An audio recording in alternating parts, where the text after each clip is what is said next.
One second. Still looking up something. We're mostly ready.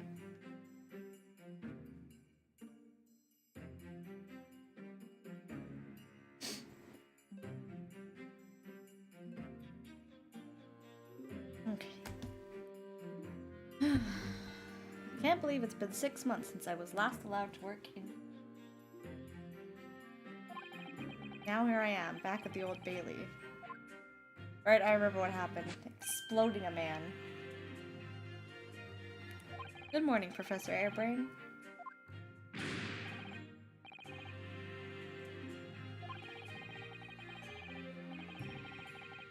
The character, Jelly. You don't like to hear that? I'm sorry. I feel it every time I'm here. That gravity.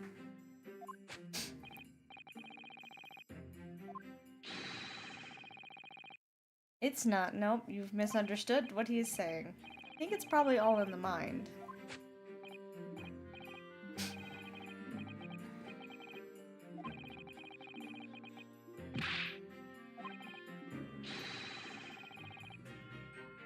Yes, I understand. I know what I have to do. I have to establish that the explosion 2 days ago was nothing more than an unfortunate accident.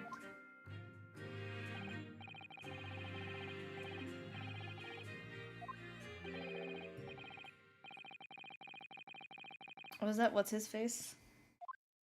No, it's what's you face. Mr. Sholmes, I didn't expect to see you here. That was very mean, Runo, leaving me alone at home with Hurley. Your dad! It took me at least an hour to wake him. No.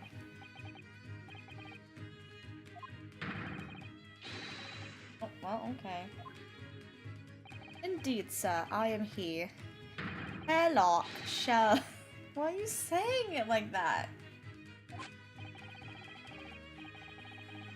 Oh, probably because he's German and he said Herlock Sholmes. And not Herlock. That's probably why he sounded it out in the slowest way possible. Ah yes, Ratst magazine is on sale in Germany too. Ah yes, a memorable case indeed. It concerned a snake, I seem to recall. No, that was the speckled band. Well, thank you for coming. I do appreciate your support. I'm sorry to disappoint you, my dear fellow, but I'm afraid I can't stay. Oh? I have urgent business at Madame Tusfeld's. You mean your waxwork job? No, the waxwork abduction, of course. Madame has engaged my services. Ah, so you're trying to get to the bottom of that ransom note, are you? This week's wages depend on it, as does the safe return of the waxwork, naturally. As such, I intend to give it my undivided attention. Oh, well, never mind then, I understand. Of course, with my skills of observation and reasoning, resolving the matter will be as easy as proverbial pie. I shall return forthwith. But until I solve the case, I shall have no money to afford a pie of any description. Oh, then you must absolutely give it your full attention, Hurley. Quite, Iris, quite. But life is riddled with irony, you know. Whenever I give something my full attention, I have a quite insatiable desire for a pie. One of the universe's intractable mysteries, you might say.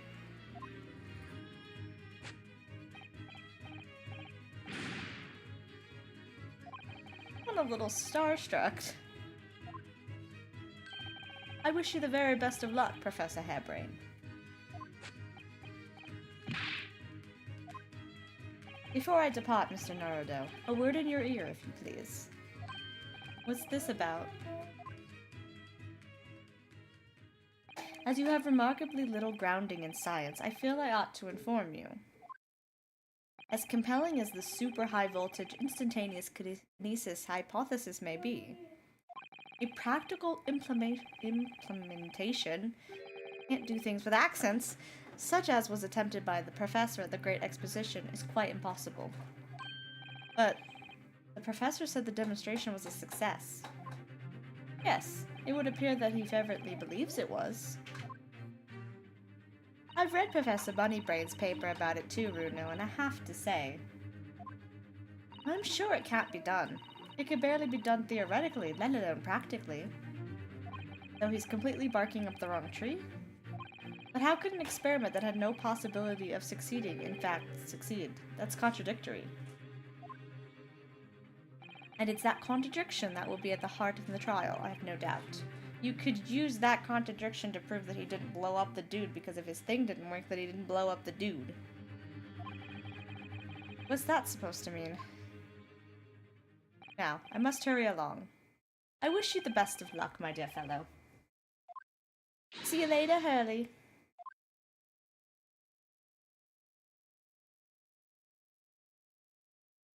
Well, it looks like you're on your own today, Bruno. But chin up, you can do it. Oh, what about you, Iris? Ah, no, I'm afraid I can't help. I have something I need to do. I see. It's going to be a big surprise for you when you can find out what it is. That sounds ominous.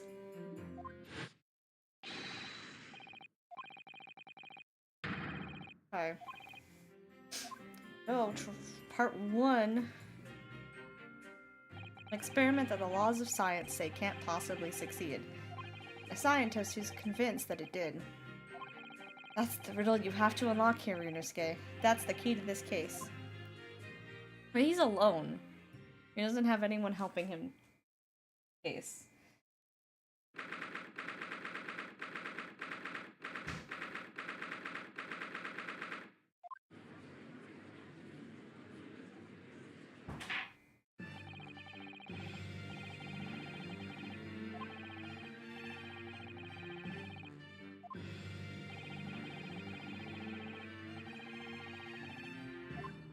The prosecution is ready. The defense is ready, my lord. A hesitation. I'm 6 months out of practice, and what's more, I am without Suzato-san today. Ugh. Is it just my imagination, or does the air in here feel even more oppressive than usual?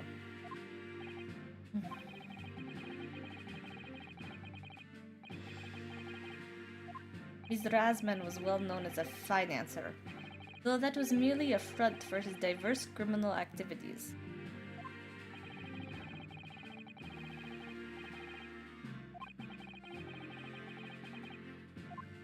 As every member of the jury had been bribed by the sound of it. These powerful London criminals are prepared to go to extreme lengths to keep their freedom.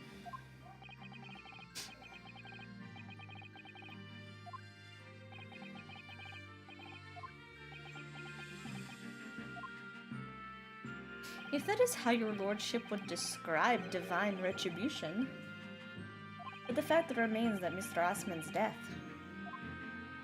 was a direct result of the actions of the accused, Professor Harebrain.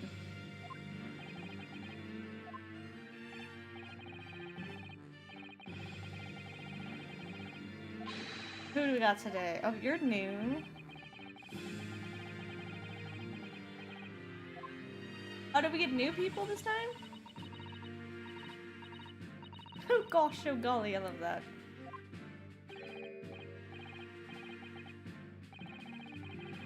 Oh no. All of these new people, I hate them.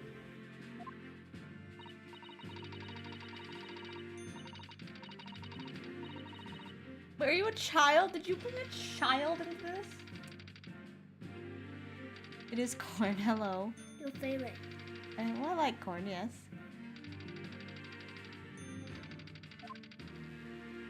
Oh.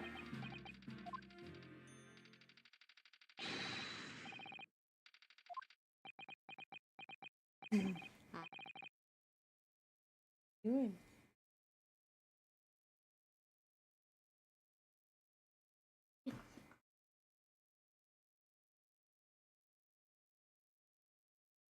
You're sweet. Okay, it's still on the channel. All you have to do is turn it on. That's The police killer otter mole lookalike. Again. And he's as exhausted as ever, it seems.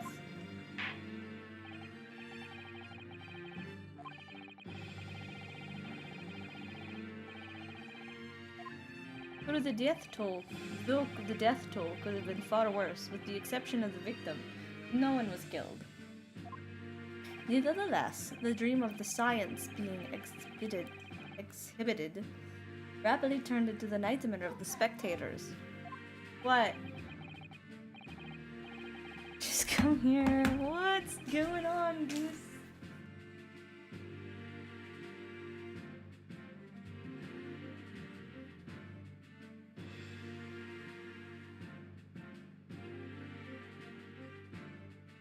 Okay, well, it's all fixed now.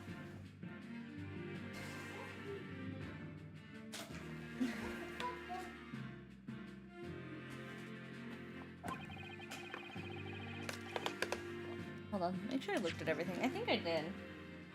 That's what I did before we quit last time.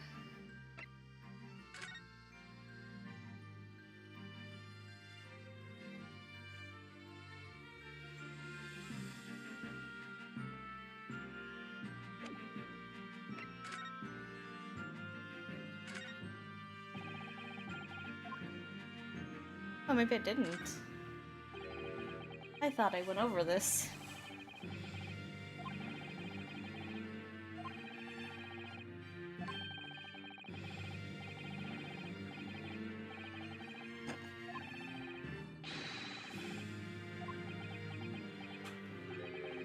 Okay, well, nothing we can use yet.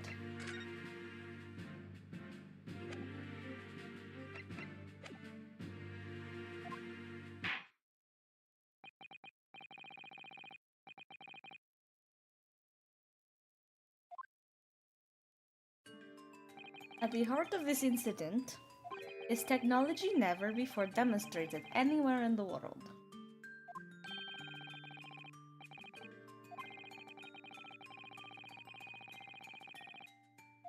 The technology being demonstrated by the accused was described as super high voltage instantaneous kinesis. It's designed to disassemble human subjects using extremely high voltage electricity, and beam them instantly to another location where they are subsequently reassembled.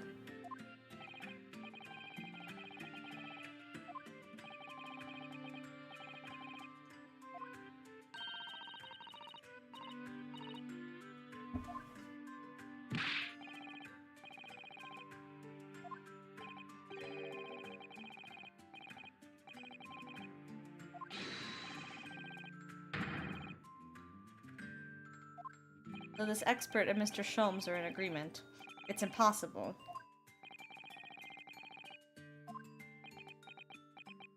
The prosecution would assert that the accused instantaneous kinesis demonstration was a success.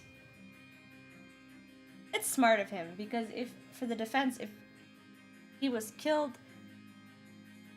he was in a different place when he was killed, so connected. You're going to be prosecuting someone, you would assume you have to go with that argument, even though zero fucking sense. And this puts way more work on Van Zieks, because you already have someone that doesn't believe it can happen in your jury. So Van Zieks has to work twice as hard if he wants to prove anything. So our best bet is to disprove this.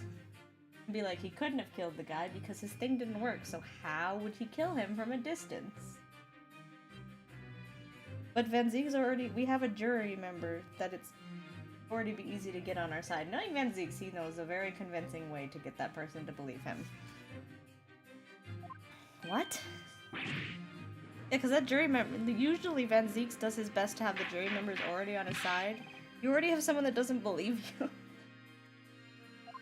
The professor's hypothesis is currently under investigation by the British government. If it is deemed to have any merit, a substantial research grant would be made available.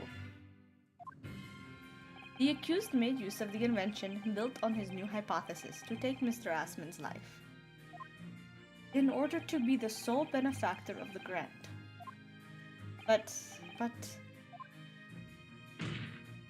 This disastrous demonstration was no accident. It was carefully designed from the outset to end the life of the victim. It's a bold claim to go to. It's a very bold claim, Van Zieks.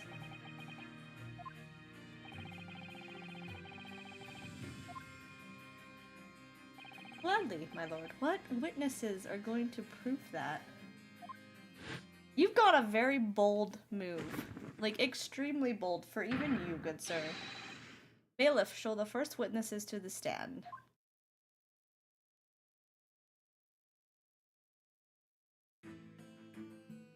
Witnesses, state your names and occupations for the court. Tobias Gregson, Detective Inspector at Scotland Yard's Homicide Division. I was on duty at the demonstration on the day in question and in charge of the following investigation. Of course, you got this man. Of course, he's gonna believe his thing worked.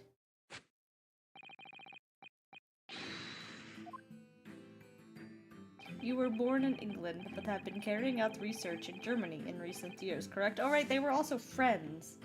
It all comes back to me. Like, I take a break on playing this game, and then I remember what we did last.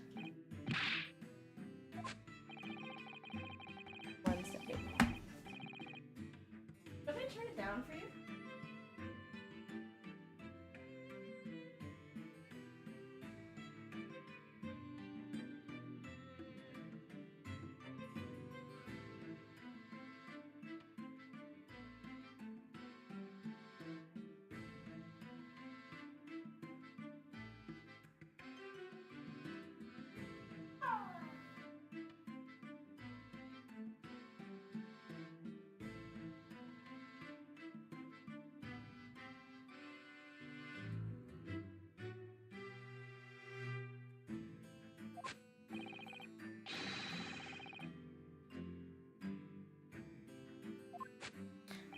What you demonstrated was incredible, alright? An incredible explosion.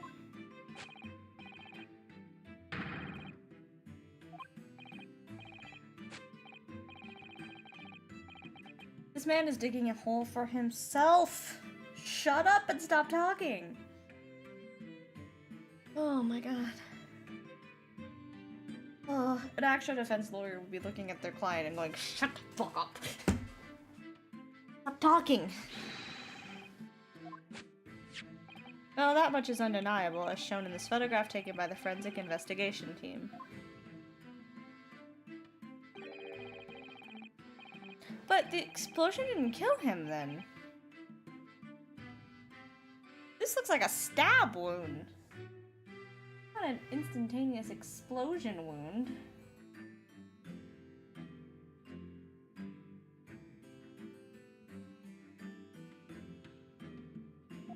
That's right, my lord. It seems the victim rammed straight into it.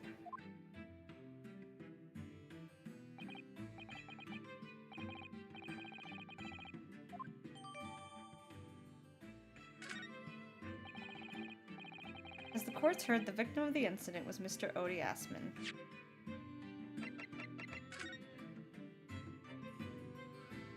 He was stabbed. That is a stab wound.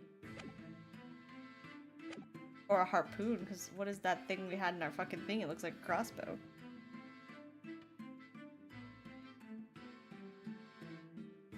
There have been a number of allegations made against the man, putting them aside for the time being.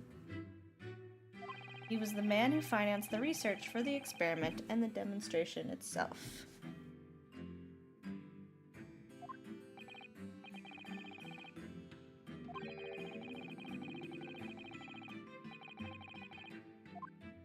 Exactly. But couldn't it be that the explosion was caused by some malfunction in the apparatus used for the demonstration?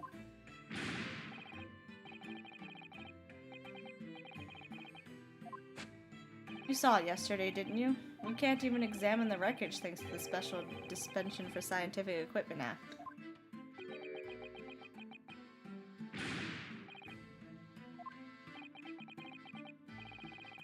Right, you can't really... You shouldn't be able to make a case for anything until after you can examine everything. Extremely simply, my lord. No, not extremely simply. Isn't that right, witness?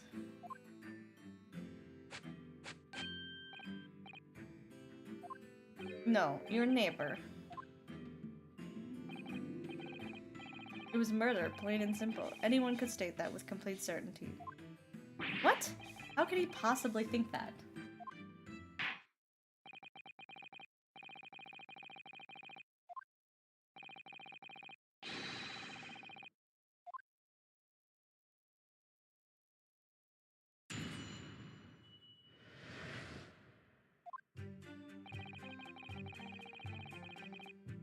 Did it? What? He didn't look like he had a broken... Hold, shut the fuck up. Hold on a minute. How could you tell? This man doesn't look like he got a fucking broken neck.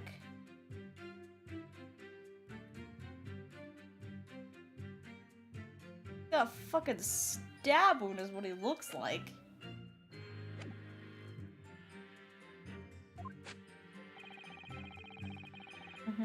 A fatal wound. Stabbed, right? Yes.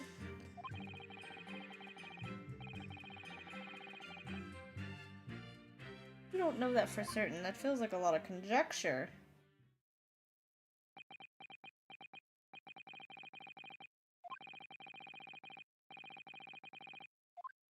Information I would really like to have heard from someone other than the judge.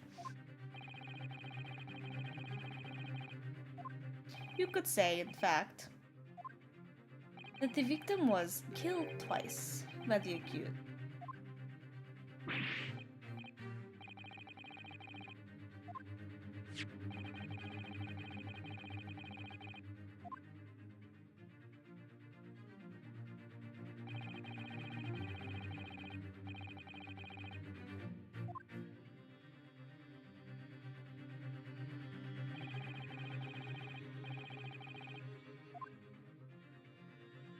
The experiment did not go according to plan. However, as the machine was put into operation, there was a large explosion.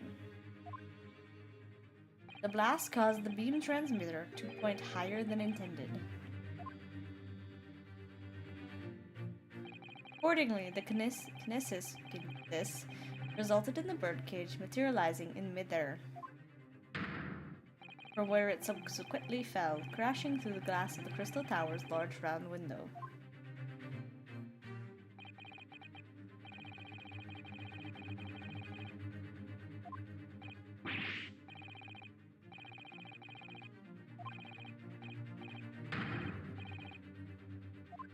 Unfortunately, that excuse cannot save you. But what was the murder weapon? You haven't shared it with me. This is the autopsy report submitted by the coroner. I really should have this information before a trial. The prosecution would like it entered into the court record. I should have had this before.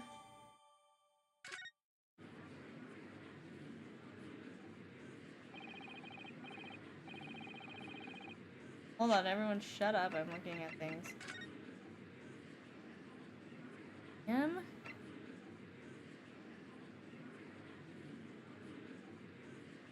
Couldn't he just been tossed out of a balloon? Like if someone took him up in a balloon, murdered him, and then just tossed him out. I'm probably right.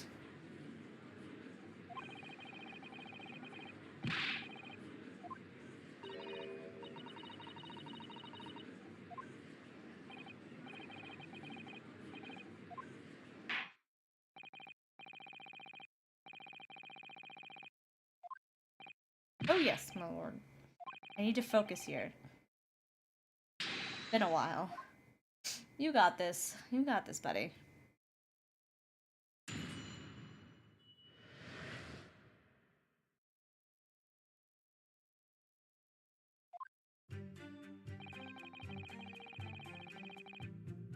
Hold it! Are you suggesting that's because he fell from a considerable height?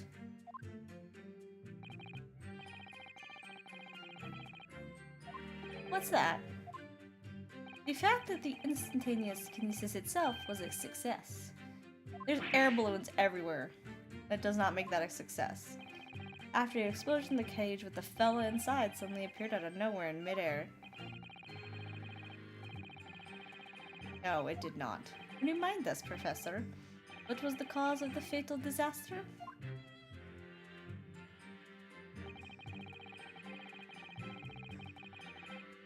Hold it! So the angle of the projection is critical, is it? And you calculated it yourself, personally?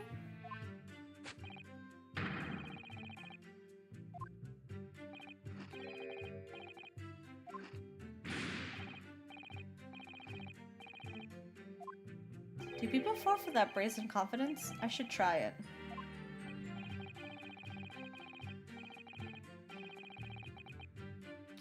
The person in his thing I don't think was the right person.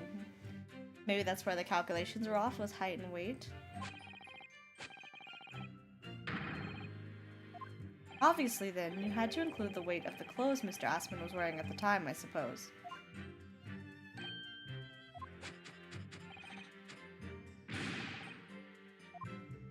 So much for safety first. The 3 must be for safety third.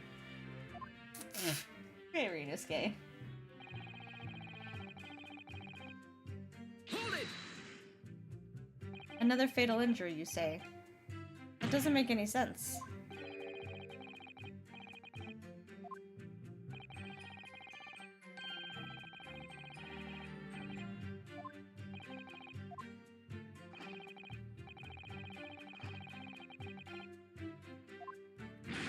You died to the wound first.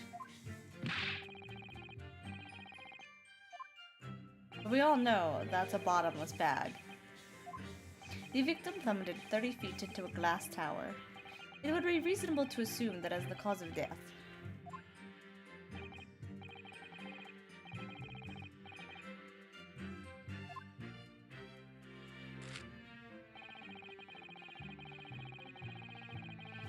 Hold it! The defense knew nothing of this crucial information. The prosecution received this report from the forensic investigation team only this morning. That was the first we knew of it as well. I can only apologize for the impossibility of informing the defense. I'll take your apology. Sarcastic and insincere. Thanks. What was the nature of the sharp object? Among the accused tools that were in use at the demonstration, one is of particular interest. This. We tried to pick that up.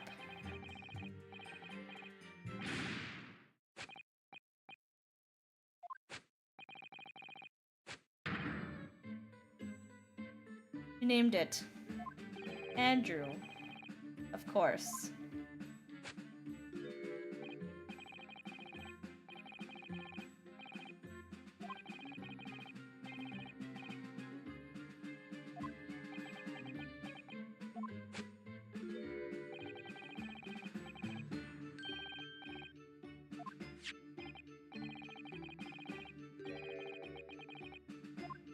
Ah, that isn't... It's blood, beyond all reasonable doubt.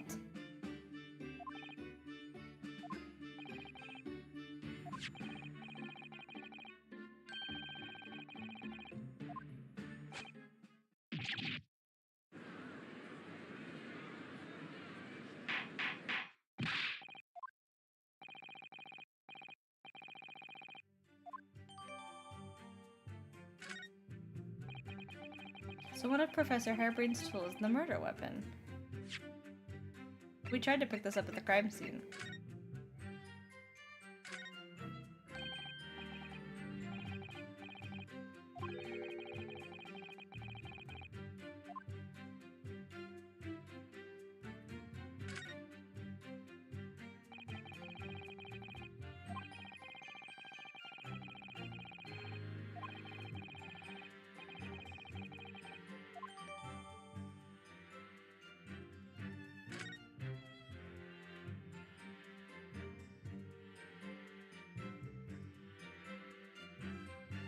Okay.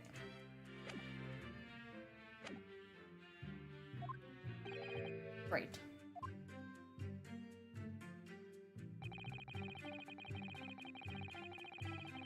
Hold it! What grounds do you have for saying that?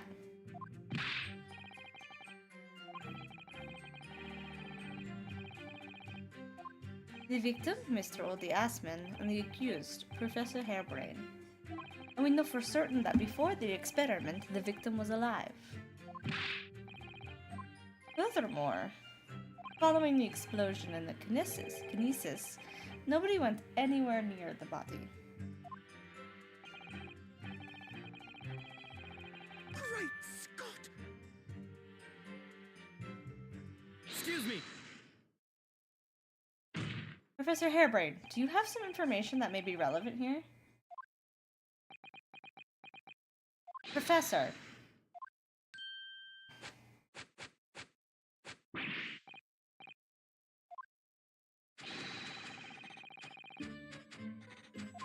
And the witness stand is the best place for that? It seemed as though you might have something to say about Inspector Gregson's last remark.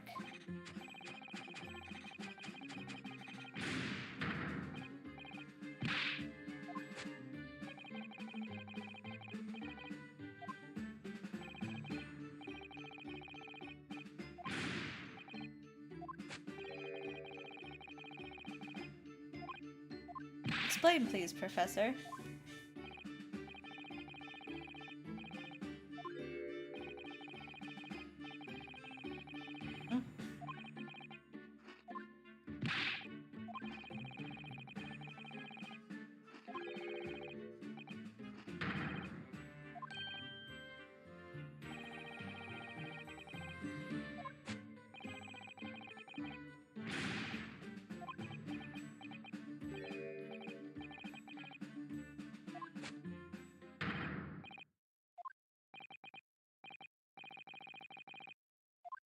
Well done, Professor. It was a great counter-argument.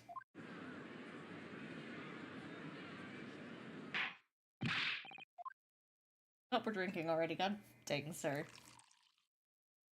That's one drink. Pray forgive the discourtesy if I savor a drop from my hallowed chalice to accompany my old friend's adducing. Here's to you, Albert.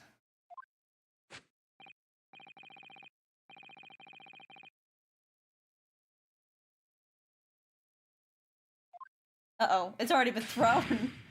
No, you're not. Oh god. You've neglected to mention one crucial possibility. A particular situation in which very little bleeding would result from a stab wound. If you keep it in. Inspector, enlighten the court, please. Where are they going with this? If you didn't take it out, you wouldn't spew blood. What they're saying. I don't need to hear it to know where they're going with this.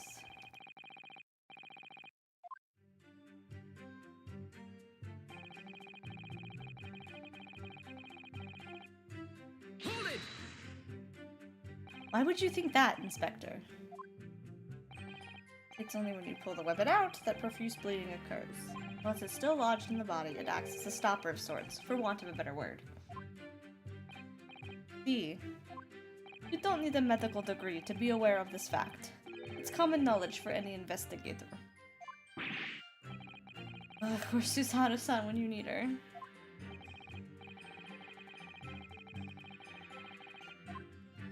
He beamed the victim off the stage with his fancy device, the screwdriver still where he planted it.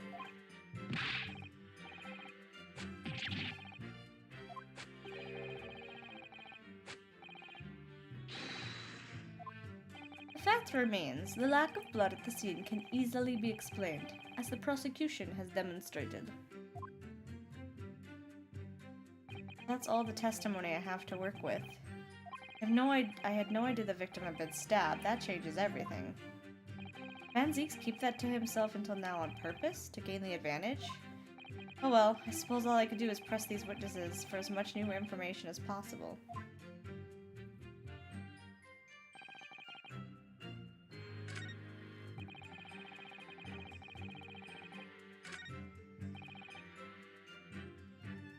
I could press this, present the screwdriver here.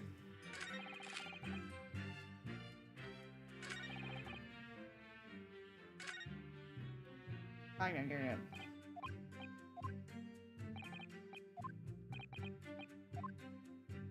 Doesn't give me much information.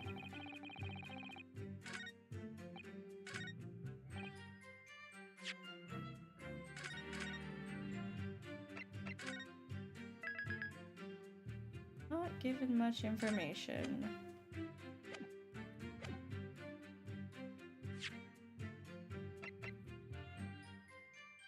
If this is a crossbow like I think it is, the tips would definitely have a similar mark.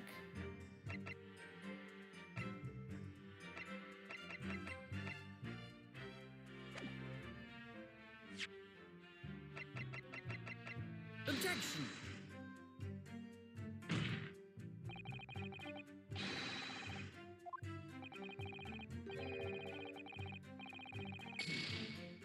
Yeah, I know. I'm trying to figure out which one I need to present. I feel like I'm jumping the gun.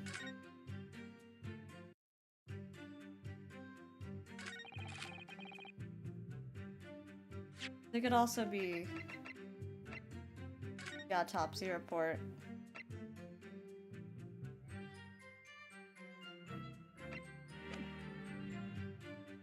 Objection! Nope, that's not it. I don't feel like I got anything that helps.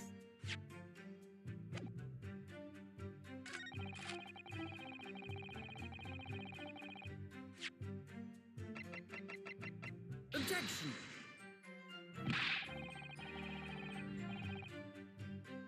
Okay, I guess we're gonna have to press again. I don't know where we would go with this, unless I let him finish his other statement that he never finished.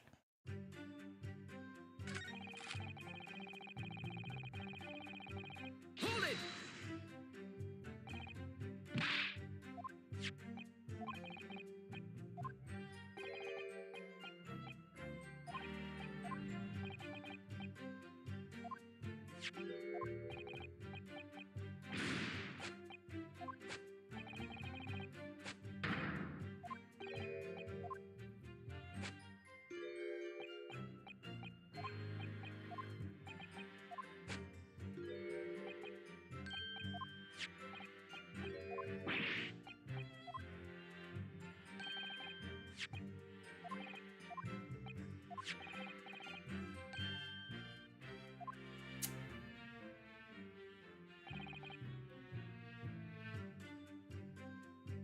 Has to be this last statement, maybe. Maybe this, because it shows that it's no longer in him. Objection!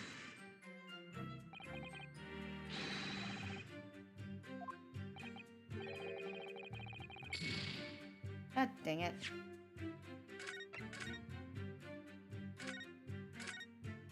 I don't know how to start this one. I know what to get to.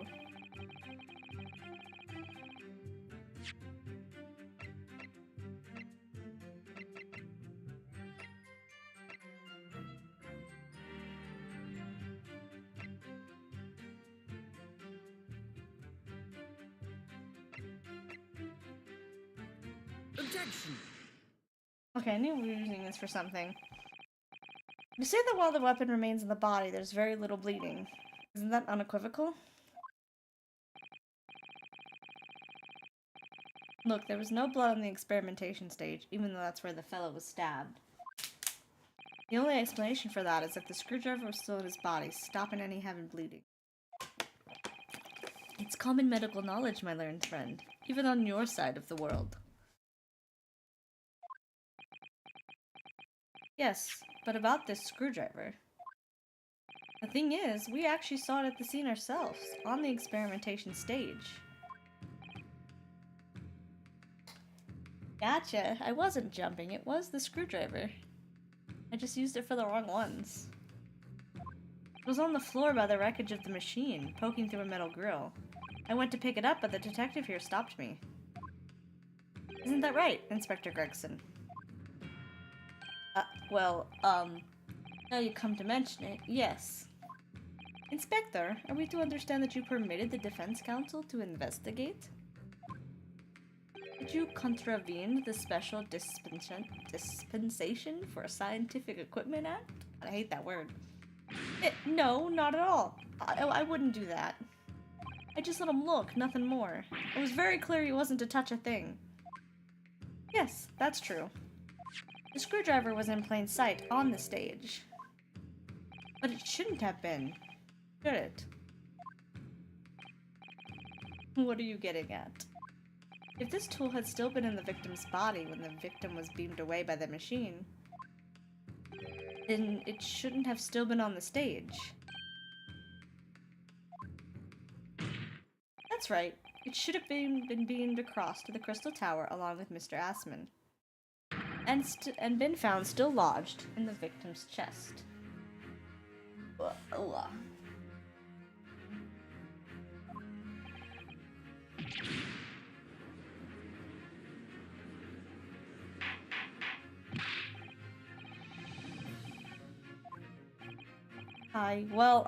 I don't. It looks as though everything that the victim had on his person moved with him when he was beamed.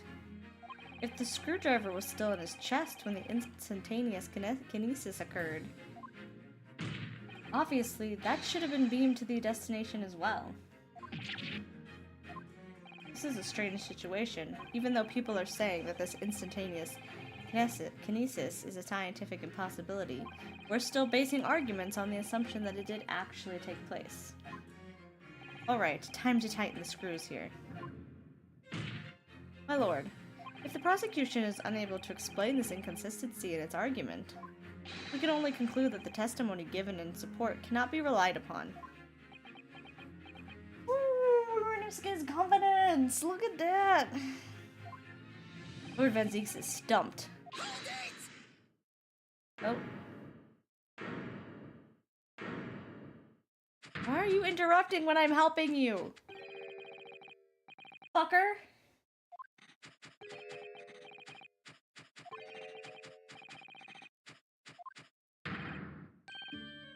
I'm worrying about what?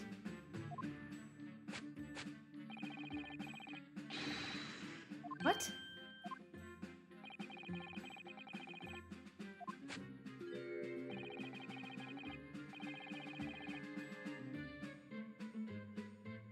You are digging a fucking hole for yourself! Oh my god! Ryunosuke had it!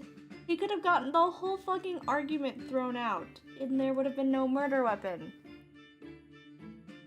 The murder weapon wouldn't have been placed in your hands. Just fucked it up. Oh my god, when your fucking defendant is stupid as fuck. What?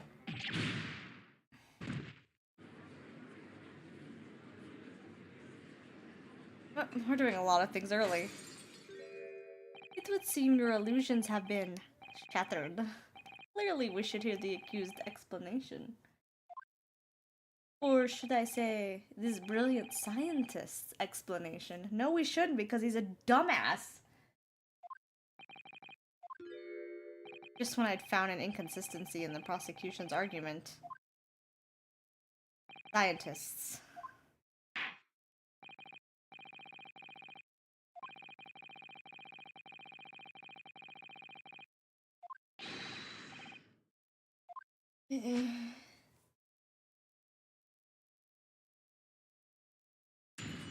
I hate this. This is dumb. I literally could have gotten the case fixed so early on.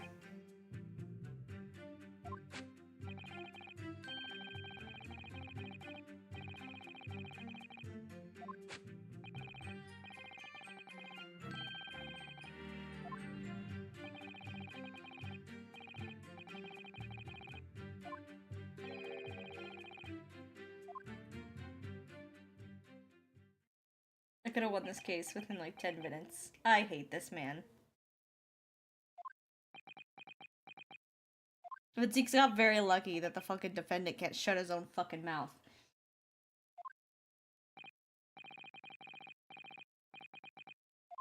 But based upon his hypothesis, metal objects cannot be moved by this method of instantaneous kinesis. In other words, since the screwdriver is made of metal, even if it remained lodged in the victim's chest, its subsequent discovery... Oh, I can't do accents and say words. On the stage, despite the victim being found elsewhere, is not an inconsistency. And therefore, Professor Albert Hairbrain could still have been the killer.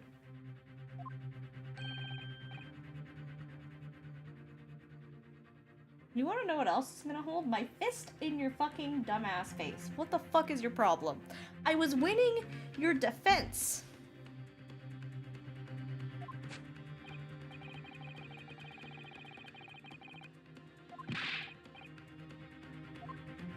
Professor Hairbrain. Whose side are you on here?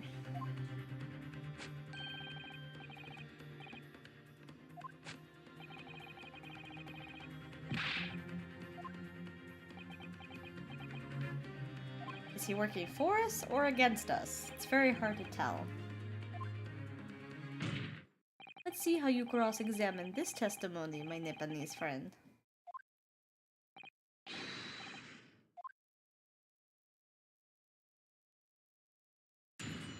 Hit it. Stupid. Hold it! And yet your retort to my argument wasn't lacking in confidence in any way.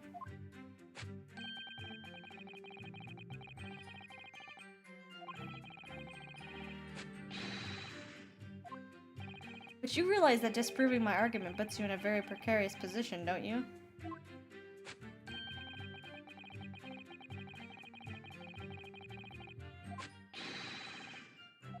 Words that are causing me a lot of trouble.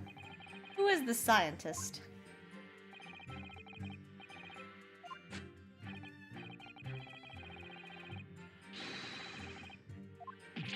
It might be worth keeping the names of your idols to mind. You're wasting your breath, my learned friend. The scatterbrain even forgets my name at times.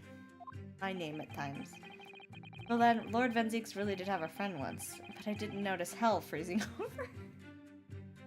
Oh my goodness.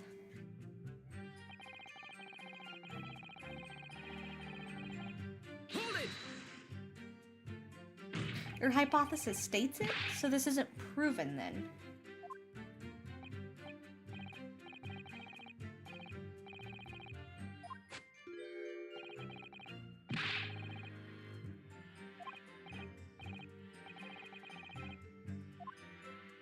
What is it about incriminating himself that makes this man so happy?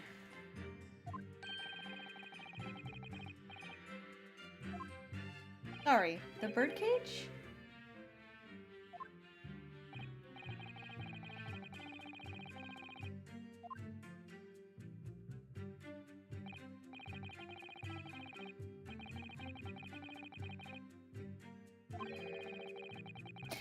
I'll thank you not to refer to it as an instrument of incarceration, your lordship. In short, any weapon lodged in the victim when he was beamed away by instantaneous kinesis would have been left behind on the stage if it was made of metal, correct?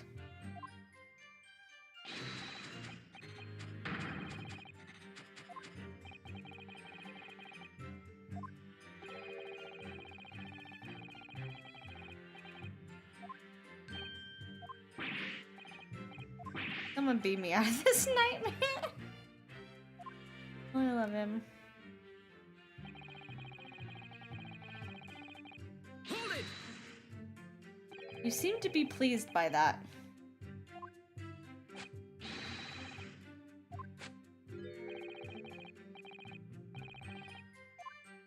No. My job is to get you out of trouble.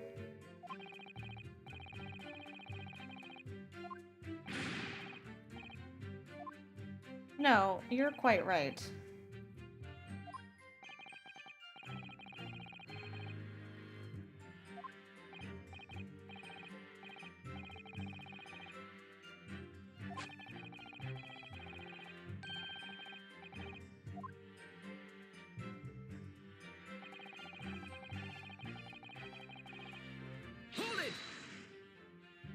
How did you come to know Mr. Assman in the first place?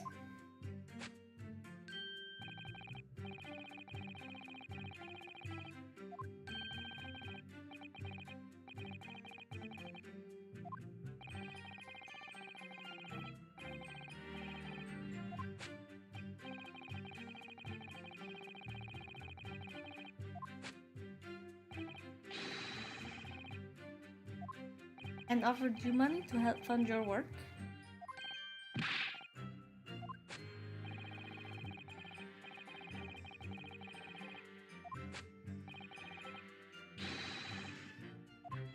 The machine that you brought to the Great Exposition to demonstrate.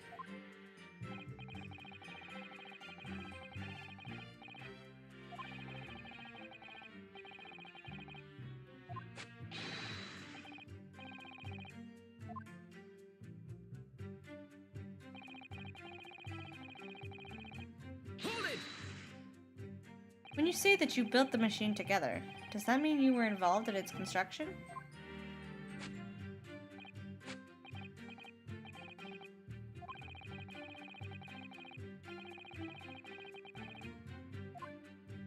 Little remains of your creation now, though. Following the explosion, repair will no doubt be impossible.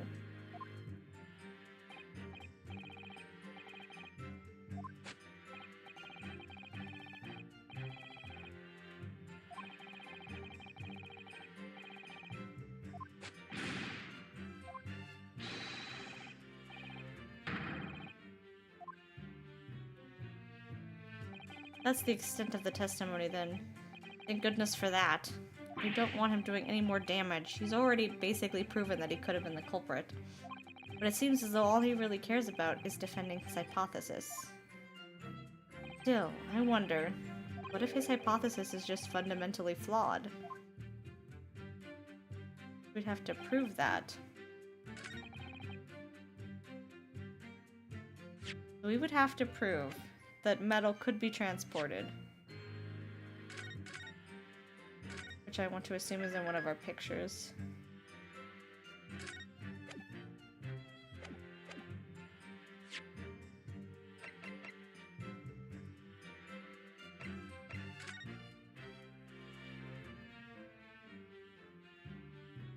Is he not like wearing wood? The buttons might be metal. The glasses definitely seem to be metal. Is there anything else? That we know that wasn't transported.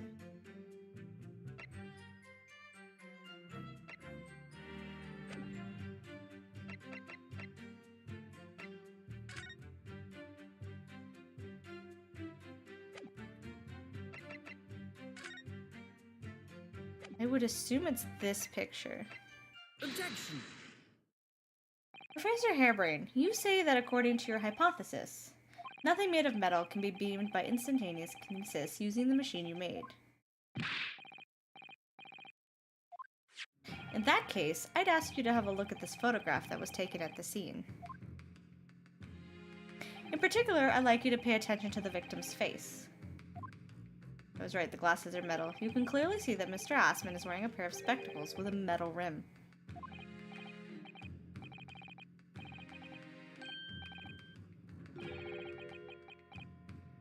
We've already established that the proposed murder weapon, the screwdriver, was found on the stage.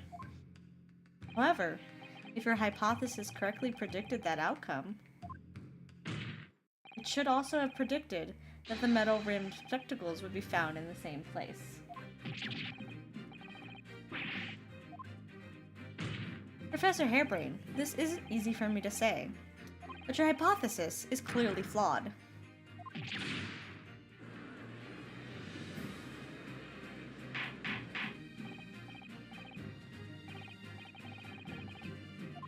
If, on the day in question, the alleged instantaneous kinesis never actually took place, then it's entirely possible that the victim was killed somewhere other than the stage.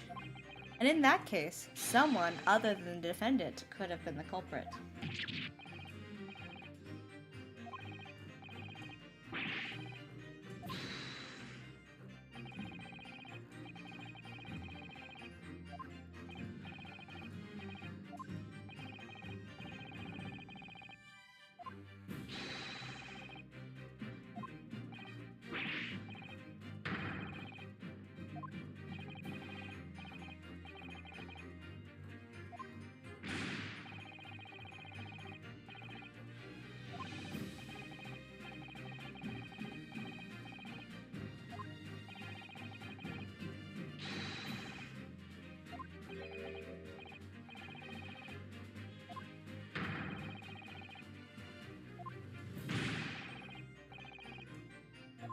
I don't like the way this seems to be going. What's the best way for me to help the professor? Should you? Wouldn't it be best if you were allowed? Because if we could look at the machine, wouldn't that help him? But our he also wants us to protect his machine. Oh, motherfucker. Objection! Professor Harebrain is yet to perfect his invention. That would seem to be the case, yes. But even so what? Going to such trouble and expense to create a fake machine to display in public? He would have absolutely no reason to do such a thing. Objection! He had an obvious reason to do exactly that. For the research grant money.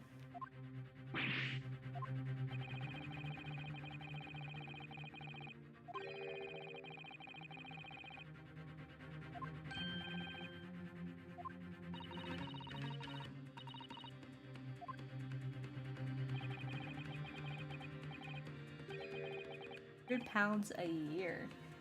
Lots of money.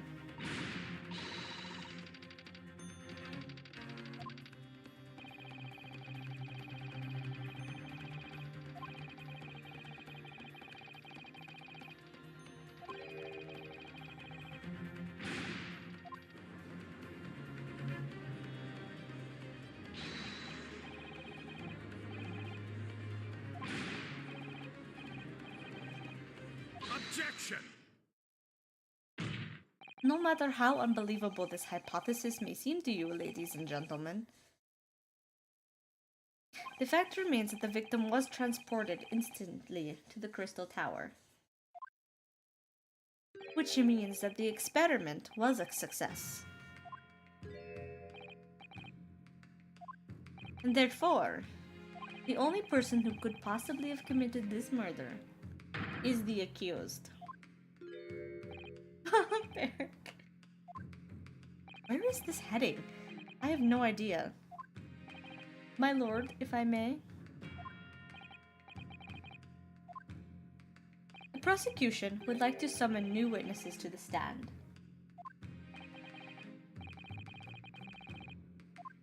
They were spectators of the demonstration at the exposition, who were occupying special seats.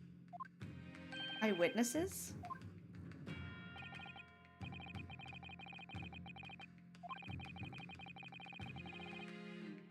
The prosecution's stance is clear. The experiment was no postiche?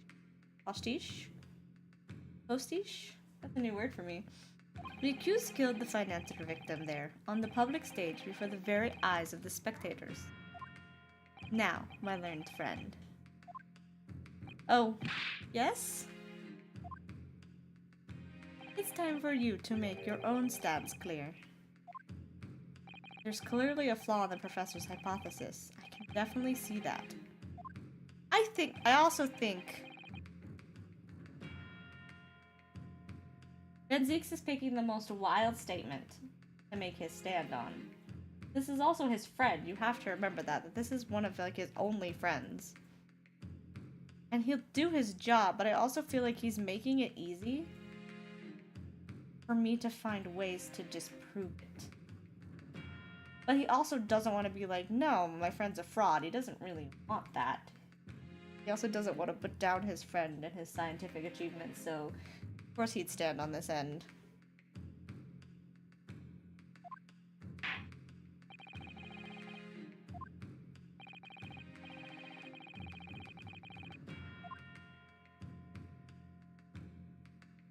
As you wish, my lord.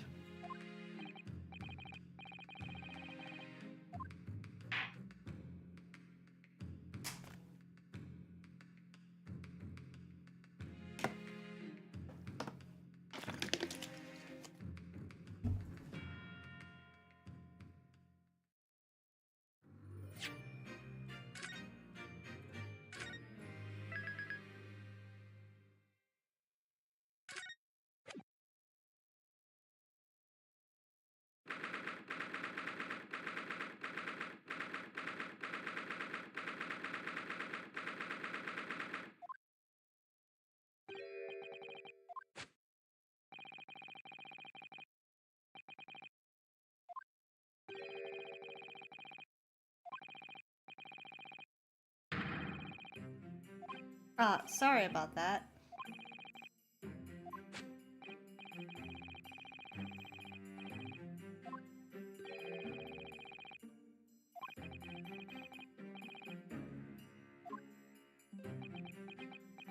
Yes, I did make you a promise, you're right.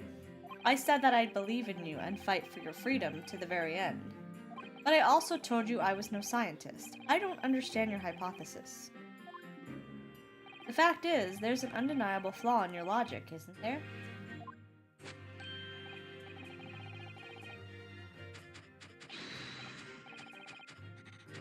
Perhaps it is. Nevertheless, a man died as a consequence, didn't he?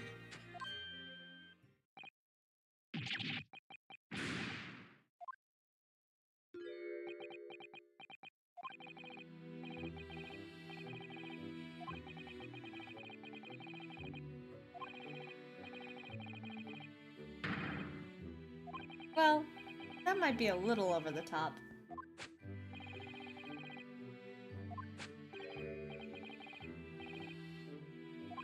Claiming his old university friend to be a murderer, you mean?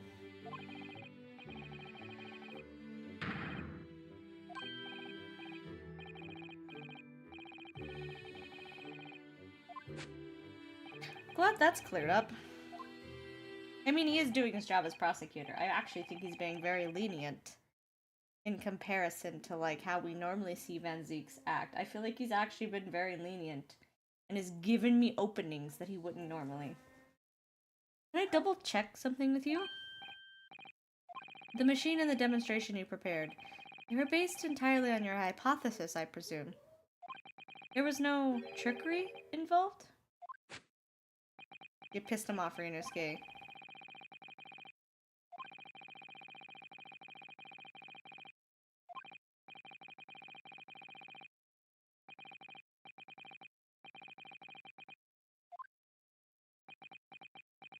Alright, Professor. I understand.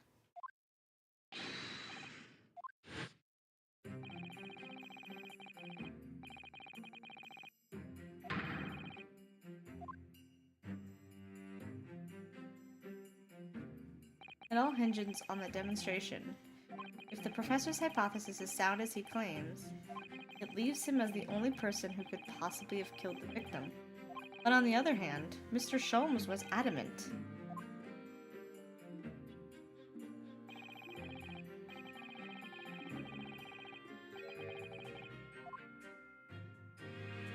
So really, what should I be trying to prove here? That he's not the murderer by any means necessary. That's your job.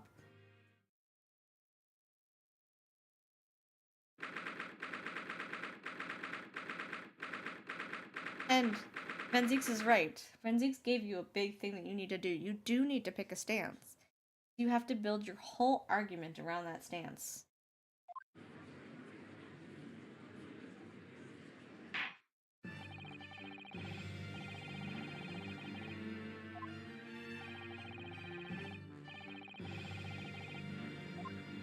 The prosecution is ready, my lord. As is the defense, my lord.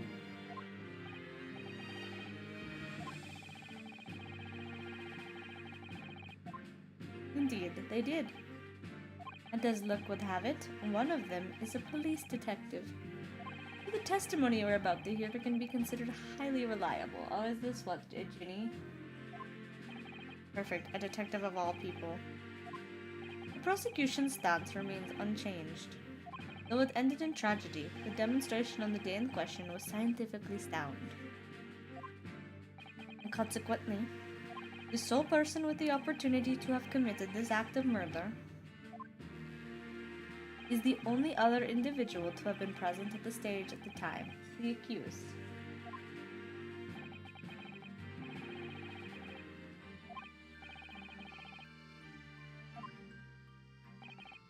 Okay.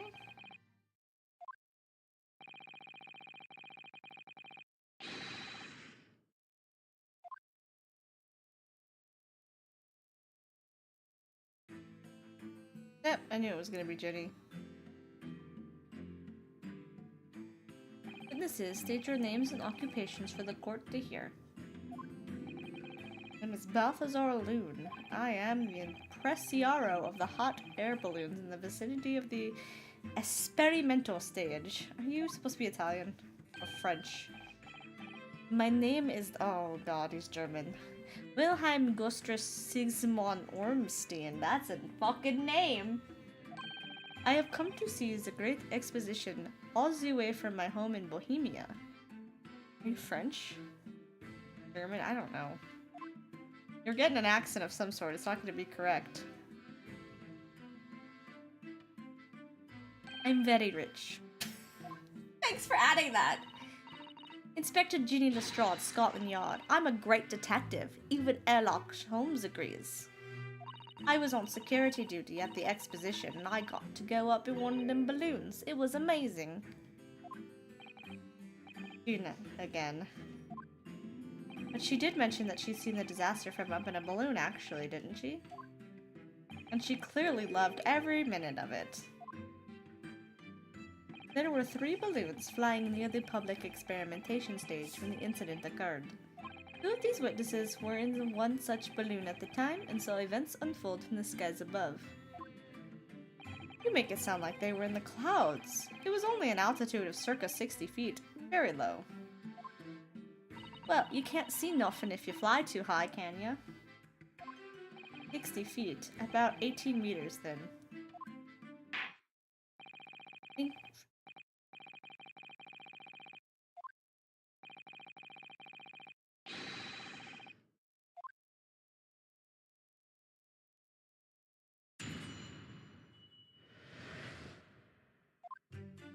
Was an incident terrible? I am only grateful that my balloons were not damaged. There's this huge bang from the stage, and then the next second, another bang in the sky beside us. And from amid the smoke, a cage appeared out of nowhere. The cage, it fell from the sky like a stone, and it crashed into the crystal tower. I didn't get a good look inside the cage, but no one went near it after it crashed into the tower. Okay.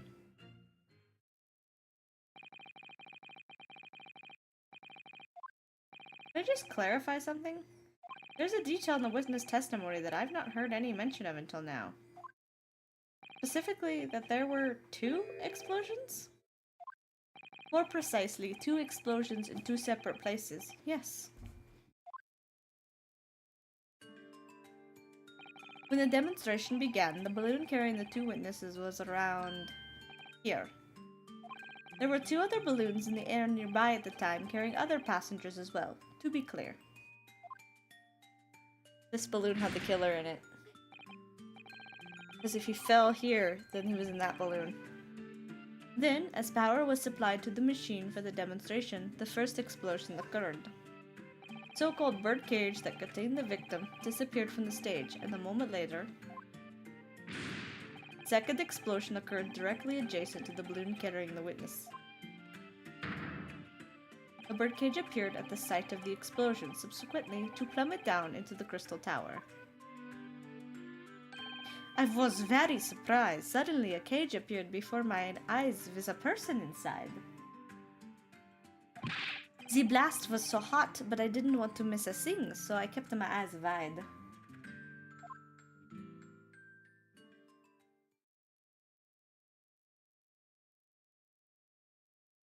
I still have lots of money. You don't need to mention this. None of that is helpful. Small rich child.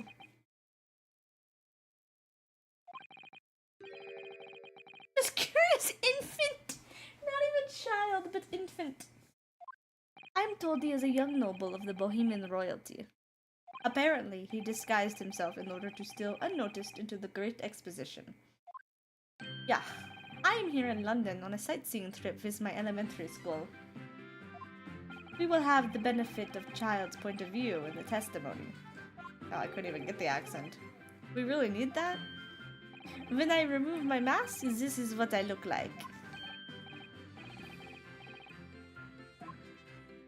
Yeah, everybody says so. Great disguise, then. The point is, the testimony of these witnesses further substantiates the fact for the court. Namely, that despite ending in an explosion, instantaneous kinesis was successfully demonstrated. And furthermore, that until the arrival of the police, no one approached the crystal tower where the victim fell. Therefore, only the accused, who was with Mr. Assman on the stage, could possibly have committed the murder.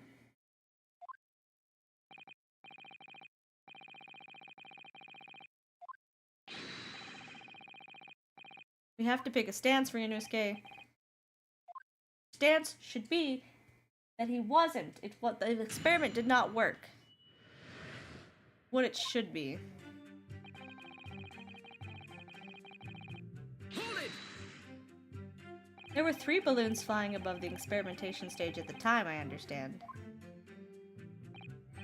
Si. Oh, he's... okay. He is... I said Italian the first time. He is. All 3 of them, by Bellissimi Bambini. I can't do an Italian accent, so that's not happening. They are very popular, signor. Some people will pay £10 for one ride.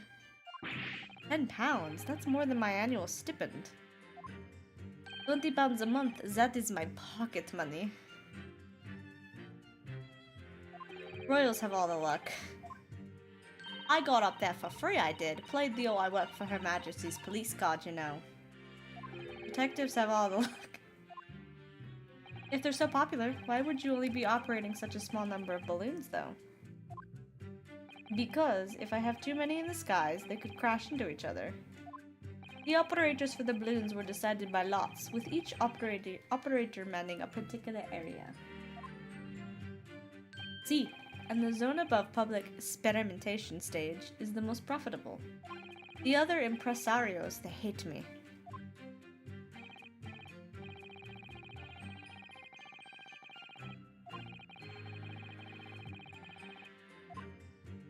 Right, I can fill you in there, my lord.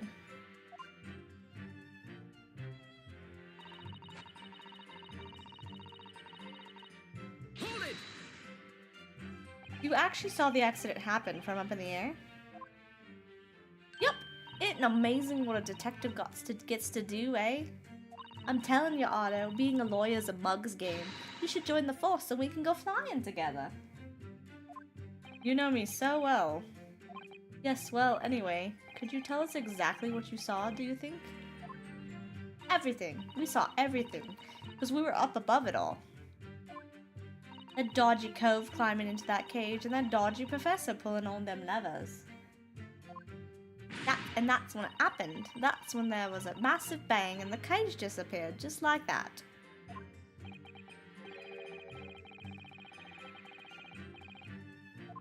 I didn't know what to make of it. But then there was another bang, right in my ear. I looked round and there was a huge great fireball right next to us in the sky. And there was nothing there before. I love that. Excuse me! Master Gotts, does your memory of the day differ? My teacher at elementary school said that when you meet someone for the first time, you should always use your full name. Yes, what was it again? Wilhelm Gottstrick Sigismund Ormstein. Just the 4 names, then. The point is, do you have something to say? Something to add in response to Detective Gina Lestrade's last remark, perhaps? Oi, get it right, Otto. It's Inspector Lestrade. Why does everyone have a problem with how I address them at the moment? That is not what I saw. Oh? Yeah, there was a second explosion. It was right beside our balloon. That is true. But I'm sure, which is what I said in it. 1 minute there was nothing there, and the next a massive explosion. My teacher at elementary school said that when someone else is speaking, if you are rude enough to interrupt, you will have the most awful life imaginable. Angry child.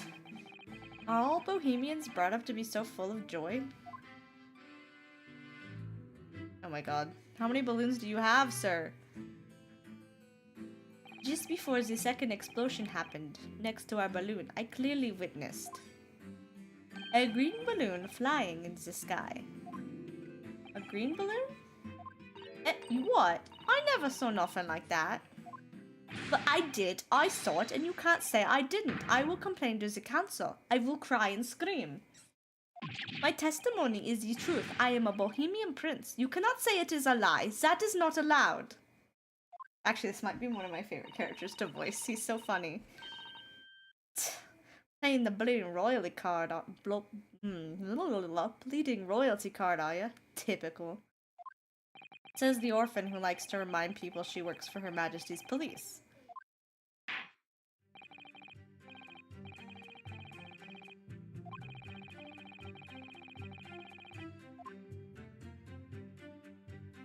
It was not the sky that exploded. It was a green balloon that was the straws at the time.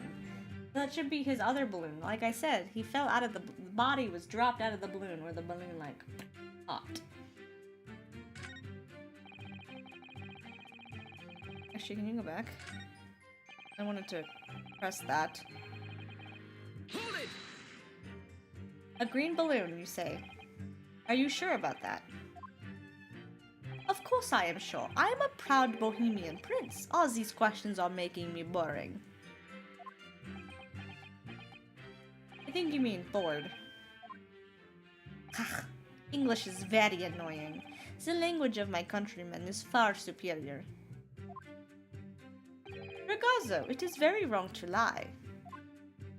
Lie? Flying balloons never explode. For the same reason the planets never explode. It is logico.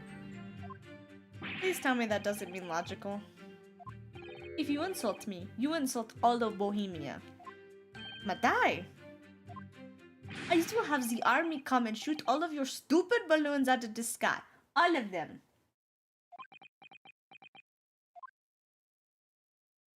Balloon, please. For my rich, spoiled ass. If only all international incidents were so easily resolved. Now that peaceful relations have been restored here in the courtroom, perhaps we could return to the testimony? Did you also see the moment that the cage materialized, Mr. Loon? No, I did not see the explosion myself. However,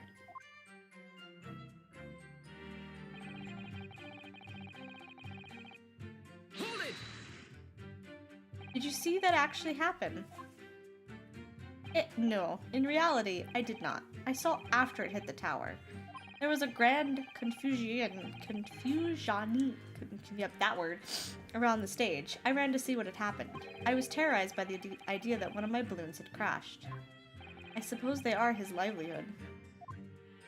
But when I looked up to the sky, all my precious balloons were still up there, which means there was another balloon. I saw it, though. I saw it slam into the tower. After all, I am a detective now. And tell us what you saw, Inspector Lestrade. That's what I like to hear. She's cute. I still love her.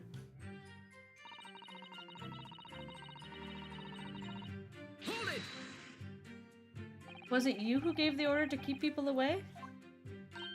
Use your head, Otto. How could it have been me? I was up in a balloon, weren't I?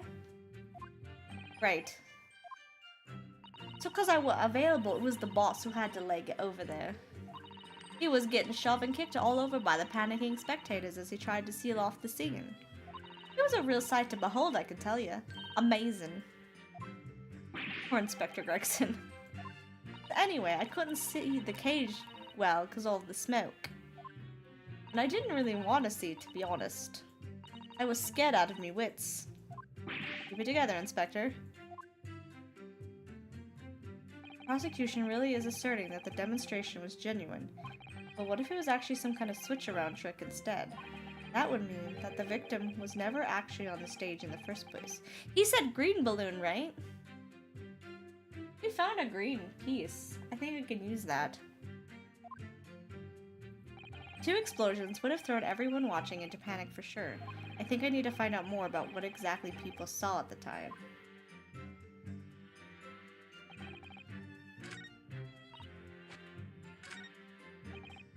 Green balloon. I am 100% confident, unless I'm jumping too soon. But I feel like this is it, because green balloon, and we have a green piece. I don't have a lot of other evidence.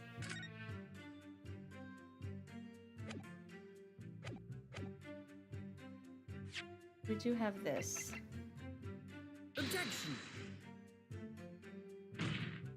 The last statement. No. It's not. Oh, maybe because his is correct and the other... Okay. Because his isn't at odds with the statement. I'm just trying to use the evidence.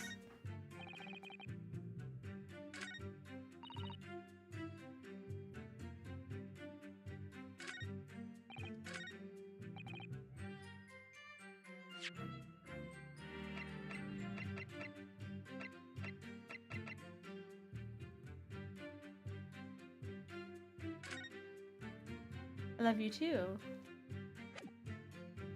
Pretty good. How's it going for you?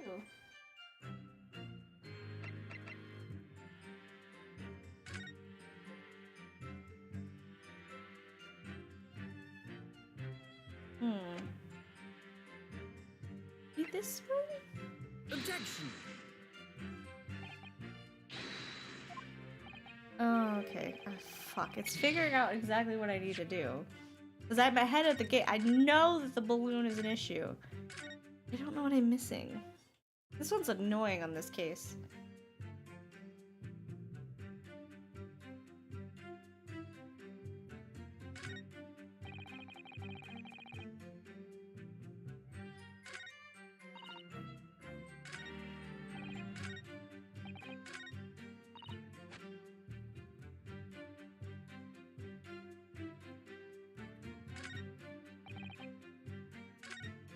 Wait, balloons were not damaged? Objection. There we go. It was the balloon. I just had to find which one. I thought it would have been the green balloon testimony, but we'll guess not. Mr. Loon, in your testimony, you said that all three of the balloons you had operating at the time were undamaged. See, that is correct. If they had been caught in the explosions, it would have been terrible. I wonder if you might know what this is. Ah, I think it may be...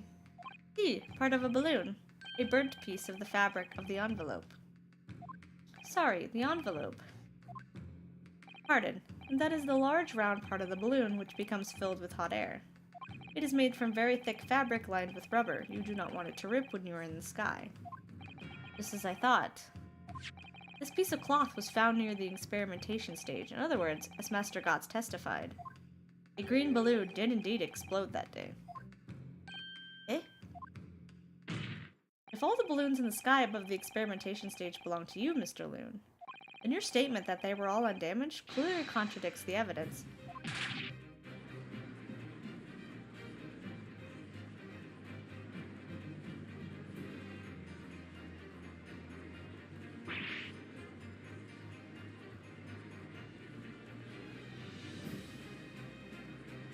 Objection.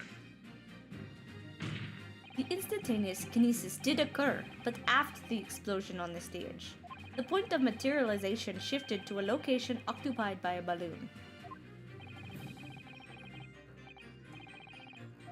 An unfortunate traffic accident, as it were.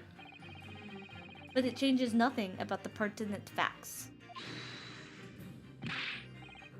This I cannot accept.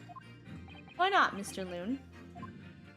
You are suggesting that I am a liar. That persons died in a balloon incident. There is no need to get fired up, Mr. Loon. The victim was the sole fatality that day. That's right, and I prove it. Balthazar Loon is not a liar. There was no such balloon in the sky. It is non-possible. You're saying it's impossible? Why? This court has more important matters to discuss than the number of balloons that were operating that day. Objection. Good job, Rudusuke. But we can't ignore the fact that nobody appears to have known anything about this other balloon until now. My lord, the defense calls for further testimony from Mr. Loon.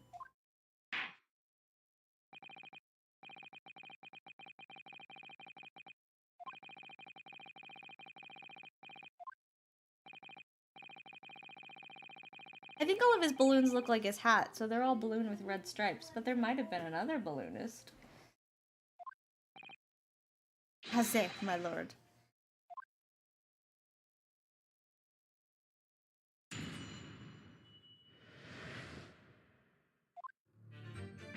As I said, Balthazar Loon is no liar. Every balloon I had in the sky landed safely. All 3 of my balloons were carrying passengers. If they fell to the ground in an explosion... Explosion? I don't know how that is pronounced. What a catastrophe. But you can't get away from the fact that a burnt up bit of cloth was found at the scene, can ya? The coppers at the yard reckoned it was probably some debris thrown from the explosion on the stage. The stupid Ragazio is mistaken. My balloons have the red and blue zigzag stripes anyway, that's what I thought. It's a different balloon.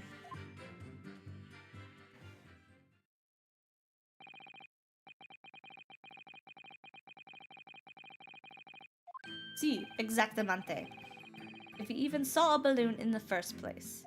I do not like the sound of it. It is very bad for business. I have a good mind to sue the land of Bohemia. If you attack us, we will fight back. It will be war. All out war. Balloon, please. What the fuck are these two? What happened to all out war? Mr. Loon certainly doesn't appear to be lying. That doesn't change the fact that the testimony and evidence are contradictory here. If the defense is unable to find fault with the witnesses' statements, the court must consider them as truth. Think long and hard on that, my learned friend. I do like that he starts to call us learned friend more than Nipponese recently. He's growing to like us. The situation has clearly changed now. I have to get to the bottom of what happened here, no matter what it takes. There's a lot more cross-examinations than normal.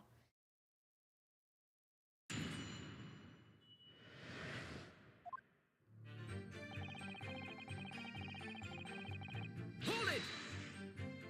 You couldn't just have forgotten one, maybe? Ignore. I might not notice if I was given 100 lentils and one was missing. But we are talking about 3 enormous balloons. Do you believe I could make a mistake about something so grand and expensive? I took the liberty of having Inspector Gregson check this gentleman's warehouse. I have the report here. It clearly says a total of 3 balloons. When did you do that? Surely Miss Lestrade could have been sent for such a menial task. What? Me? I'll tell you what I told the boss. East End kids like me can only count up to 2. It's not... Oh my god, Junie. Obviously that ain't true, but the boss bought it and said he'd have a go himself in that case. Ah.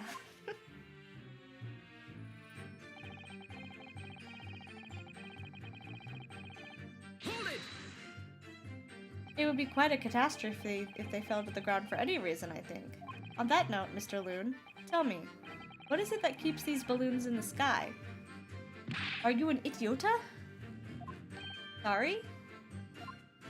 That is like asking, why does a candle burn bright? It burns bright because it burns bright. And a balloon flies because it flies. No. Hot. They're literally, well, they're not, they haven't called them hot air balloons in this. They called them something else, but they're hot air balloons. Fire. Release hot air. Hot air make balloon go up. That's how hot air balloons work. In case no one else knew that. Huh. That must be Italian for I don't know. There are 2 types of flying balloons. Hot air balloons and gas balloons. Hot air balloons work on the principle of hot air being less dense than cold air, whereas gas balloons derive their lift by using a gas that is lighter than air. See, and my balloons are filled with the magic gas. Oh, so use gas, okay. Most people use hot air balloons. Hydrogen. Lighter than air, but highly explosive. Oh, that works for us. I do not permit smoking of the cigarettes in any of my balloons. The magic gas does not like fire. Even a small spark of static electricity could cause the entire balloon to explode. What is the matter with you, senor? All that comes out of your mouth is explosion, explosion. I tell you, my balloons are perfectly safe. They have to be, or I cannot eat. None of my balloons exploded that day, I am completely sure. But if you still say that is what happened, you must show me the proof. Alright, so Mr. Loon had 3 balloons in the air that day. If none of them were damaged, then what was the one that exploded? Not his. Hold it! I was surprised to find the piece of fabric still at the scene, actually. Didn't you search the area surrounding the stage for clues? Nah, I'm not into picking stuff up off the ground, me. Always works out way better diving into people's pockets instead. How much for the new career path? Mind you, the boss was on his hands and knees picking up all kinds of rubbish from the floor. Thing is, though, the cage went crashing into the Crystal Tower, didn't it? That's where most of the investigating was going on. Even so, I would have thought someone from Scotland Yard would have gathered it up as evidence. Oh, listen to you. You stumble across a little bit of balloon and suddenly you're the best investigator in the world. Pardon? Well, you ain't got a badge, have ya? Like this one. I could arrest you with this if I wanted to. I wouldn't put it past her. Come to think of it, there was talk of some scorching on the ground at a meeting we had about the investigation.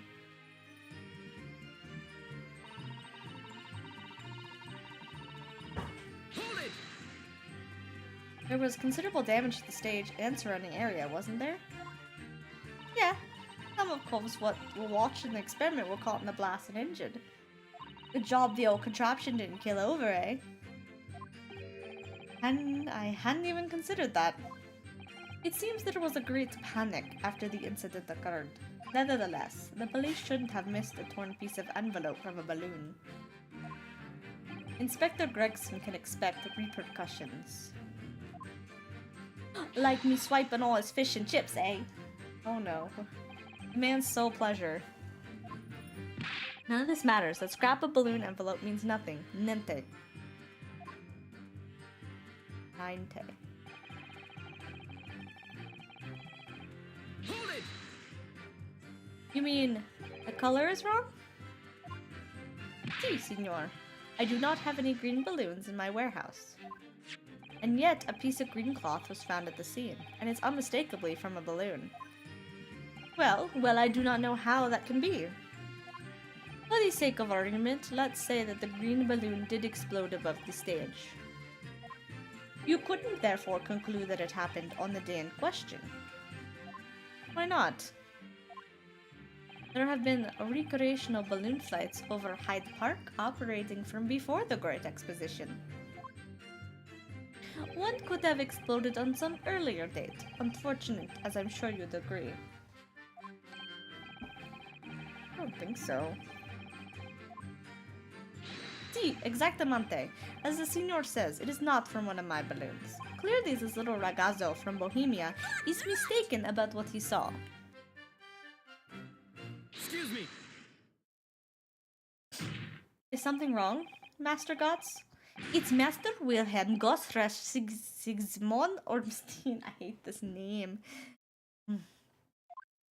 It was on the tip of my tongue. Yeah, something is very wrong. I know what I saw. There was a green balloon there. I swear it. I swear all over Bohemia. You could speak as much bad language as you like, but it changes nothing. If you do not have evidence, Ragazzo, then I must tell your parents to punish you, eh? Perhaps we'll let the judge decide when it comes to punishments. Evidence? What is this evidence?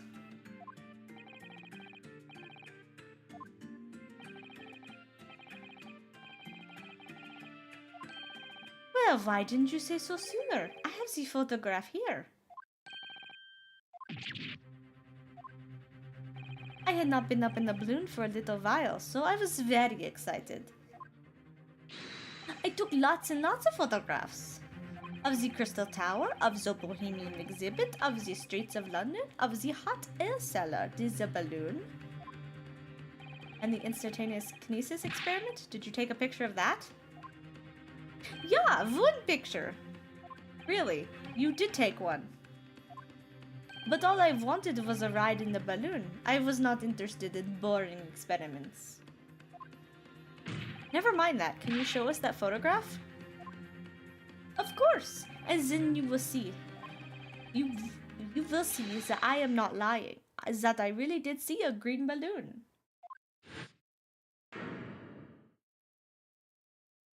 There's no one in it. Interesting.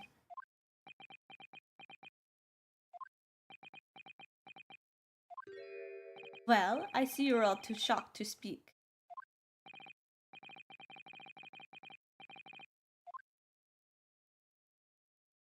Yeah, perhaps you cannot see that it was a green balloon from this photograph, but that is not my fault. That is the fault of the stupid person who made this camera. Oh no. Oh, it's got the little German... I forget what they're called.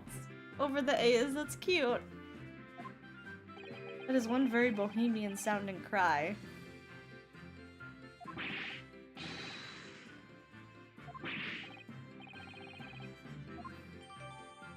I mean, it still shows that there was a balloon with no one in it. It's not my fault. It's the fault of the person who made the camera. Well, never mind. I'm sure you have plenty of wonderful sepia memories to take home with you. Shut up for a second so I can look at this photograph.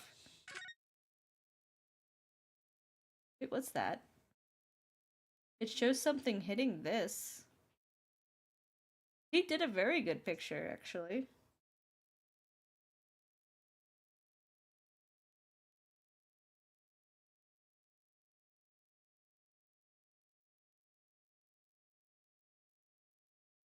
Hold on. Very fancy. It could just be the kind of picture, but that doesn't look like the same person at all.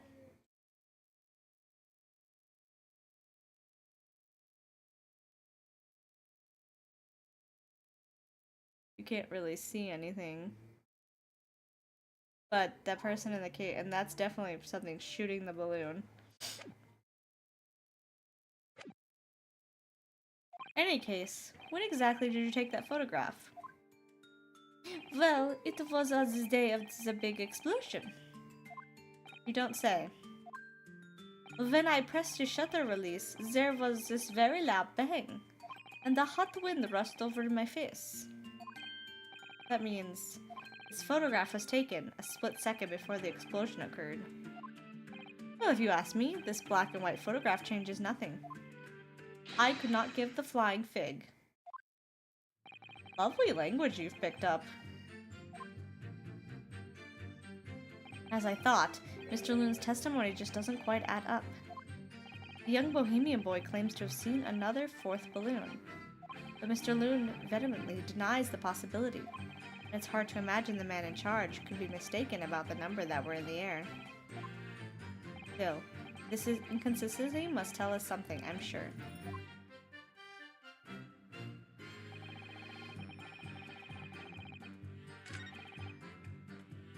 Okay. We could do this one. Because he said they're all carrying passengers. You can clearly see in the picture that it isn't carrying anyone. Like, at all. So there's that one.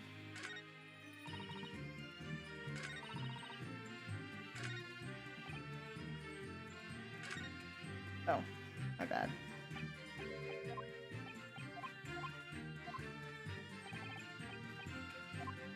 I think it has to be the one saying it was carrying people.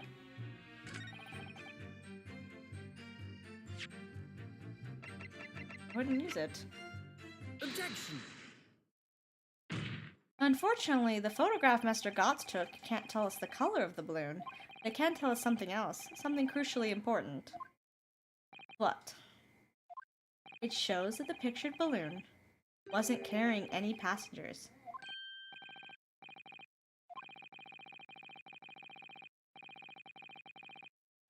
See, they are for pleasure, for seeing the view. My balloons only fly with passengers.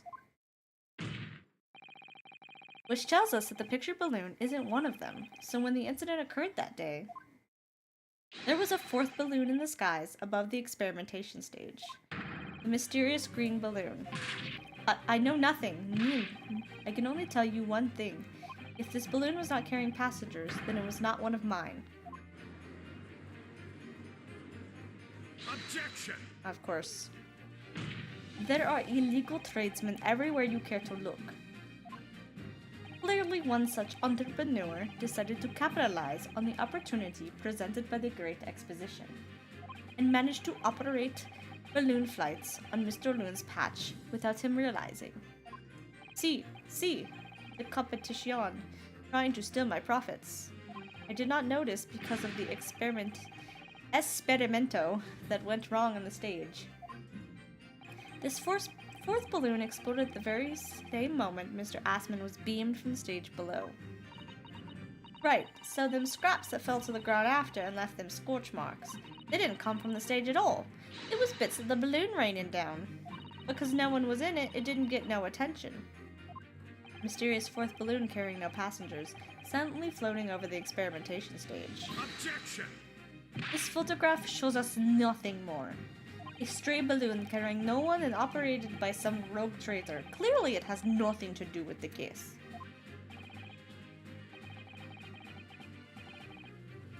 The court has seen sufficient evidence and heard ample testimony already. The prosecution calls for this trial to be concluded.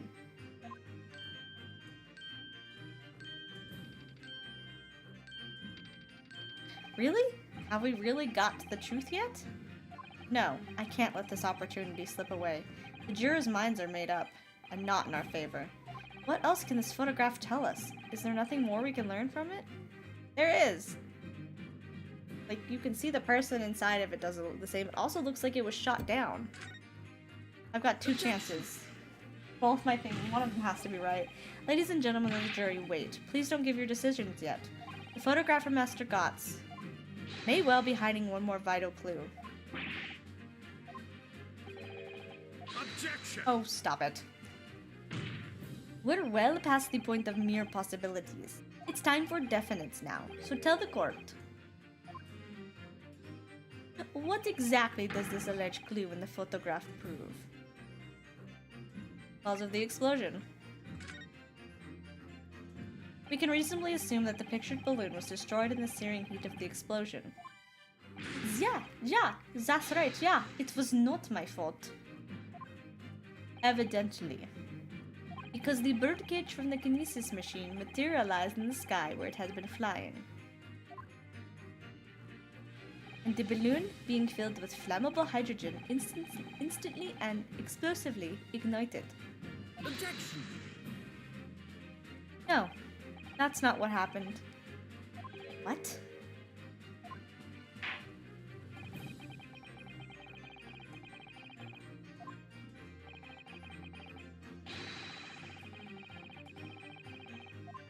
Of course, my lord.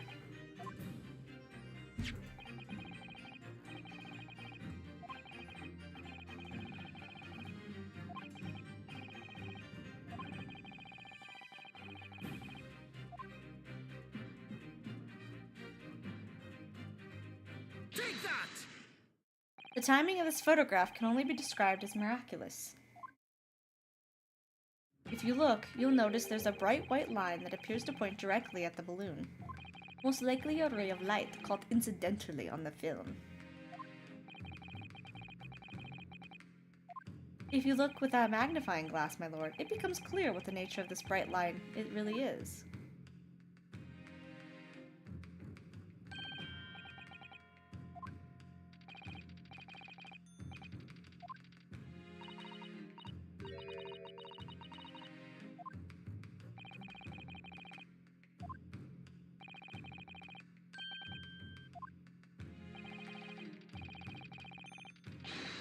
Like an arrow, I have a crossbow.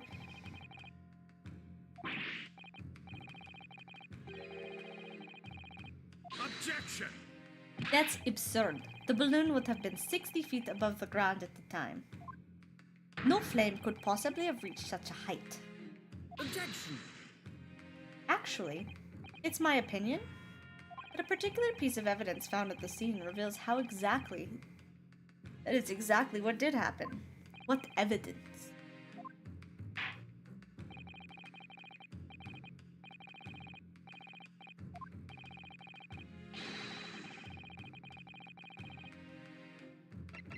Take that! The true nature of the curious, slim streak of light is revealed by this.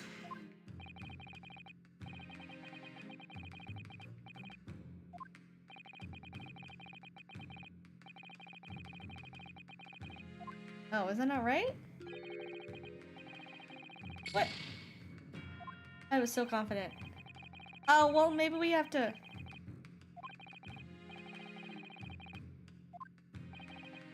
Okay.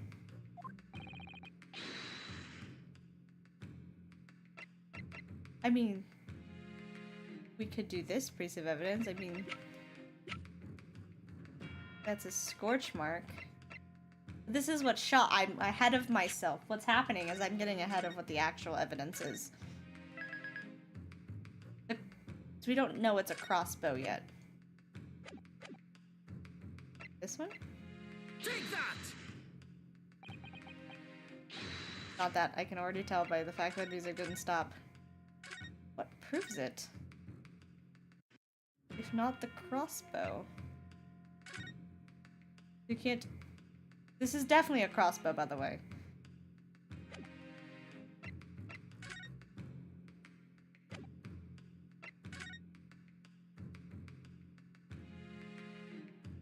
Maybe the picture? Because he was stabbed. Take that! Nope, okay. I hate trying to figure out, like, the first part of it when I know what the actual full conclusion is. So. Let's show 4 balloons, by the way.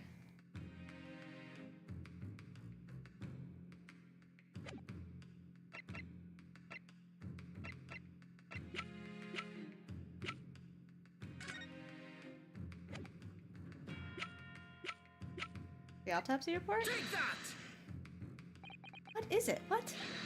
I'm so confused. I hate these things. Like when they know finding the little piece that connects to the rest of the pieces.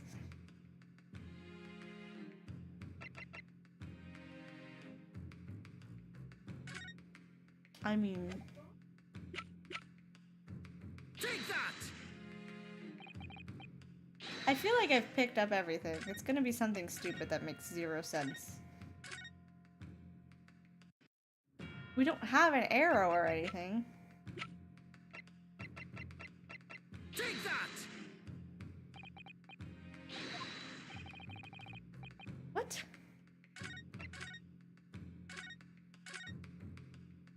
I've presented pretty much everything. Take that! I've presented everything. What do you mean? Now I feel like you're just being silly, game.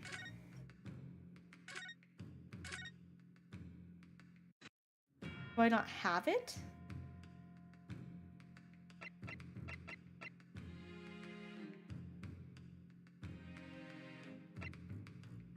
I've presented this, this, and this. I haven't presented this. Take that!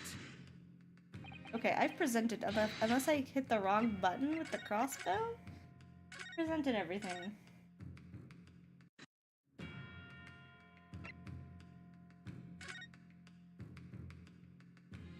There's gotta be something I'm missing.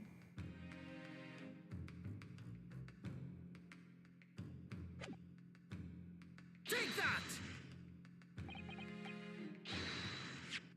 No? Yeah, I presented everything. What are we missing?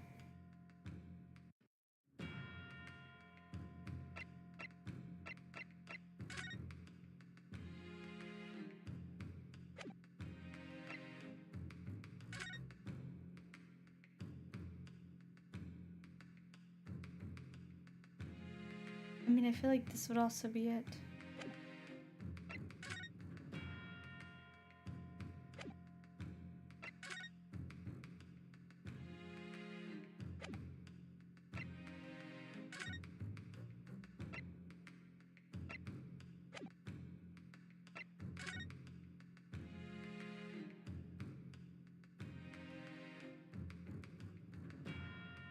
I'm missing a piece of evidence, somehow. I presented everything.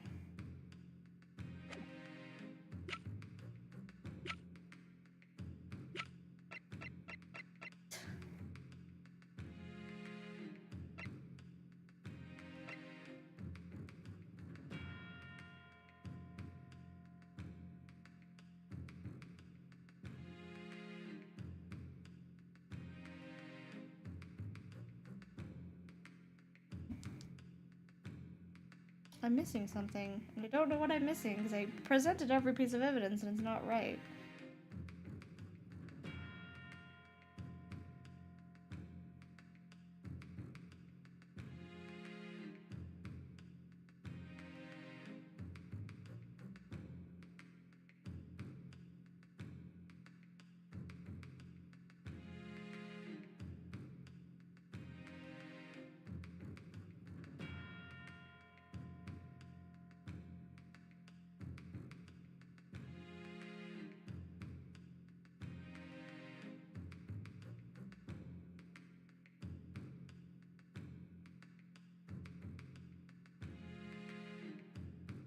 I'm pretty sure it's this. I'm pretty sure I'm just missing something.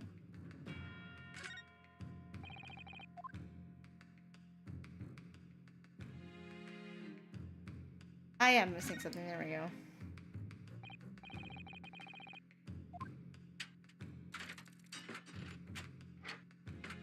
I mean, it looked like a crossbow without you doing that. Dumb.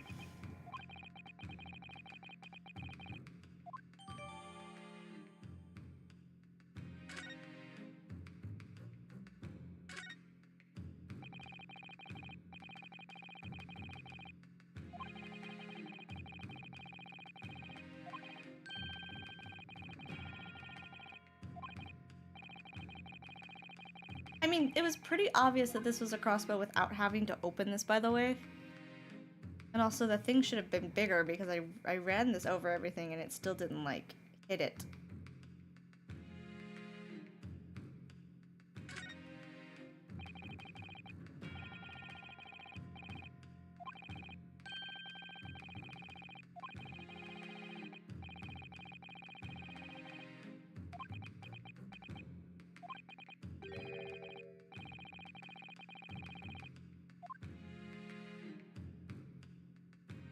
So now we should be able to present it.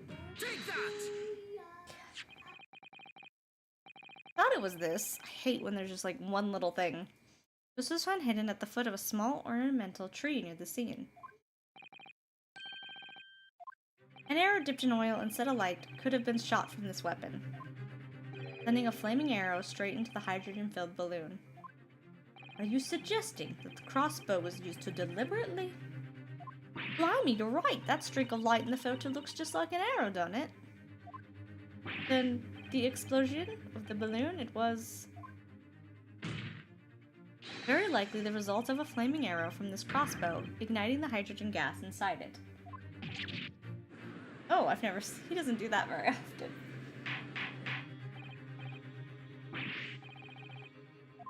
If the aim was to cause the balloon to explode, the shooter could have used a gun, of course. However, there's an obvious reason why that would have been out of the question. The noise of the discharge? Of course. That's right. By using a crossbow, the projectile could be fired at the balloon silently.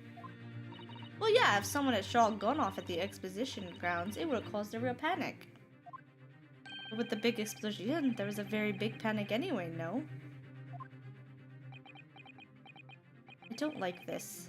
I should be pleased to have found a plausible new explanation for all this, but something feels wrong. Objection! You understand the implications of what you're saying, my Nipponese friend? If a flaming arrow did indeed hit the balloon, then obviously it would have exploded. And if the birdcage appeared from the cloud of smoke that ensued, What? Wait a minute. What are you really saying here? I don't get it. Was that birdcage beamed up into the sky after all? Or not? Ah, now I understand. That's what that sinking feeling is about. I think there's a good chance that the birdcage was actually concealed inside the balloon all along. There's no going back now. The horse has bolted. Let's assume, as I said, that the birdcage was hidden inside the green balloon from the start. On stage, when the experiment was started, the birdcage and the instantaneous kinesis machine disappeared in a cloud of smoke. At that moment, the flaming arrow was fired from the ground, causing the green balloon to explode and drawing the attention of the spectators to the sky above their heads. From amid the smoke, the hidden birdcage then appeared to fall down and crash into the crystal tower. I think you'll all agree it's entirely plausible. What I've just described is the real truth behind the miraculous experiment carried out that day.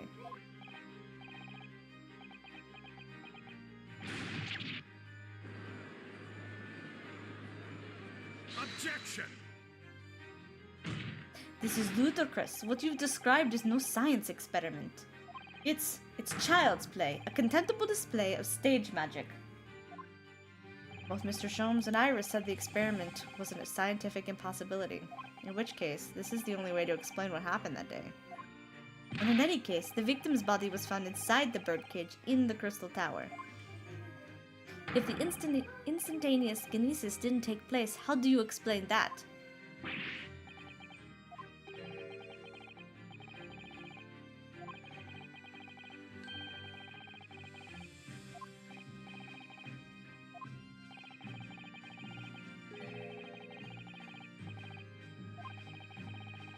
That picture did look like he's wearing different clothes. Yes, of course. So in fact, Mr. Assman must have been inside the birdcage that was concealed inside the balloon right from the start. Objection! That balloon would have been filled with hydrogen. Anything hidden inside it would have been scattered to the four winds when it exploded. No one would ever have embarked on such a risky venture.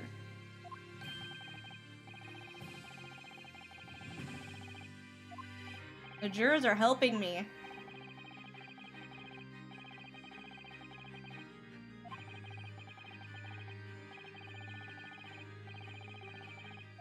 The mixture ratio?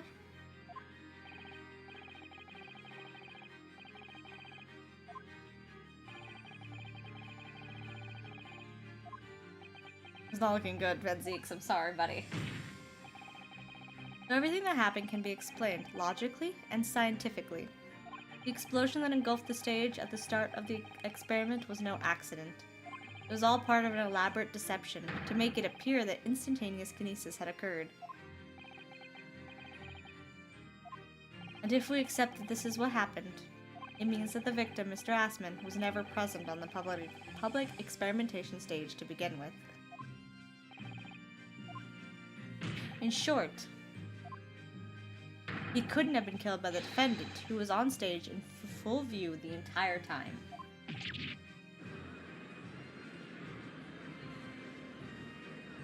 This will be very hard for the prosecution to counter. Lord Van Zieks can't credibly maintain that Professor Harebrained is a suspect now. Oh no. But he's gonna fucking implement himself. Implicate. He's a fucking dumbass.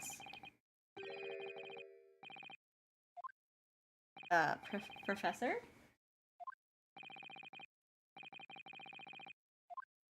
Sorry?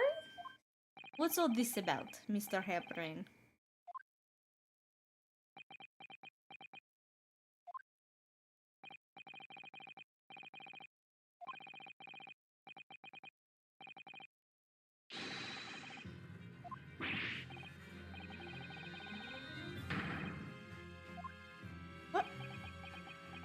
What are you doing? He's so worried about his experimentation being proved false that he would rather fucking commit himself to being the murderer. Objection! Professor Hairbrain, what are you talking about?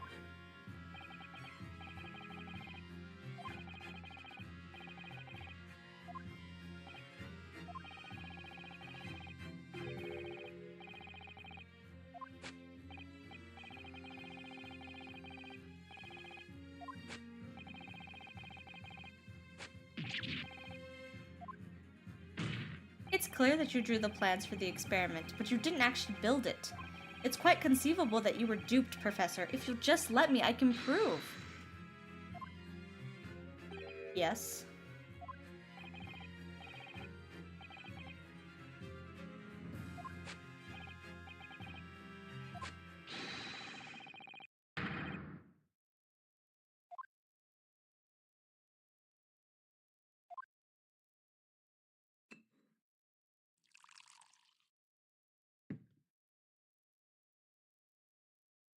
Pray forgive the discourtesy of filling my hollow chalice at this critical juncture.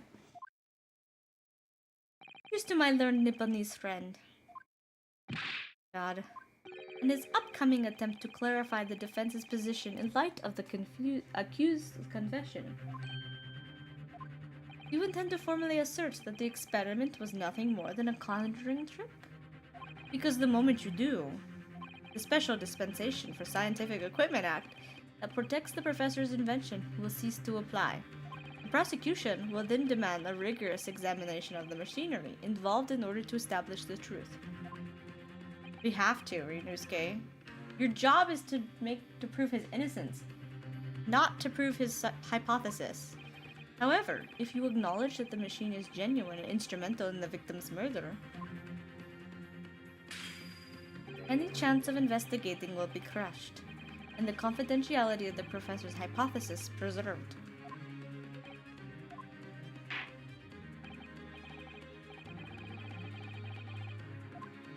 Come on, Ryunosuke. But your whole purpose as a lawyer is to defend him with his innocence.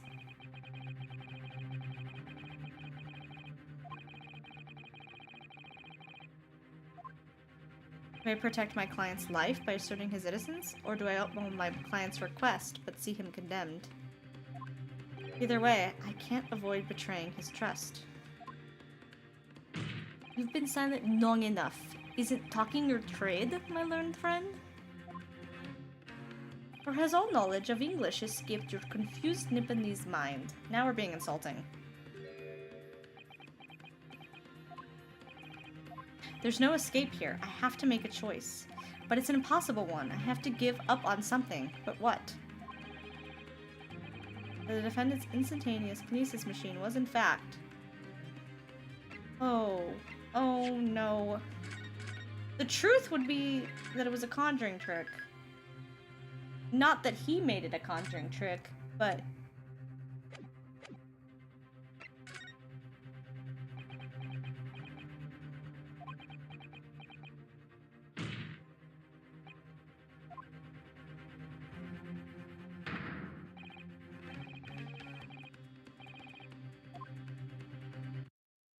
What must I give up on is not the question you have to ask yourself here.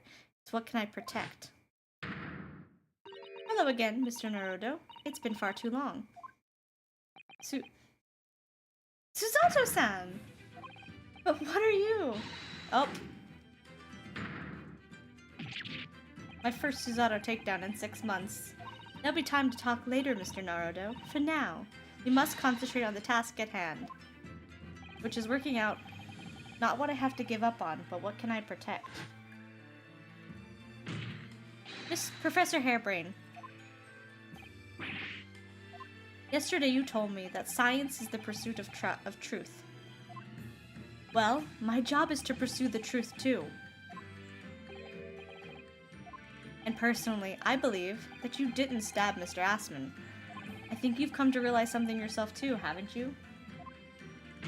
That your experiment and the machine you built with the victim are questionable. The truth behind that is what we must both pursue now. Bye, alcohol. So, finally opened her eyes. Here you go. He really wants to help us. He just does it in the most condescending way. But he doesn't want his friend to go to jail. I also don't think he believes that his friend's hypothesis was wrong. But we were told that it was built by someone else. He drew the plans, and that doesn't mean it was that the person followed the plans. What? And that's for you. Albert, you can't ignore this any longer.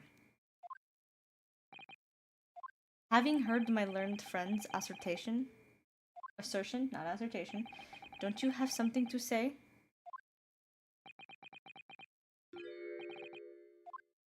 Lord Van Zieks. Gosh, I've never heard him speak that way before.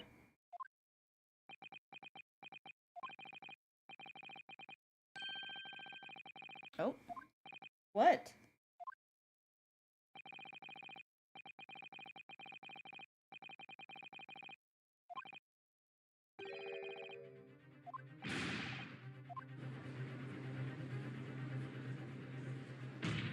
Professor, did the man have any distinguishing features? What did he look like?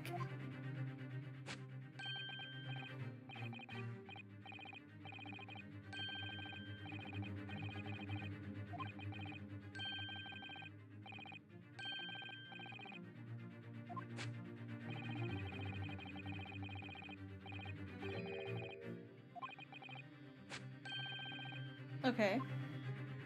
What? We knew this was where this was going. He built the machine?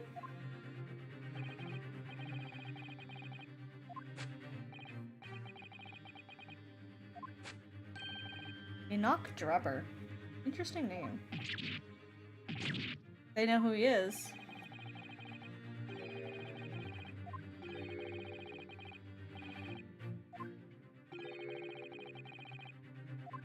Who on earth is he?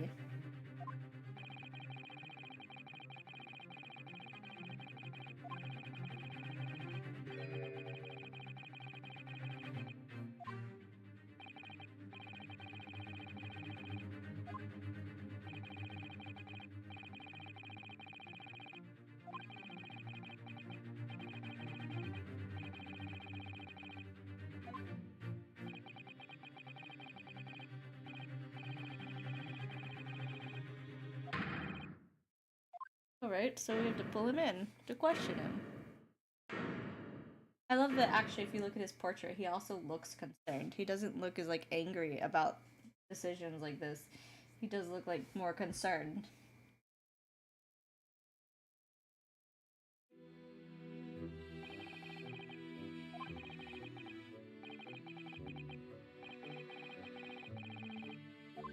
Considering what we've just heard about Mr. Drubber's character, I'm sorry to say that sounds increasingly likely.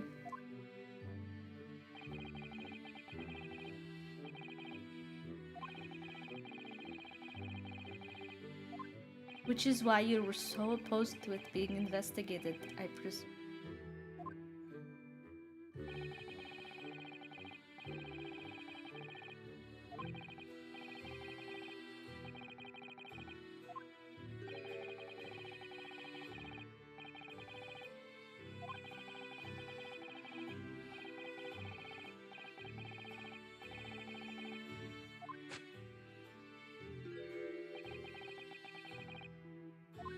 So you really had no idea then, did you? About the true nature of the machine that was built, and the true nature of Mr. Drubber.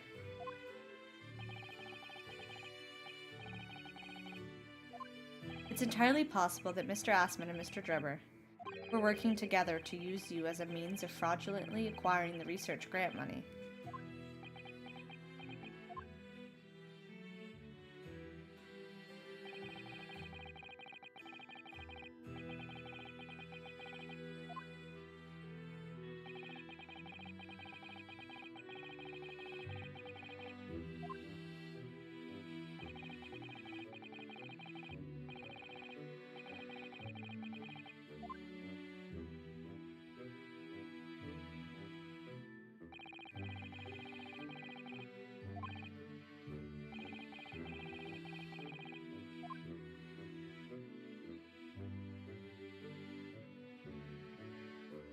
Let me confirm one final point with you, Professor. Do you now consent to the prosecution submitting the necessary paperwork to release your invention from the protection afforded by the Special Dispensation for Scientific Equipment Act?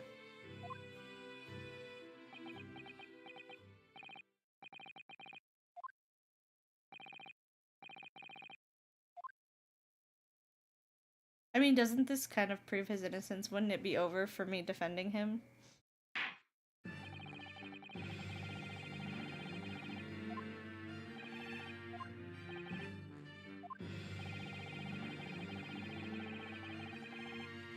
Yes, Mr. Reber.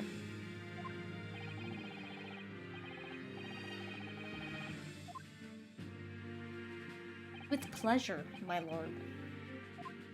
I guess, I mean, we still have to see it thing, but technically my job is done.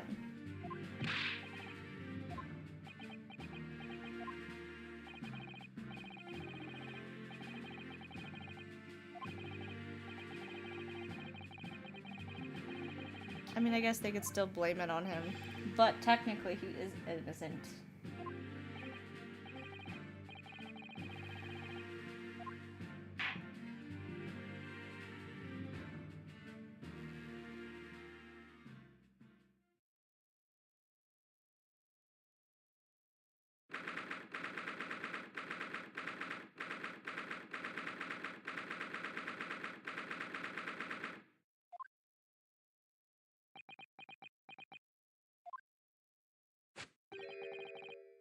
Ah, yes?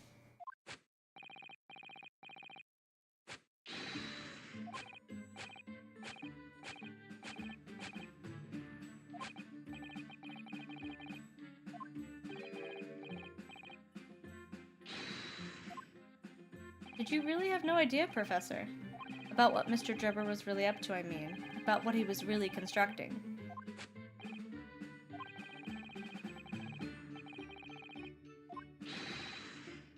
Alright, in that case, I won't say anymore. Now, sadly, the murder accusation against you still stands. We must do as much investigation as we can before the trial resumes tomorrow.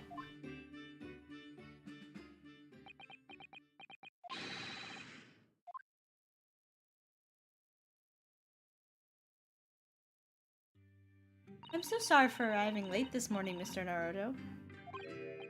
Arriving late? Didn't you receive my postcard? I wanted to let you know when I'd arrive. Postcard? What postcard?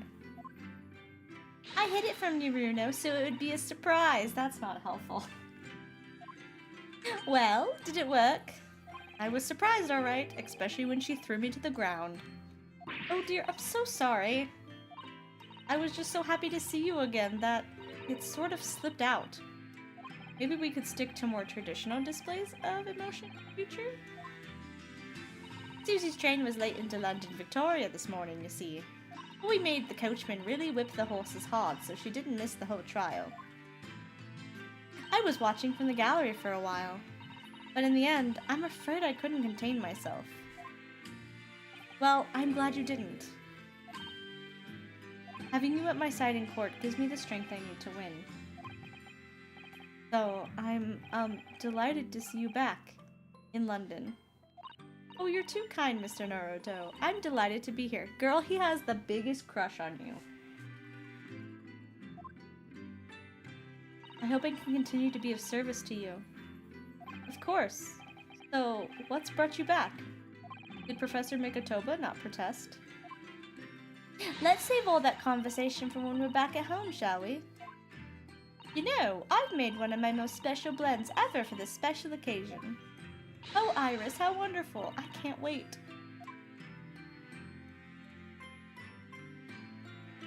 Misato-san was back in London. It's hard to describe how happy that made me feel at the time. But despite my elation, our tale was about to take yet another extraordinary turn.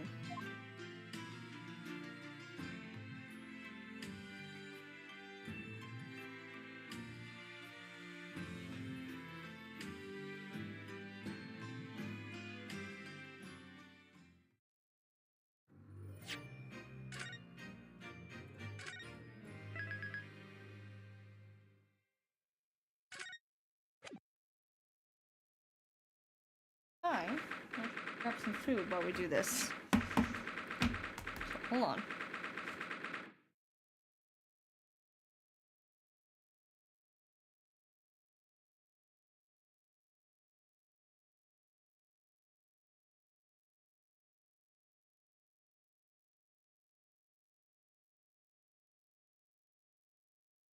Ugh.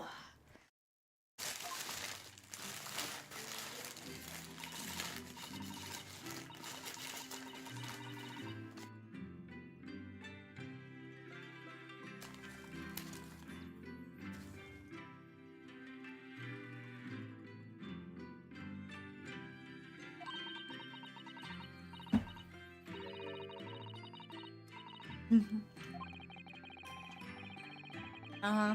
Sure, buddy.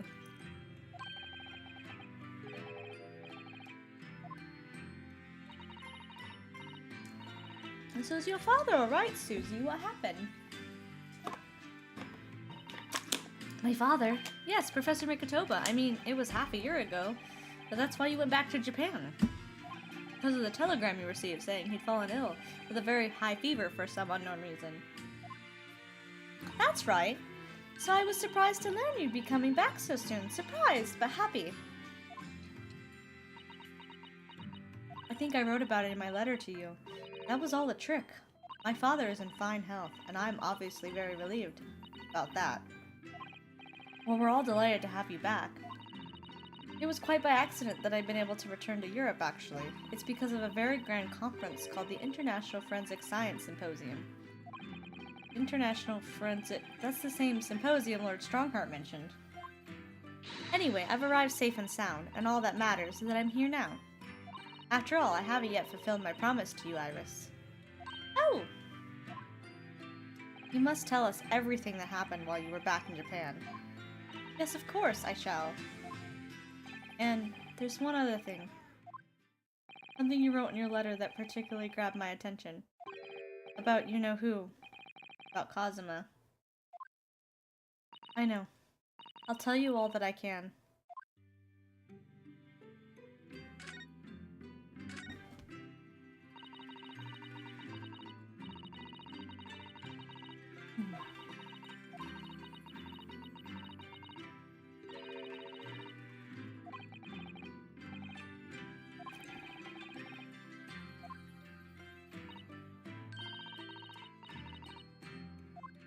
You sure did.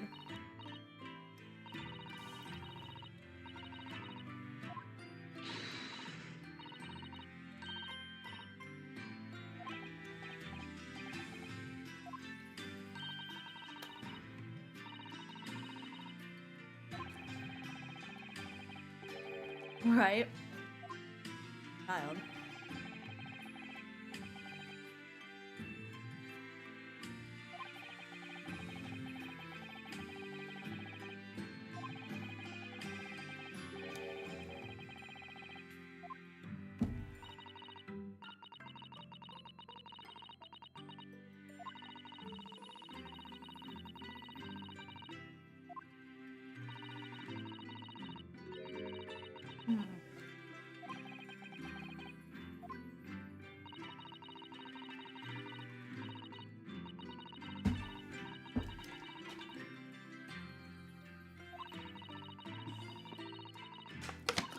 I think the thing about Zieks' brother, I think it's all connected.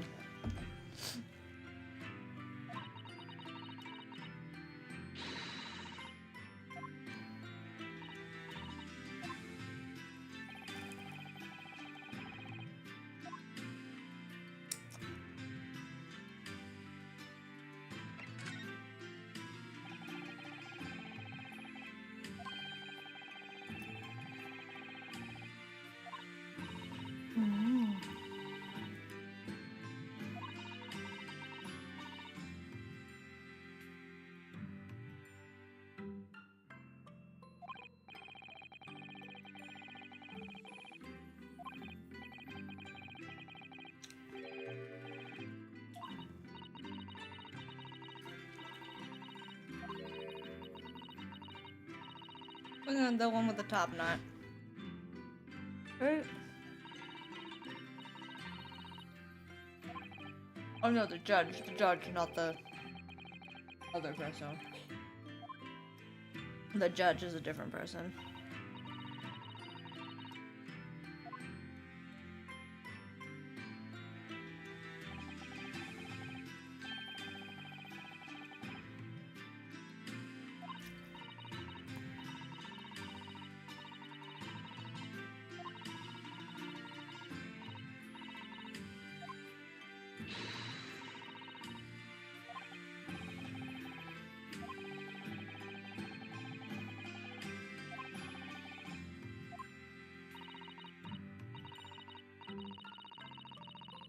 But why?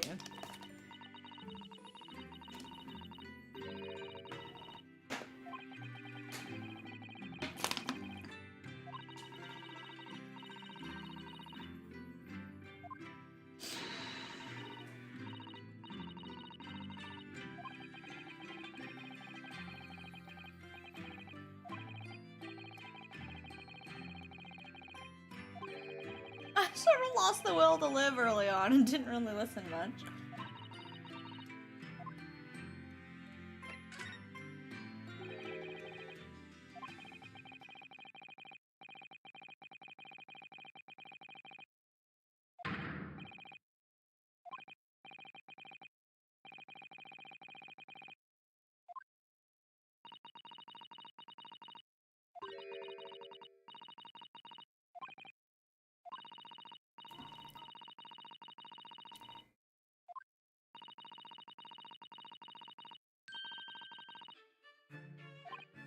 She had a different name.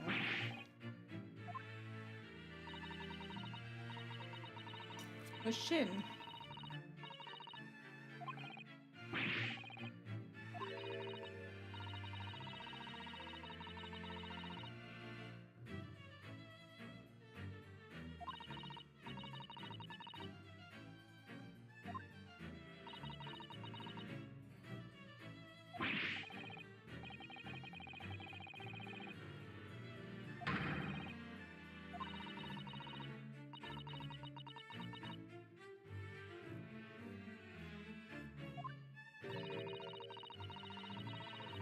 No.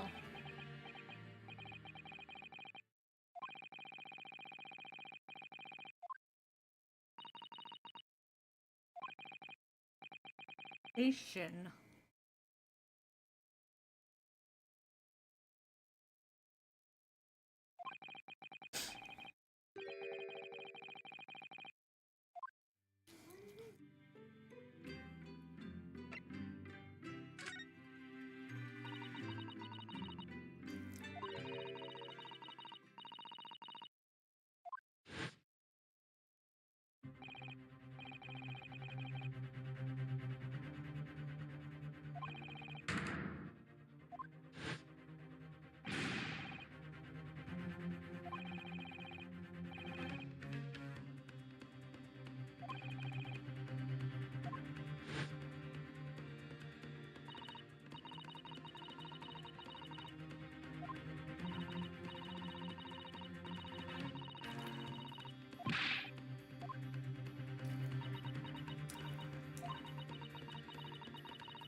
Because he's not dead. He's not actually dead. I'm sticking with that. Working with Van Zieks for some reason.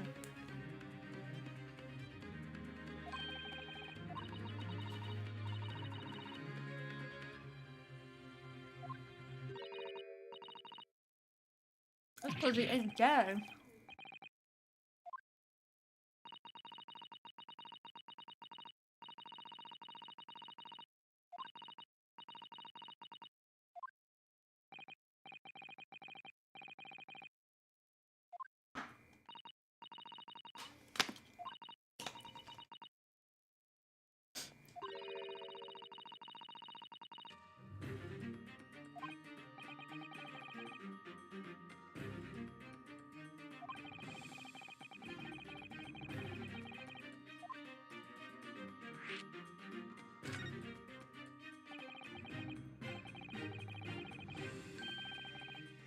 They sure were.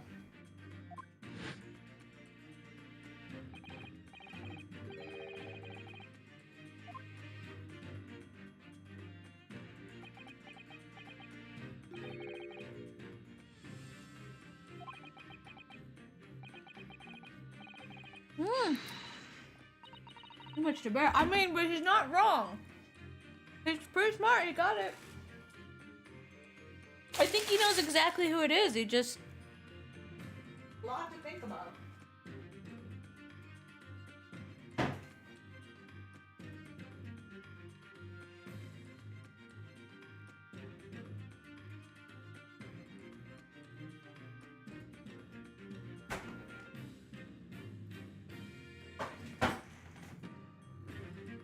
Made the thing. Walked into the hooded figure. How he looks so familiar. I think it's just putting those clues together is rough when you're friends with that person.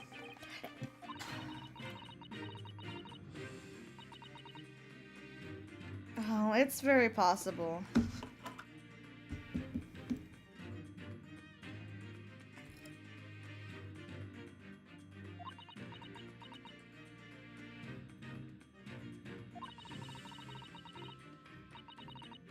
Passing it back.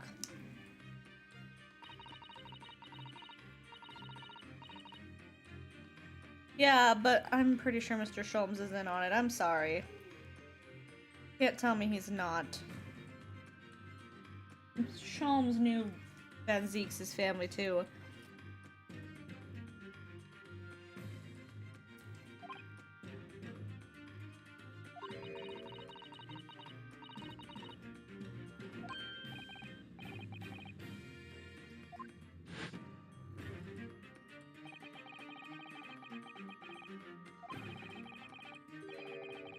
He did lie to you.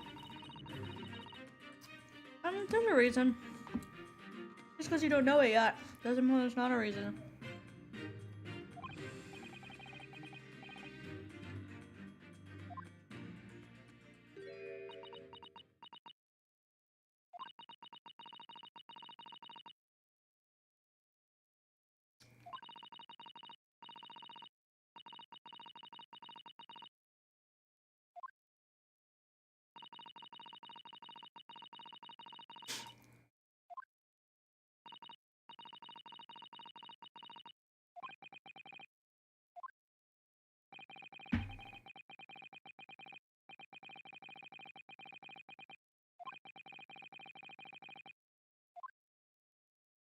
Okay. Well, we need to go investigate the actual court staff.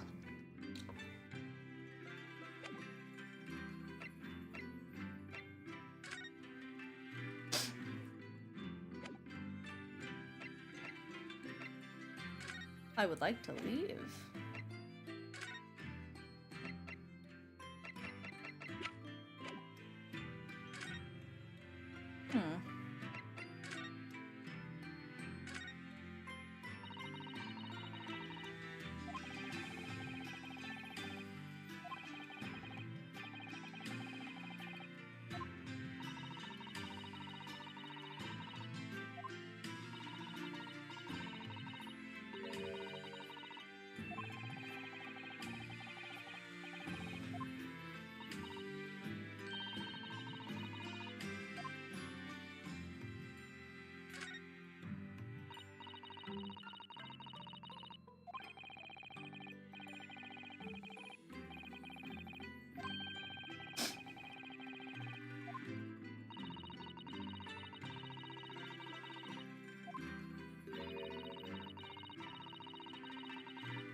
They're so cute. That's because you like her. You should just be honest about that one.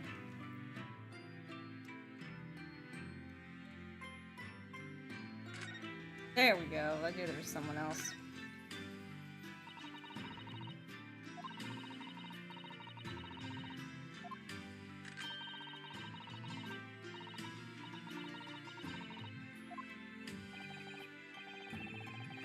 It has to be connected.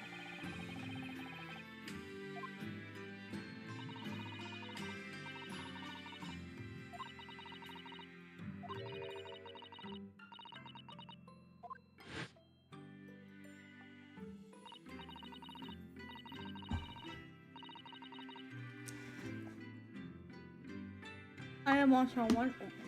If she wrote the manuscript, wouldn't she remember what it's about? Didn't you just tell us without having to read it?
So he has it.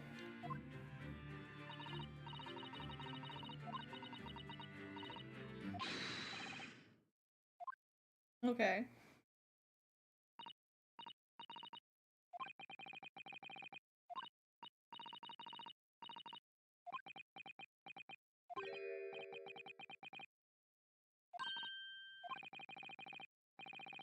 Well, that certainly would keep it safe if you put it out of the country.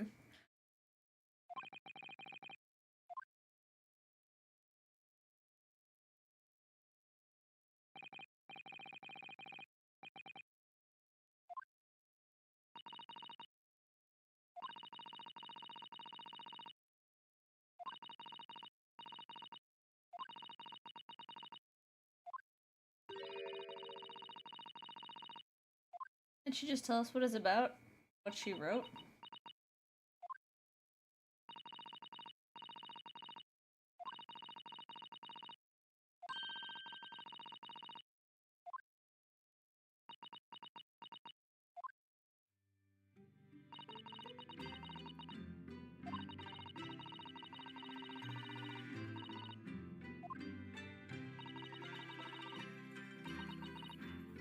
I appreciate it.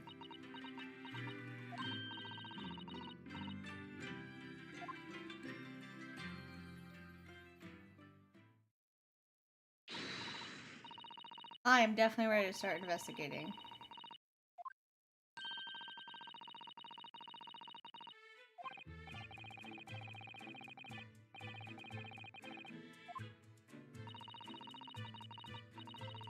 It should.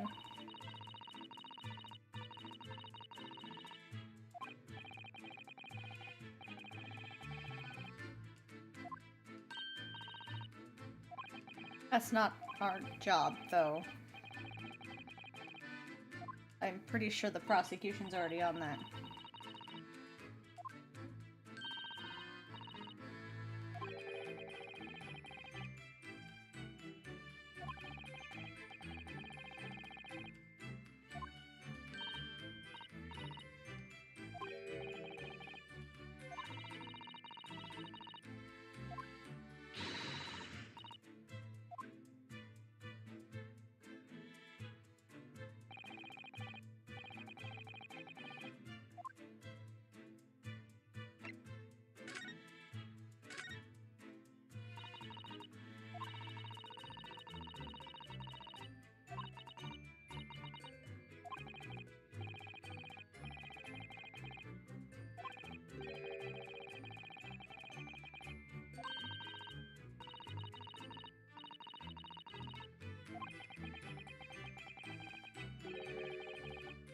This was served.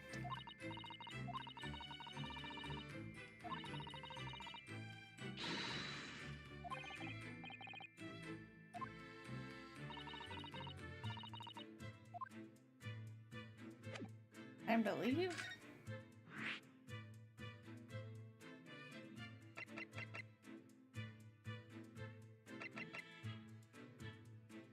Got added. Experimentation stage. Probably because we're allowed to there now. I mean, I could see no reason that we wouldn't just automatically go there. I've got Sholmes, I guess. I don't think he's here. Yeah, he's probably not here. Doing his stuff, so this probably has no reason for being here.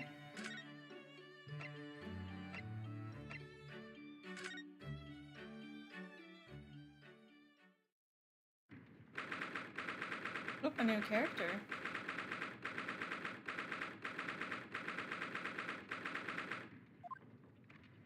Oh. Who's that standing besides Lord Strongheart? I'm done eating, I can read now. I wonder, I've never seen her before.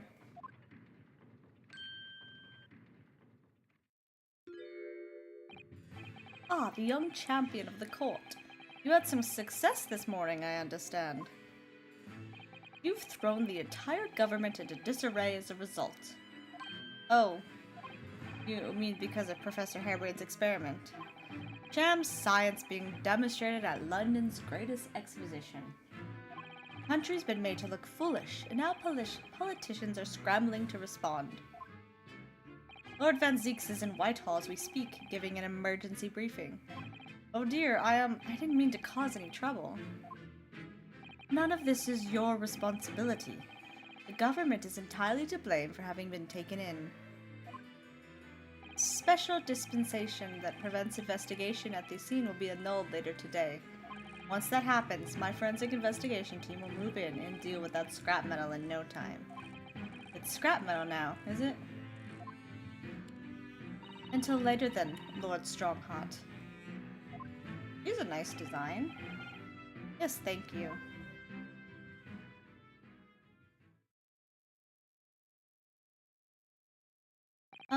Who was that?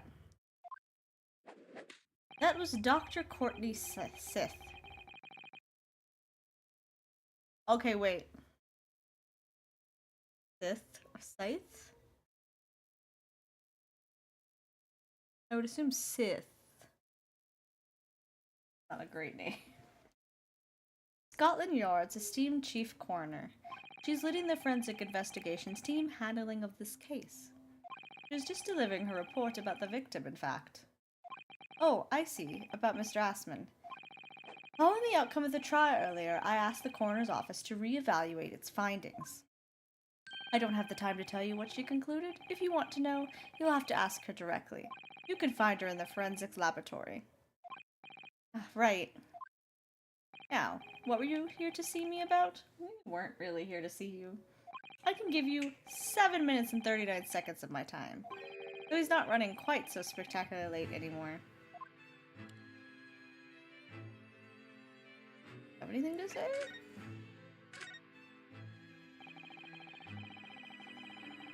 They examine evidence.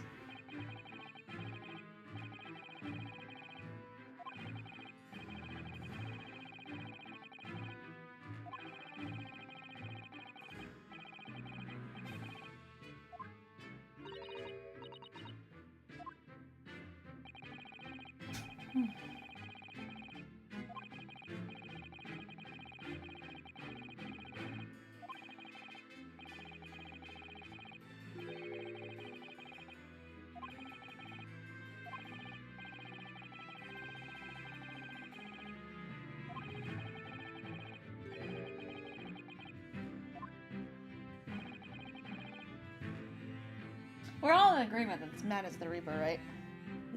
Like, it's very obvious. Van Zieks doesn't fit the personality of the Reaper.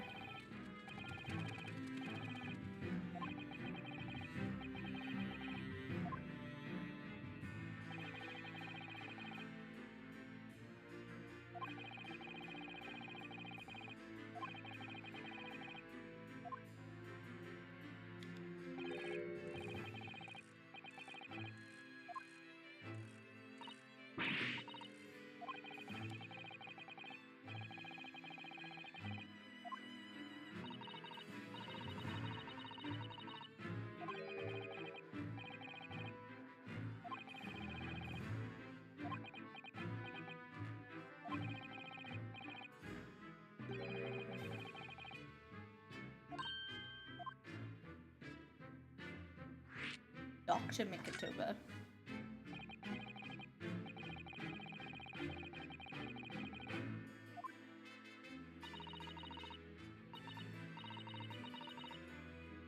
Oh wow, they're for young. I for some reason thought they were like 20.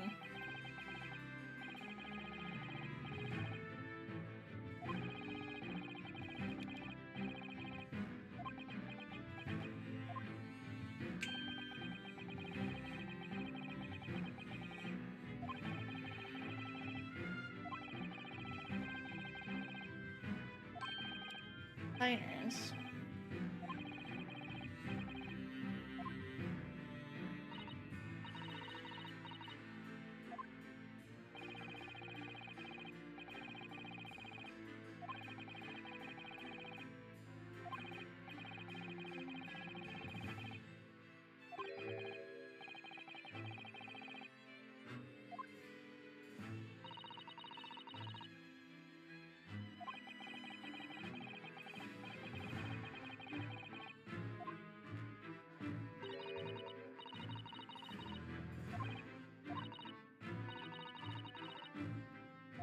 I'm assuming when she was with her grandmother, then her mother probably died giving birth there, and that's probably part of the reason he left.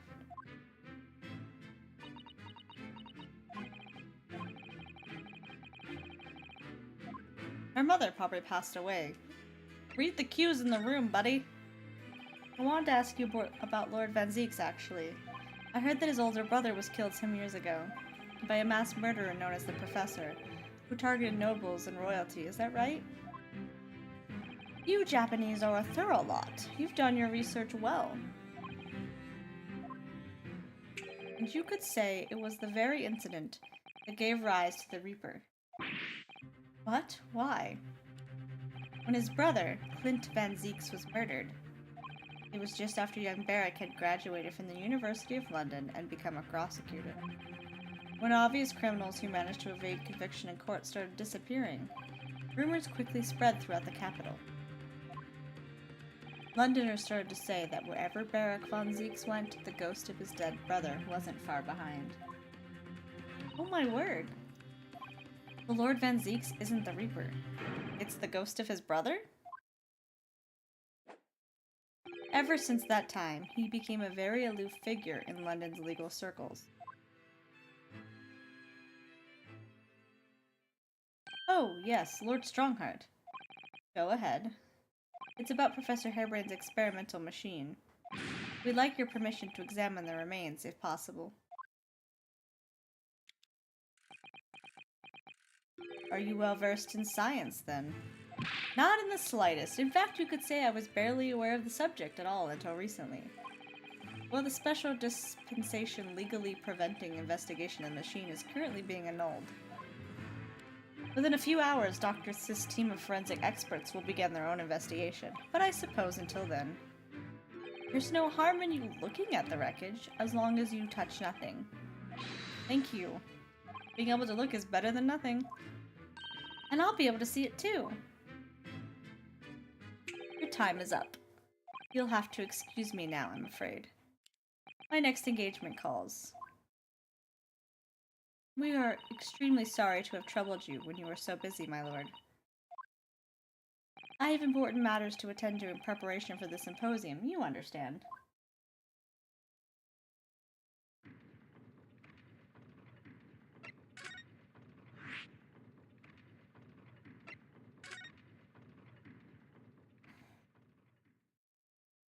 Oh, he's going crazy in there.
Right, what have you been working on?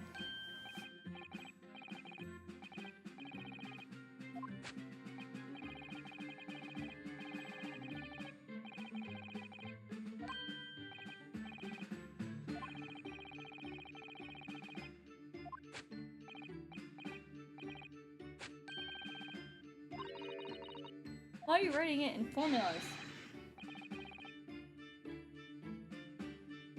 That's a phrase I'm not gonna read out loud.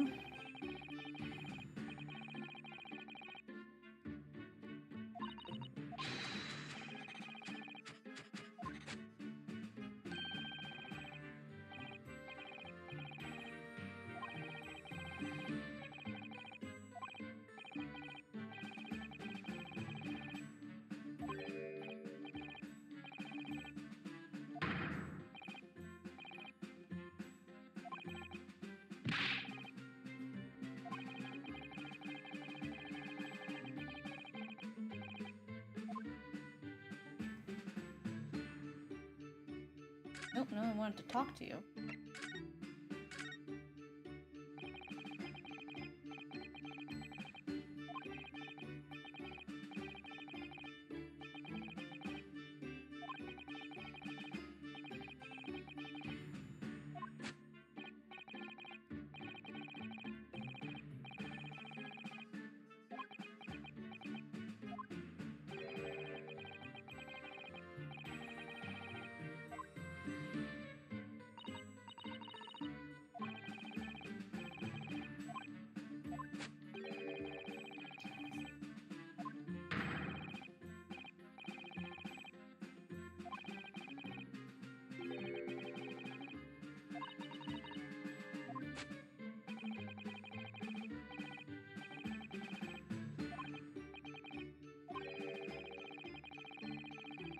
No, I think he truly did.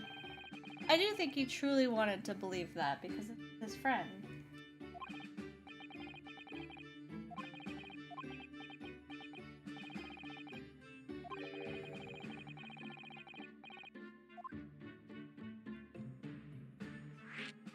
Oh, please tell me more about his motivation.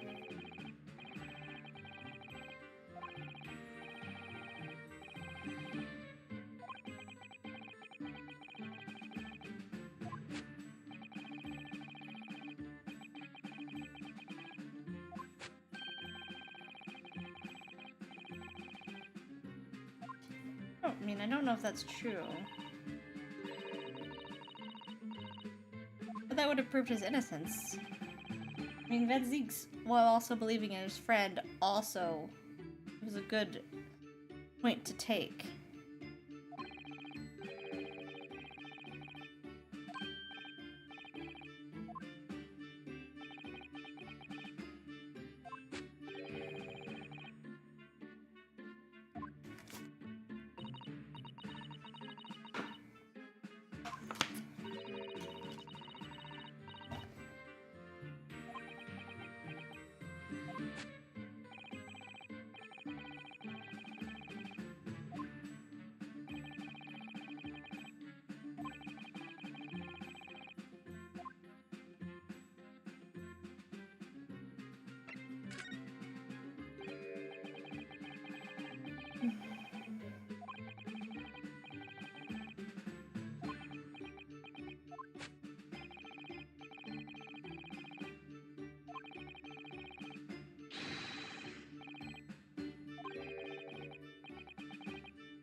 Yeah, it wasn't a good person he got involved with.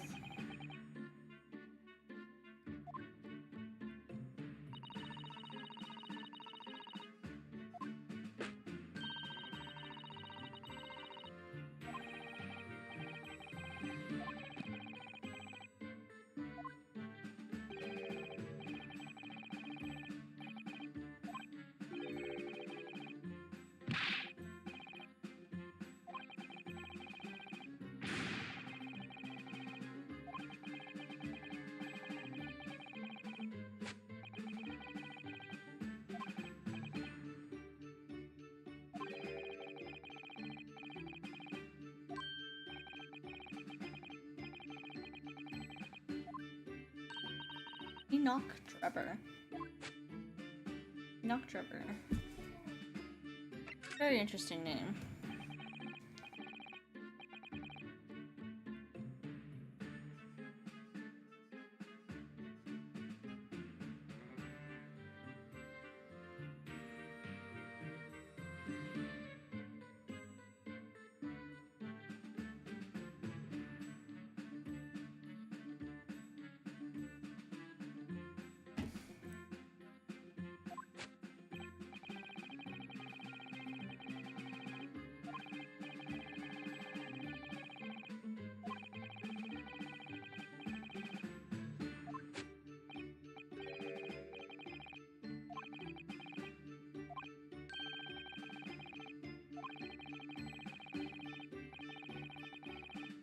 Okay, so he's smart. He's a smart thief and fuck around man.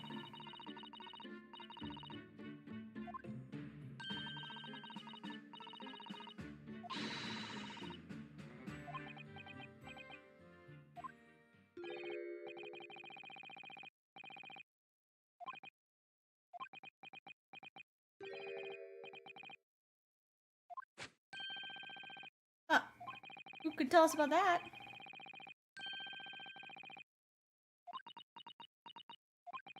That's important.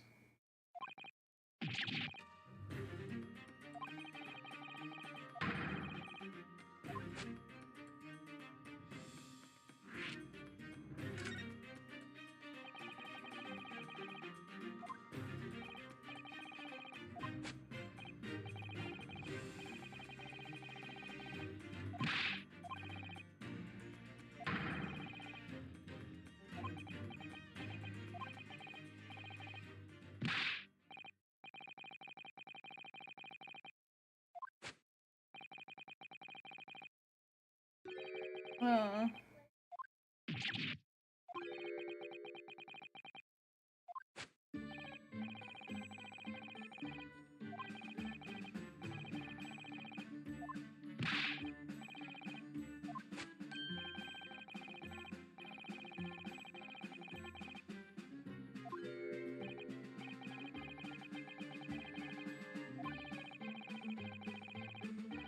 Well, that'll make it if we just walk around the city until we find that.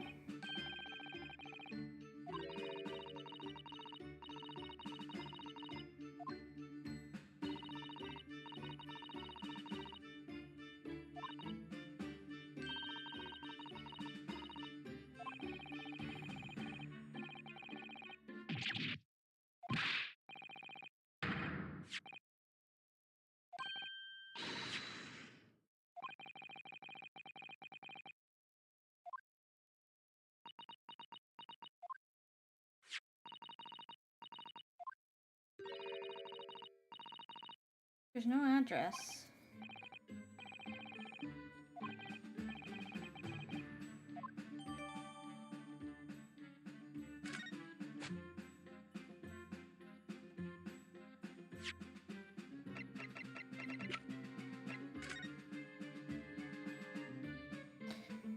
This looks like a fake business card, by the way.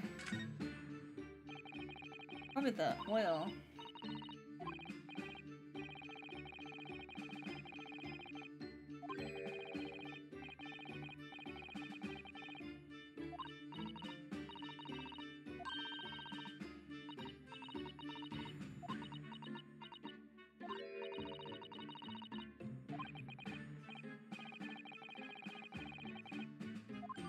Okay.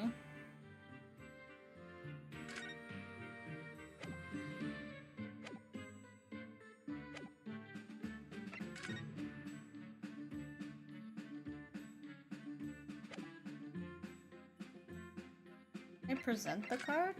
Is that doing good?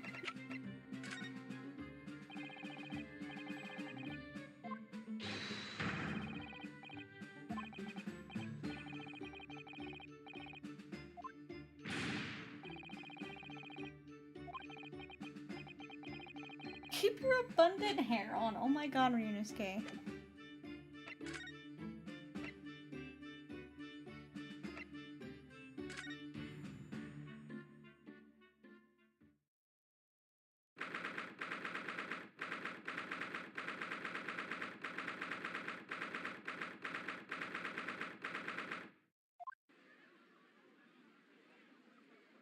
Nope, Ginny's here.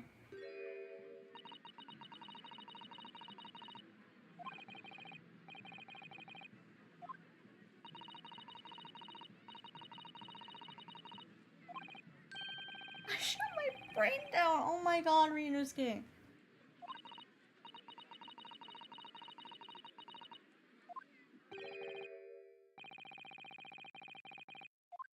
Danny.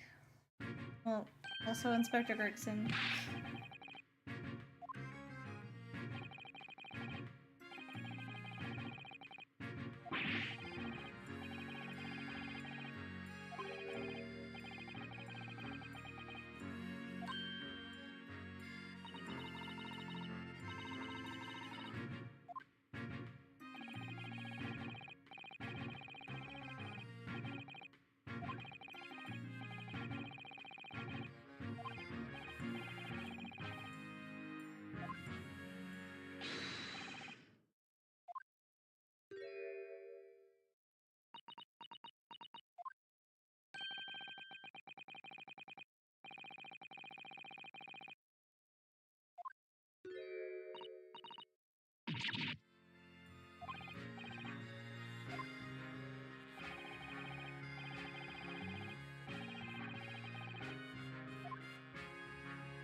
Maybe.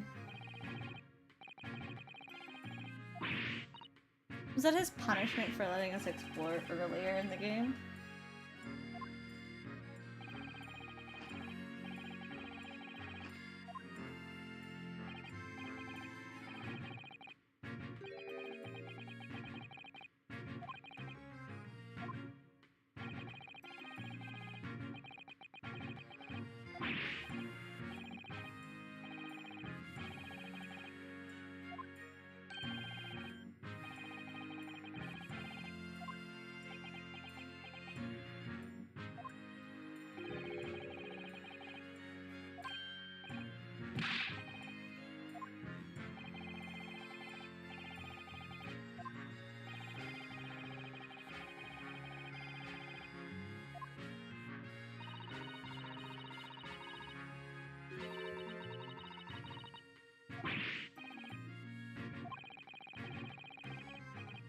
Cool. Okay.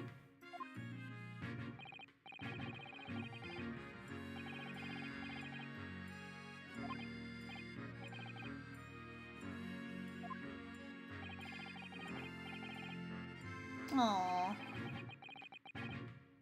He cares about her.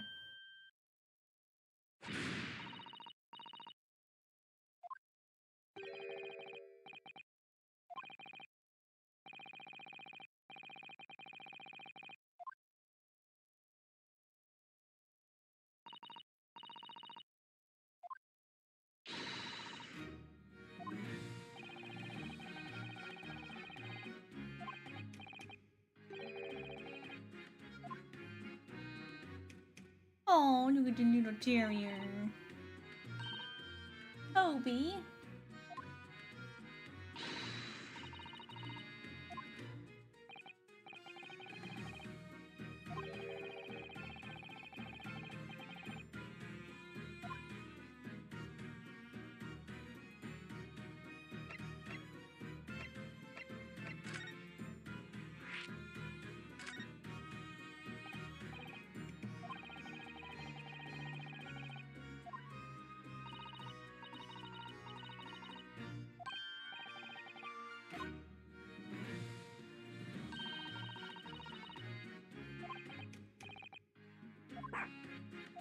Yeah.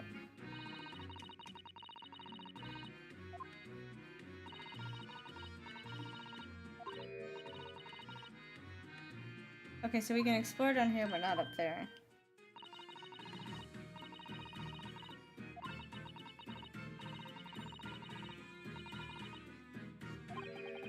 Yeah, that hasn't been gotten rid of yet.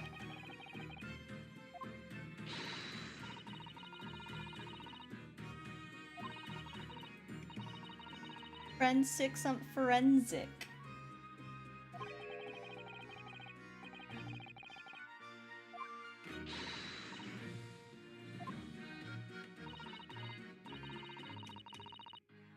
Not yet.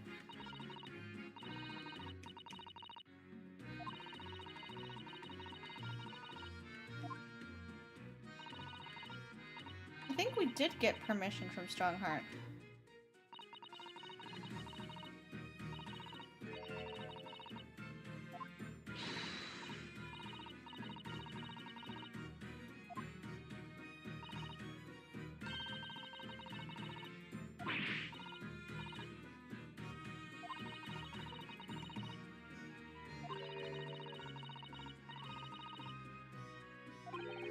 Tragic. Reader's cake. Oh, jeez.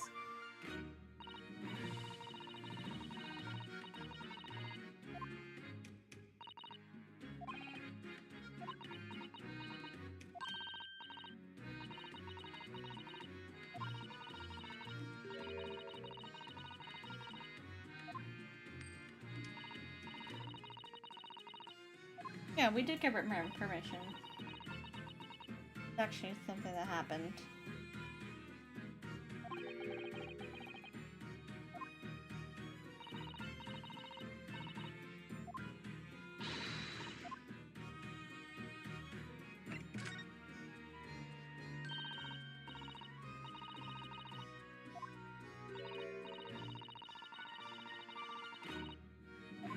Yeah, you were actually just there to be a witness.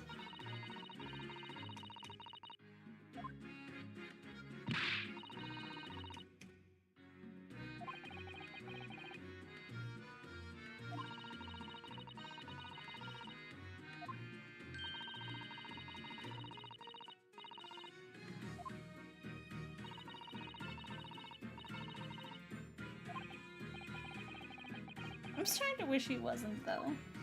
Funny.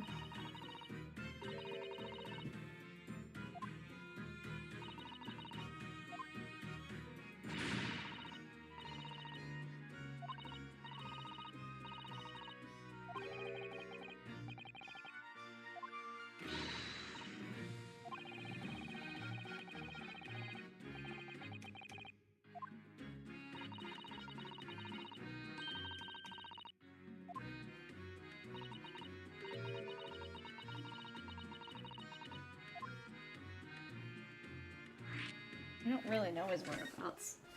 We know that it's somewhere that smells nice, but it's oil that smells nice.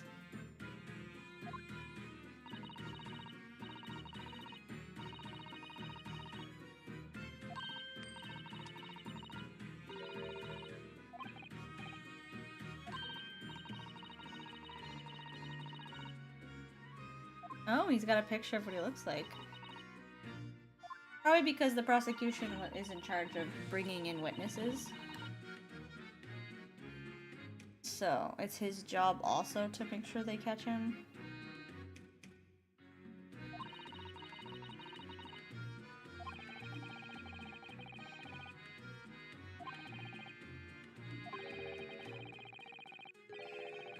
Chalice Gobbling Demigod?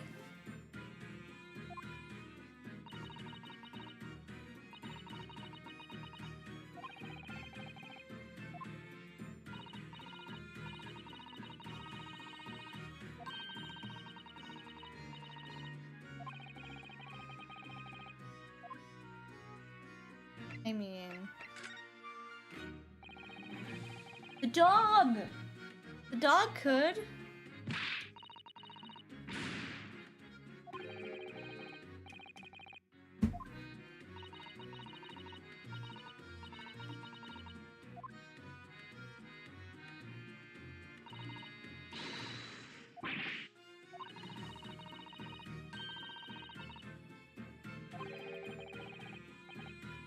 Cute.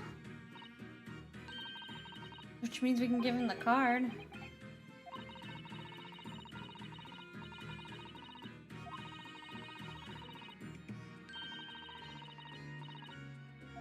I'm already ahead of this.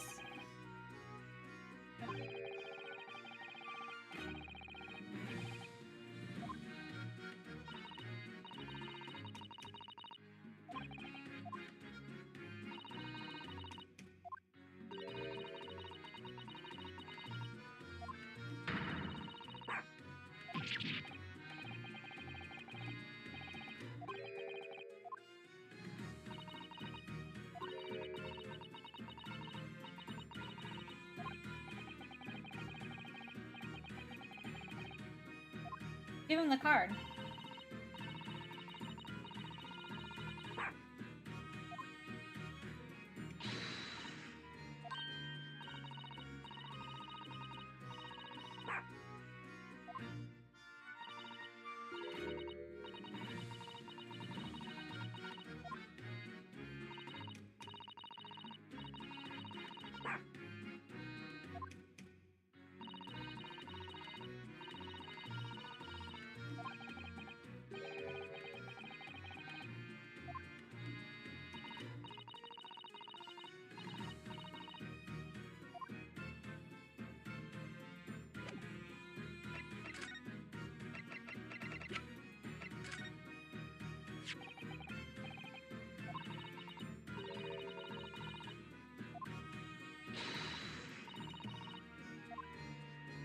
No, we went to the dog to sniff it.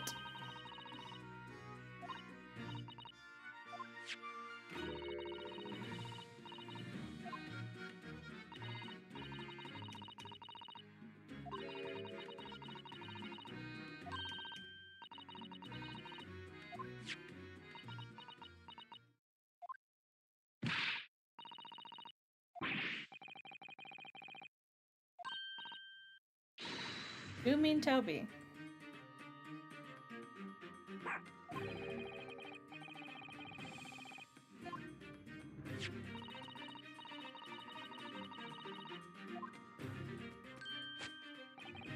Oh, oh.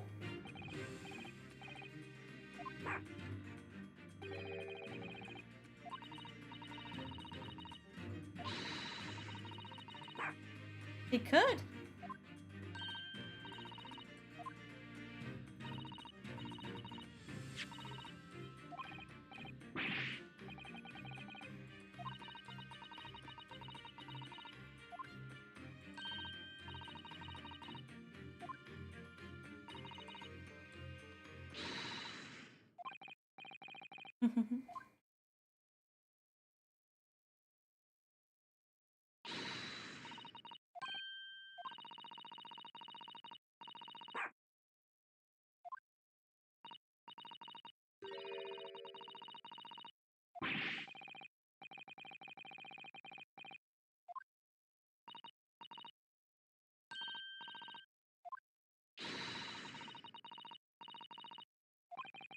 Poor Gregson. I mean, she's doing something important, though.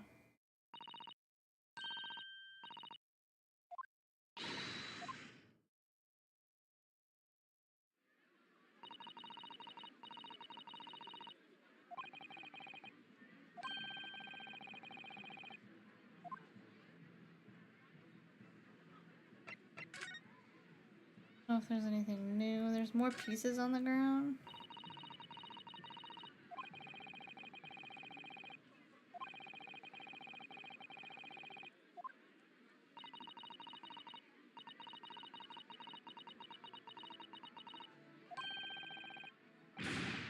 Rita's gay. I'm gonna hit you. Ouch, I'm a bad person.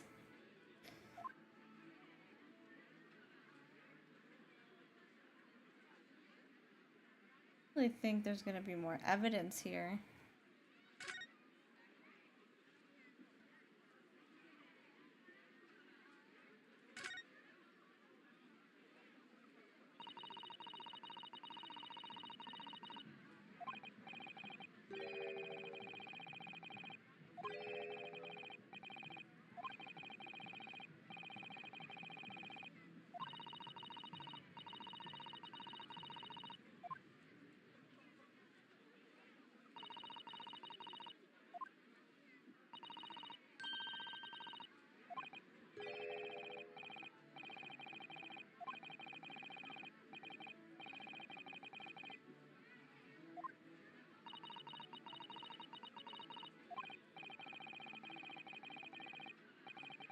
Wasn't by studying alone.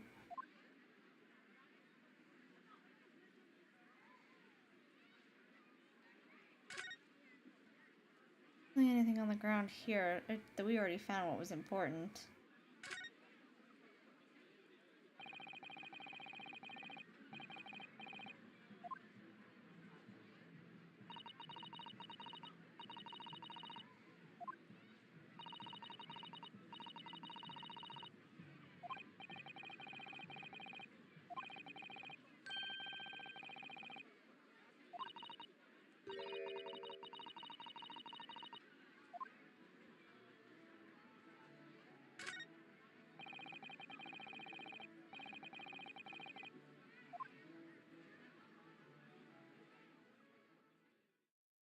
how we can actually look around.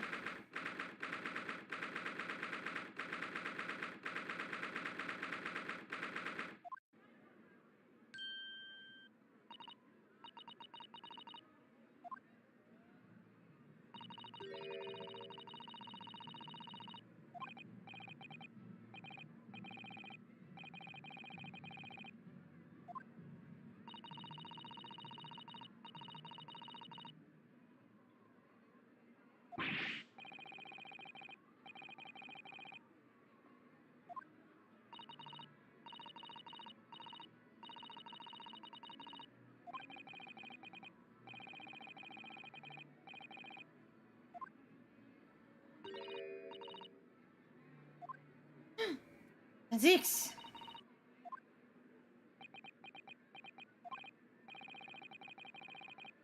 Shall we, Mrs.? Why are you afraid of him? It's fine. You both are allowed to look. He's the Reaper, remember? We do well to keep our distance, I think. We have permission to be here, from the top. We're perfectly well allowed to investigate this machine as long as we don't touch anything. From the top? Do you mean Lord Strongheart? Exactly. We can stay here and share this wreckage for as long as we like. Could have been at the center of the explosion here, and it wouldn't have bent her steel will.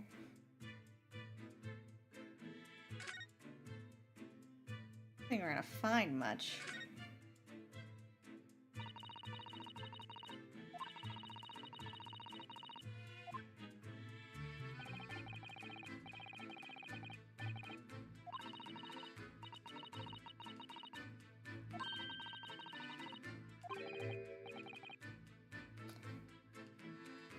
The person who stood in drops down to the floor below.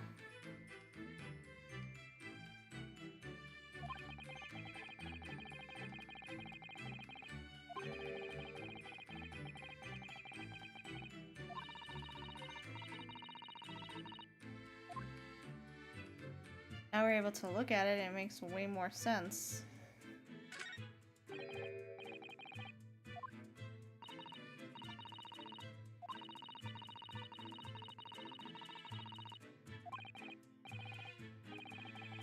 That means they opened it up and did figure out where the birdcage was.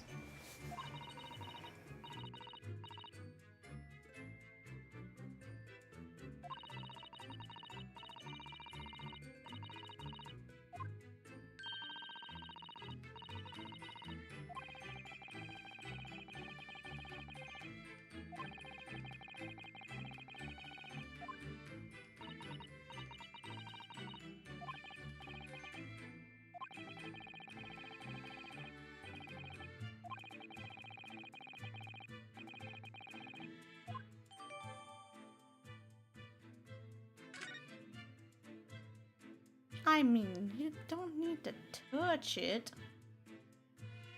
Don't touch it. You can eye it, just don't touch. Ah, that's the wrong one. Ah, fuck. I was trying to look at the levers.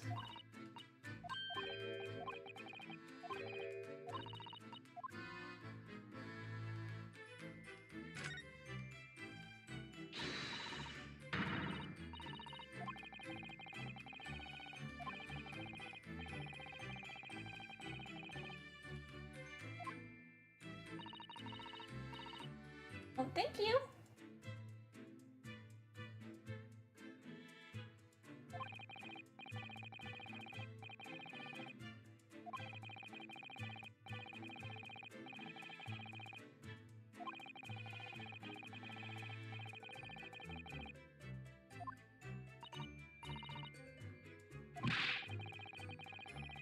It's not an onion. That's an Indian building. Ryunosuke. And usually they have those to make sound travel further. It's not an onion. It's not an onion. Not an onion. I would suppose we could probably talk to him soon.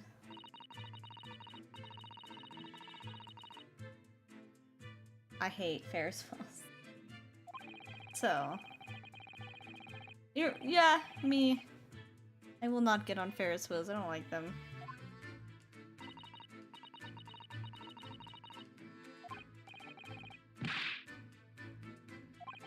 So it's funny because I can be on extremely fast roller coasters, but do not put me on a fucking Ferris wheel. Absolutely not. Upside down loop-de-loops? Sure. Fucking Ferris wheels? No.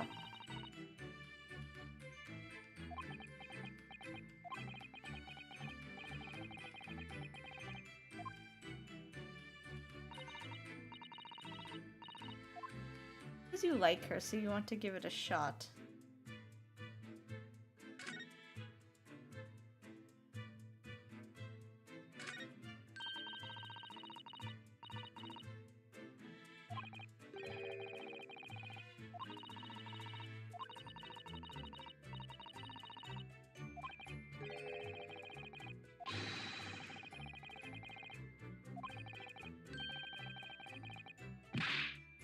Oh no, I would never say something like that. There's his balloons. Tamari handballs. Your balloons!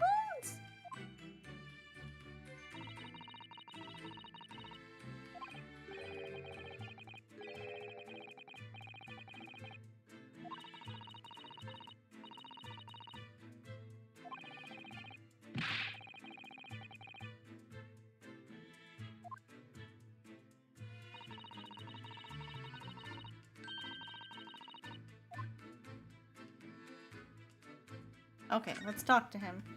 Actually, let's look at the evidence we collected.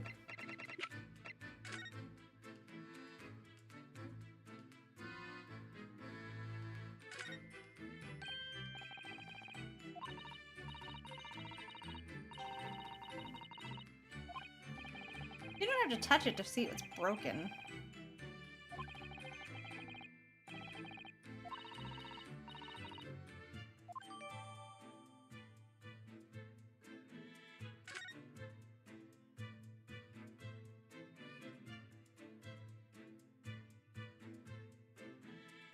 I think that's the only thing you can get from it right now.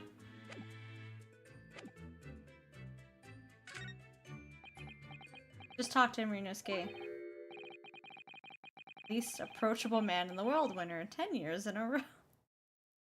I think he's just approachable. You're just a booty head. Be strong, Mr. Nahodo. Your country and your assistant stand firm behind you. Lord Van Zieks.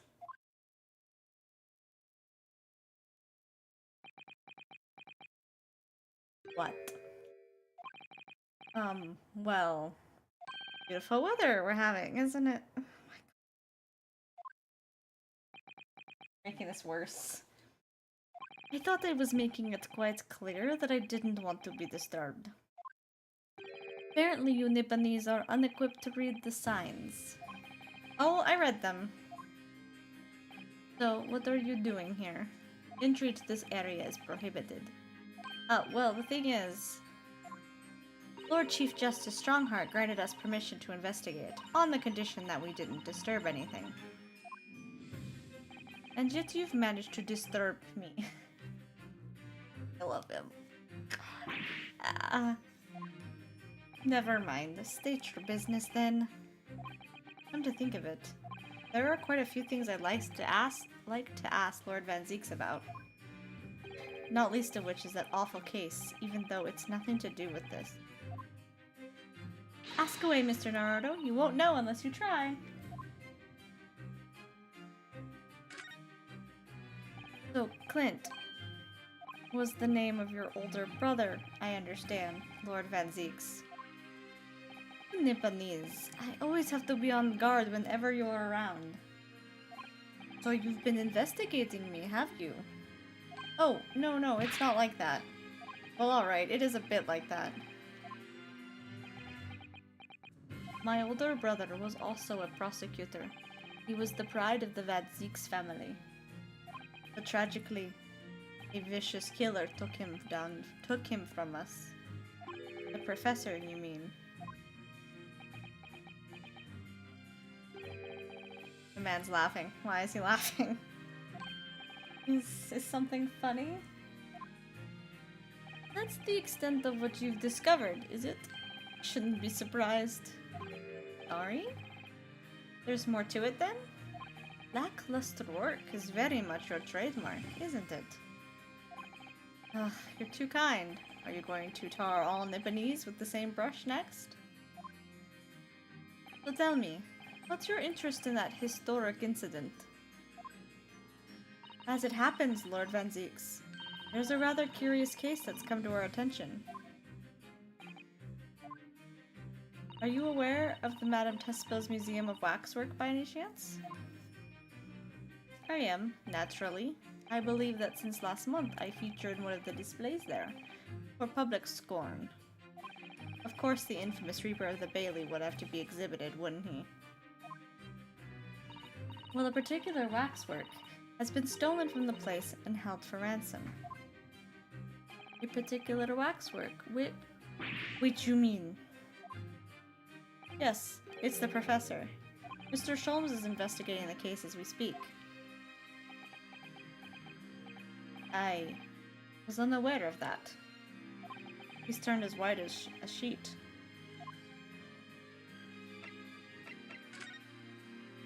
Are the police trying to locate the engineer, Mr. Drebber, already? Surely that goes without saying. We're very keen to see him found as well. Trouble is, we don't have much to go on aside from the description of the man we heard in court earlier. Which, according to Professor Hairbrain, was a tall, thin gentleman who has straight white hair and wears a black monocle. So I was just wondering, I mean, I realize it's probably not possible, but, we'd very much appreciate any more clues you can give us. Wow, Susato-san really knows how to take the bull by the horns. It doesn't have to be scary. He's not really against you guys. And I think Susato realizes that. He doesn't have to be scary. Like, Jesus. Fine. Why not? Interesting. I have a photograph of the man here from an investigation 10 years ago. Though it appears he had already had that black monocle at the time.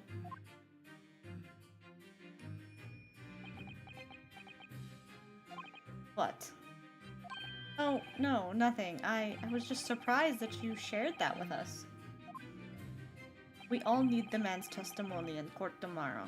And technically, whatever evidence he finds has to be shared with you at some point. Which means we have to do everything we possibly can to track him down in the short time available. So why wouldn't I show you the photograph? What is it about Lord Van Zieks? Sometimes I just can't work him out at all. Photograph.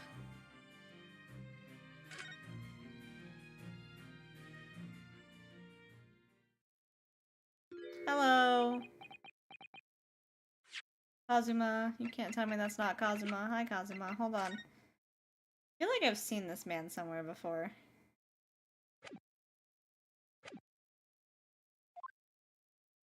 Ah, the file I requested for the trial tomorrow.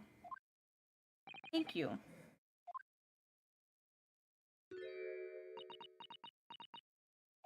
Are you alright? She's putting it together. Who is this man, Mr. Naruto? Lord Van Zieks' apprentice, apparently. Though I'm not the only one. Zato-san can see it too.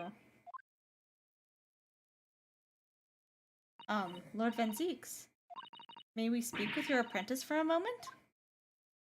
With him? Why? He's fucking out of here. Bye. She just straight out said it.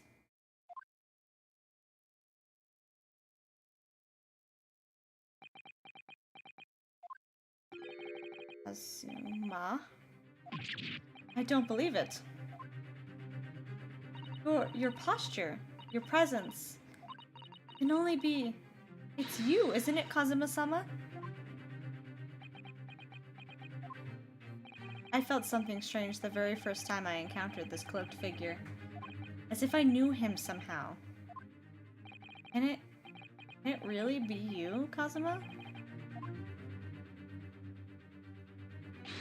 Wait! Too late.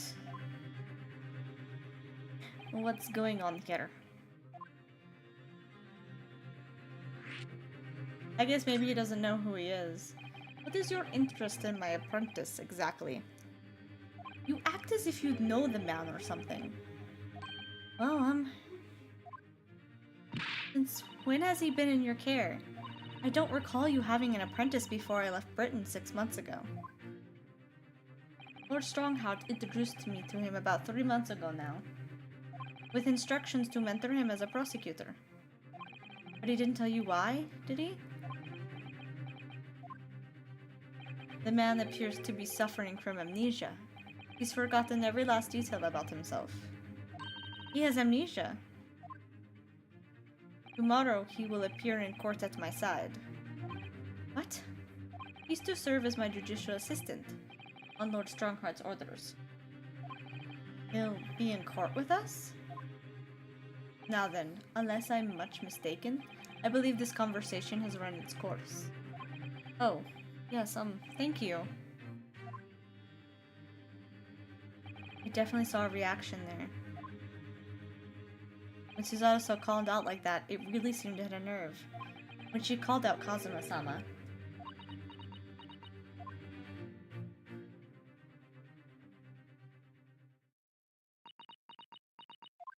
You already met that masked man, hadn't you, Mr. Naruto?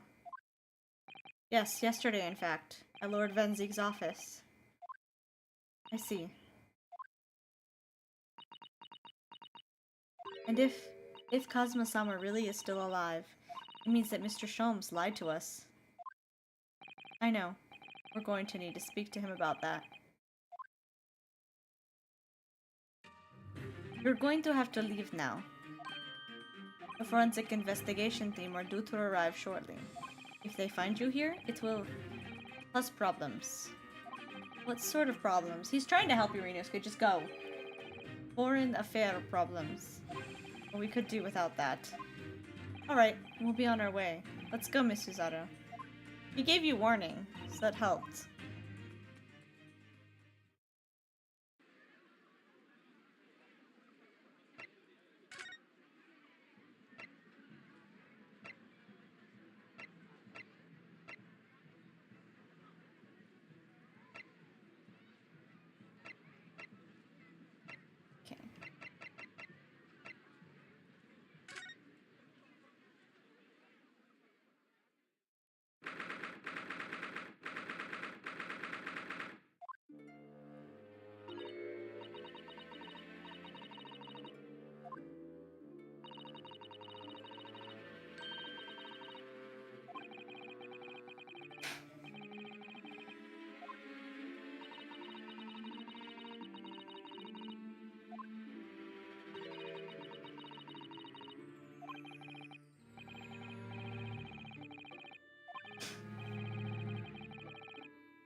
Okay. He actually isn't here this time.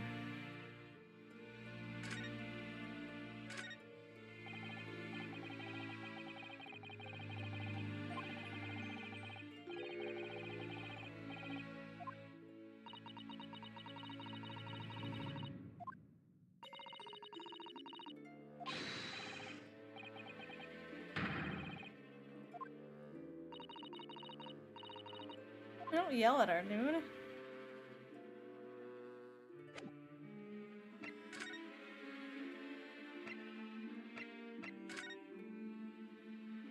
I need to turn the light on, it's getting dark.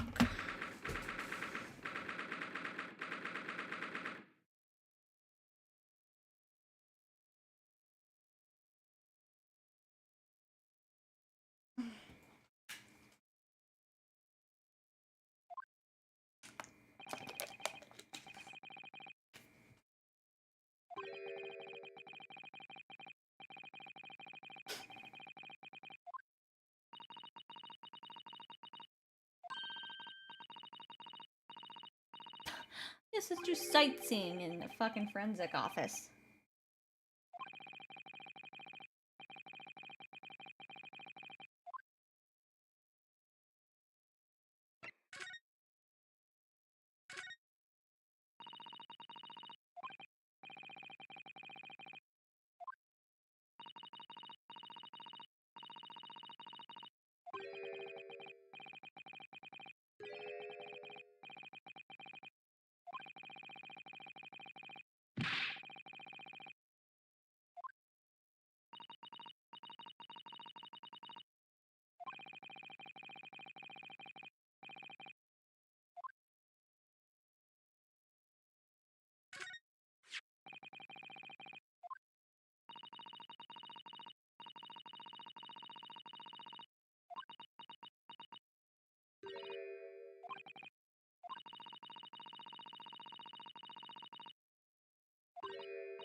like to point out, especially if it's just the little scalpels, they break really easy. When we had to dissect pigs, we broke about 20 in a day between just one group of people. They can be very breakable on bone and stuff.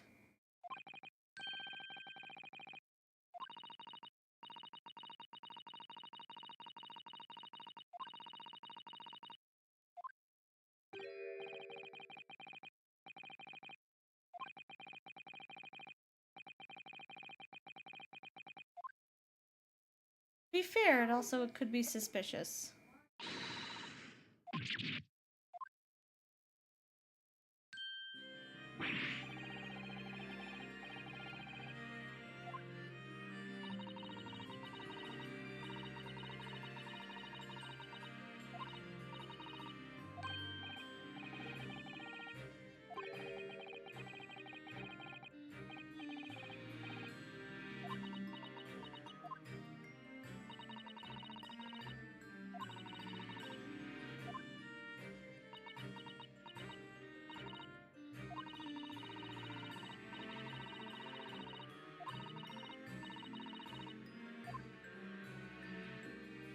Can I still look around, or are you gonna glare at me?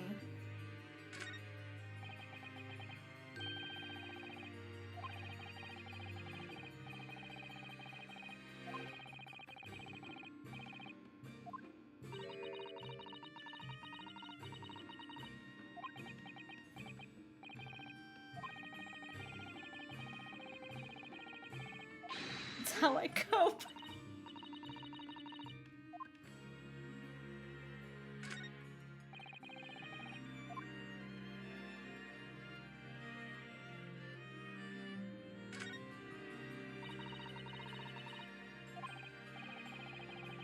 They're not living. They're stuffed.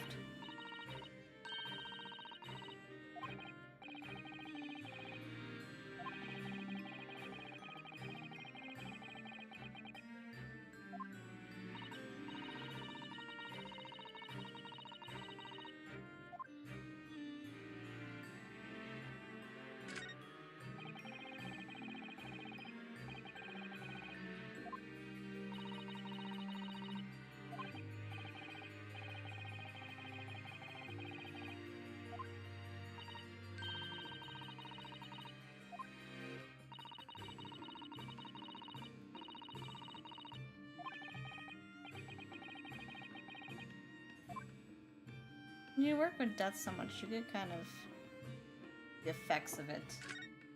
Not surprised that she could eat in here and, like, exist.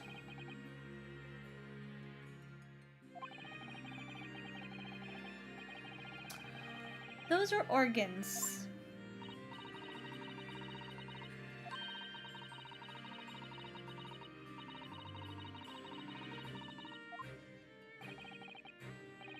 There's something in the world that it's perfectly fine never to know about.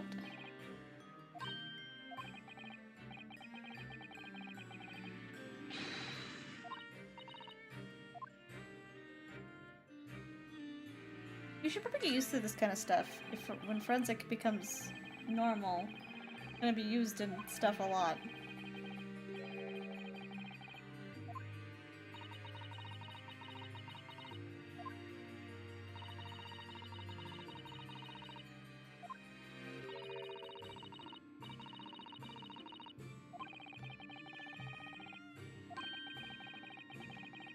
You get used to it. As someone who was going to go into forensics, you just get used to everything. Okay, I don't think there's anything else.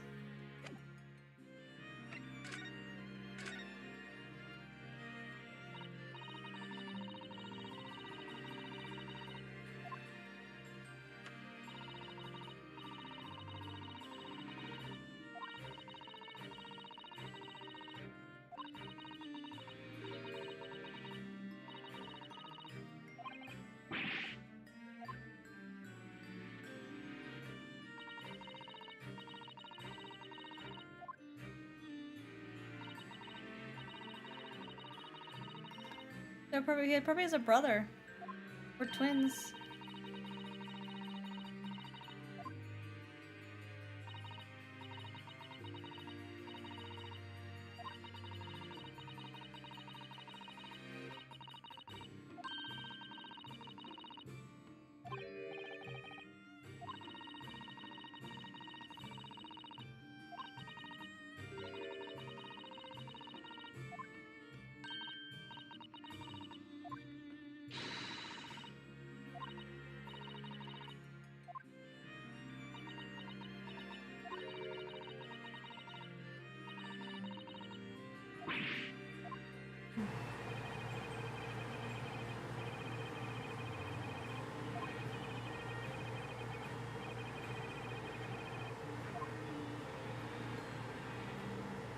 It's also not like the guy couldn't have touched it all over. Oh. Interesting.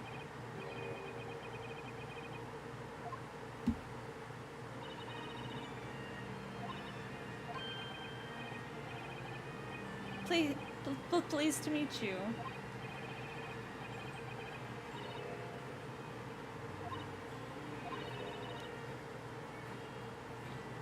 Oh.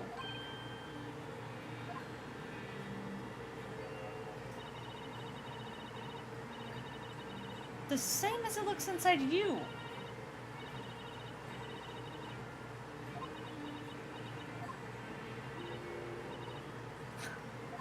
Your daughter's interesting.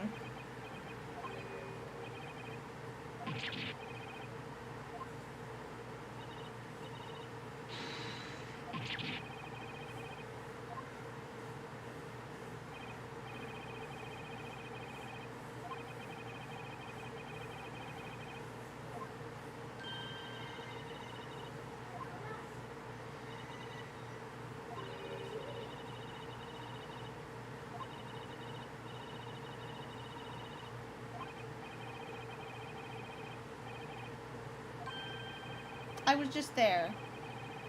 He wasn't there, though. But I guess we could try again.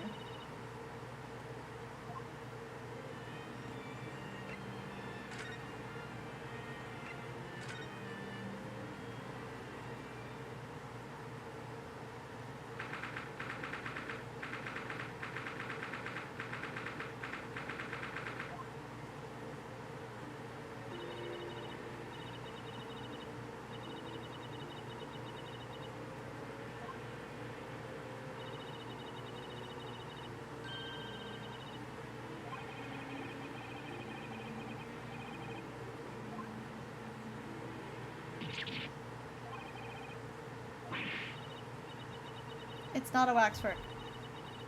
I'm 100% certain you found Sholmes.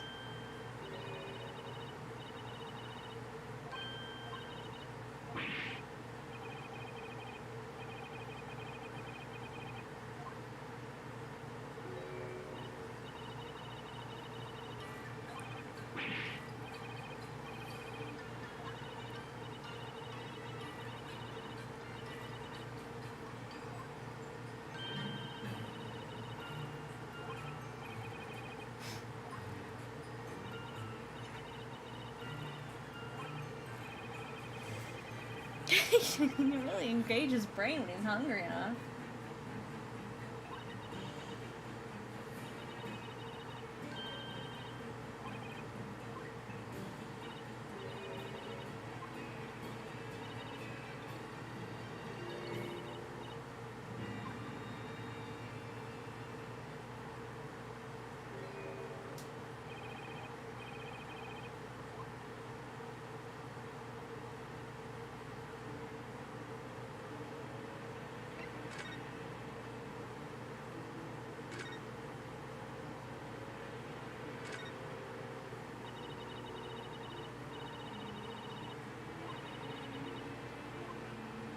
There he is.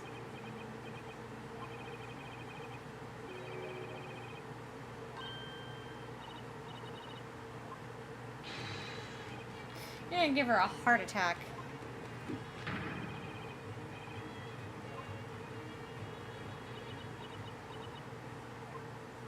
Oh my goodness. Did she faint? Oh my god, Holmes! Sholmes, not Holmes, whatever. You're a fucking asshole. My most humble apologies. I thought I died and gone to eternal paradise for a moment. Via London. My dear madam, allow me to make amends by offering you a tasty free deduction at some point. As long as it's not of questionable street food quality. I don't understand. Why are you working as a waxwork here, Mr. Sholmes? Merely a secret identity, you understand, but the case is largely solved now. Largely solved? We're talking about the waxwork abduction, I presume. Indeed we are, my good fellow. As I predicted, it was as easy as proverbial pie. Though I confess, I'm yet to partake of a pie, proverbial otherwise, or any food so far today for that matter. Oh, goodness, sir. That stomach rumble echoed around the whole museum. So how did you manage to solve it so quickly? Oh well, do you remember I said it was largely solved? Anyway, I simply negotiated with the culprit. Are you familiar with the so-called telephone? Oh yes, it's a most modern invention, allowing you to hold a conversation with people far away. In Japan, only the imperial capital and a handful of other cities are connected as yet. This morning, a telephone call was received here from the perpetrator of the abduction. As such, I was able to negotiate terms, and in the end, waxwork was returned. That's amazing. Just between you and I, it would appear the culprit had always intended to return the stolen waxwork in any event. Oh, but I thought whoever was responsible demanded a ransom, no? Yes, I think perhaps. The ransom demand was necessary to avoid unwanted suspicion regarding the true motive. But does that not mean your negotiating was entirely unnecessary?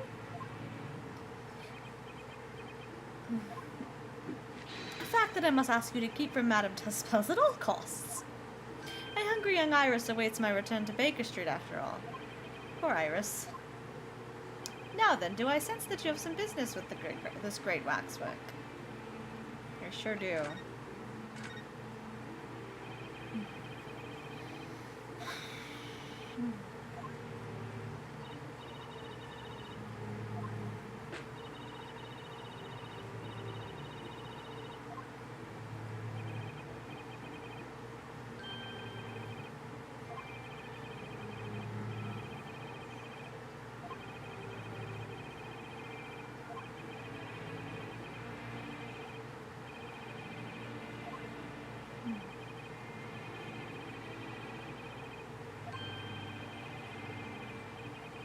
I have a picture.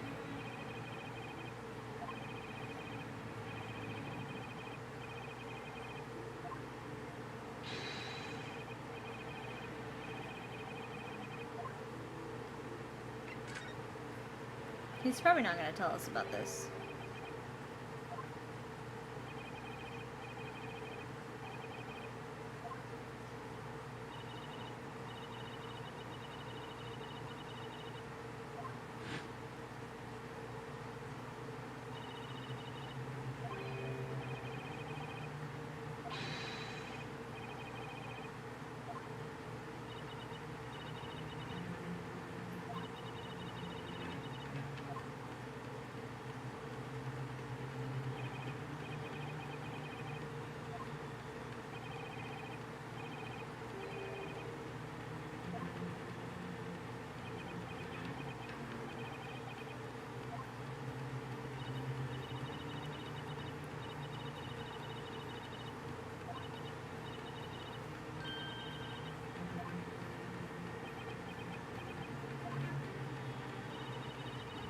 You must have known at the time, Mr. Sholmes, that he wasn't actually dead.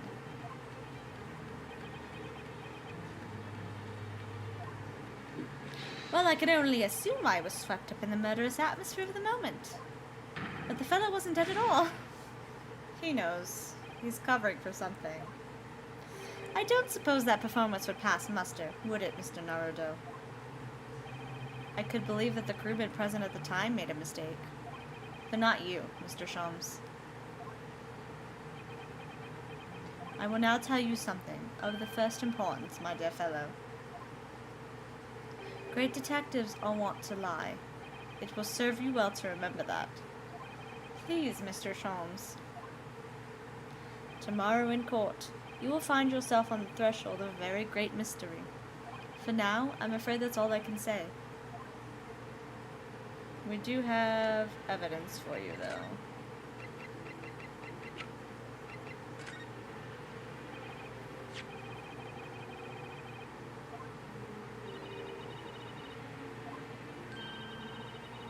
Okay.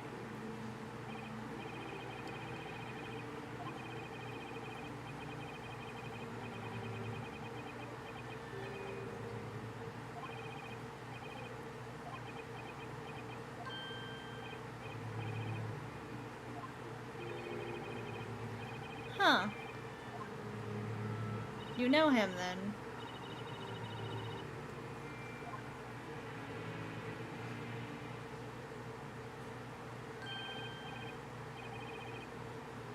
Oh, well, what is it? As I explained to you when you arrived, the missing waxwork has been returned, and I personally reinstalled it in the exhibit from which it was taken, behind those thick curtains. Oh yes, the professor. This man is the professor, isn't he? Would you like to see it for a mere 5 shillings? That's a special one-time only price, you understand. What? The opportunity won't come again, I might add. Wouldn't you like to see the fruits of my labor? Oh, well, we do have a rather pressing investigation to carry out. Perhaps we could postpone? The price is a very reasonable 5 shillings. I think you'll find it's well worth it. He's trying to tell you that the professor is the dude you're looking for.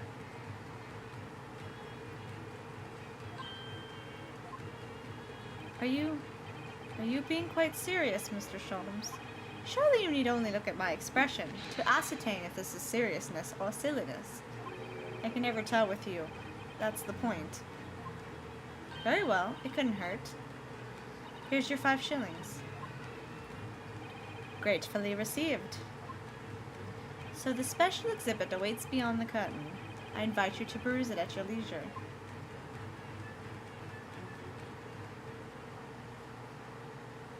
Well, the money's been spent, so let's go and see the special exhibit.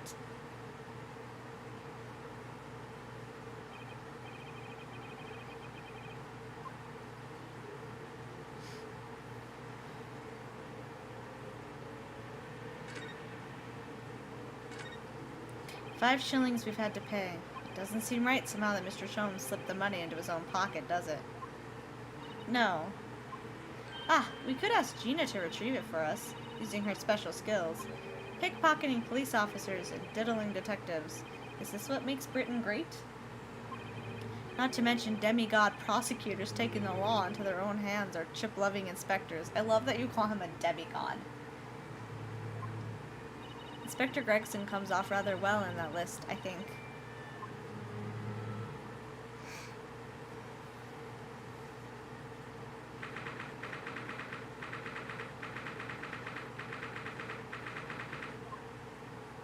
Oh, it's missing a head.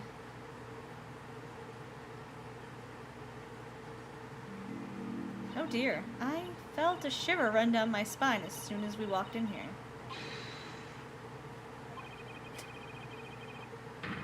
We have really big confectionery.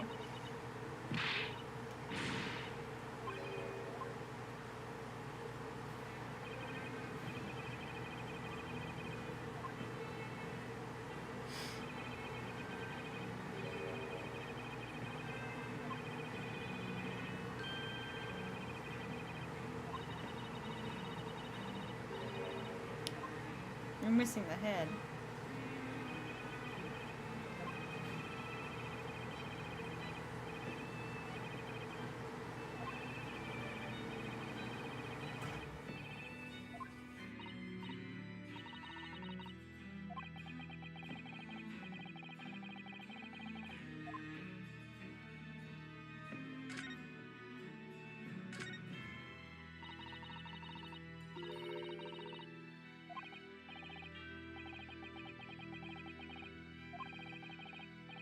Or it's that our person knows who the professor was.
I'm guessing the thief is probably the guy we're looking for at the same time.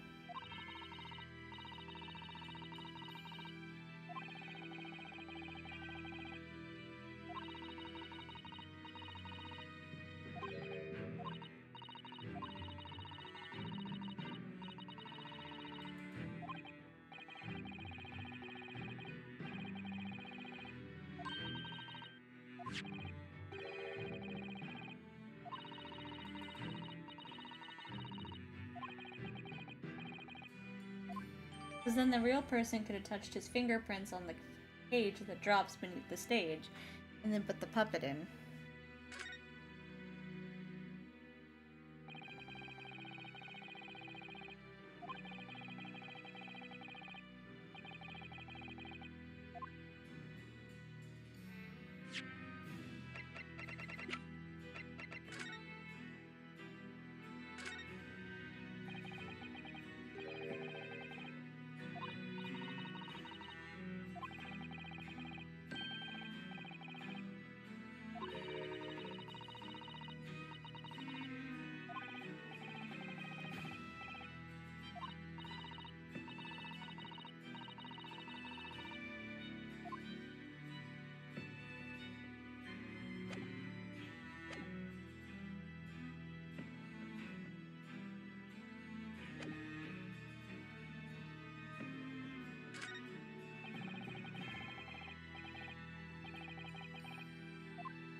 That's why there used to be bells over the thing, because that used to be a popular, not popular, but it used to happen a lot.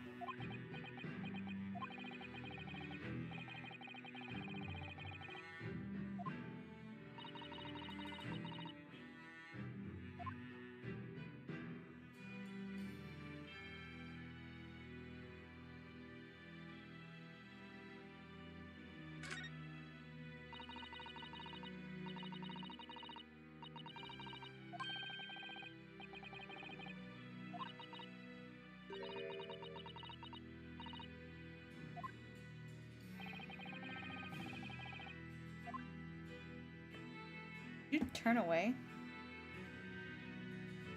I feel like you turned away from us, good sir.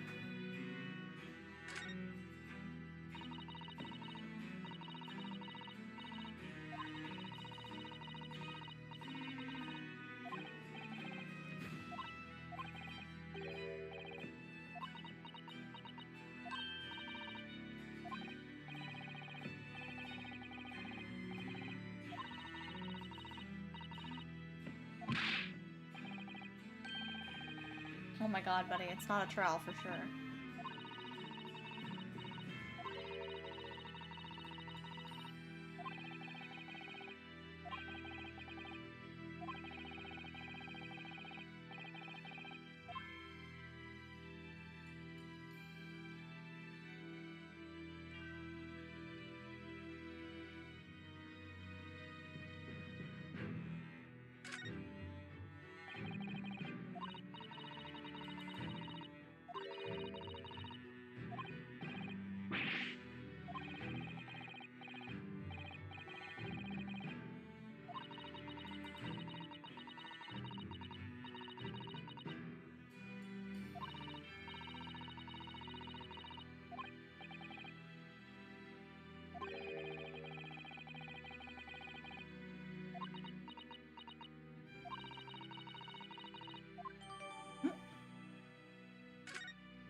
It won't let us look at this man's face, which I think is interesting.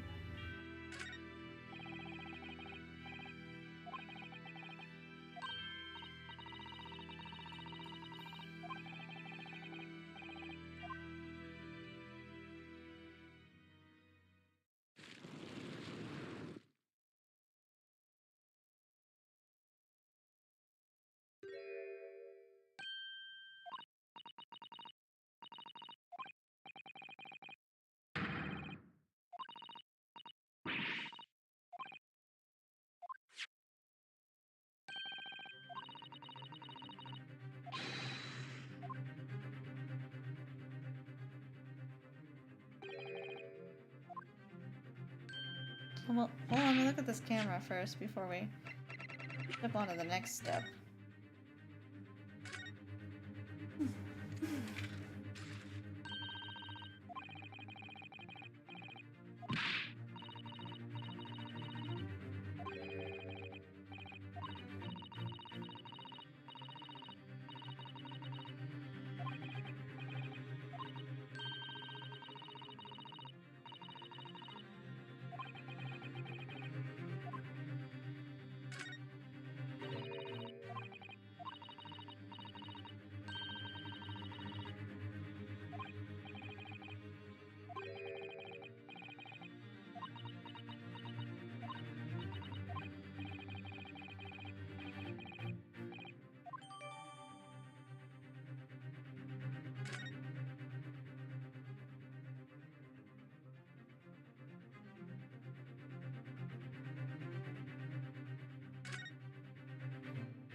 Actually, there probably was.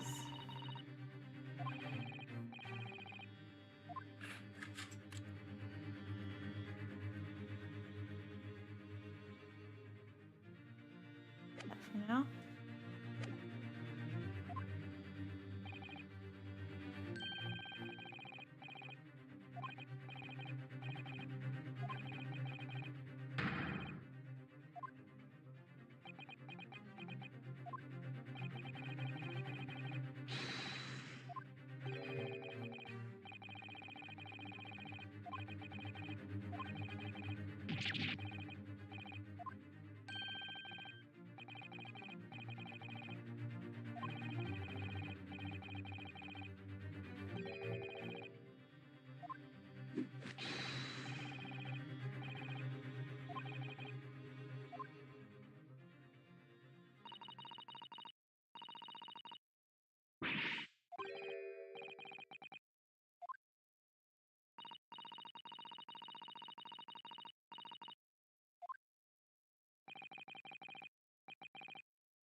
Okay, explain.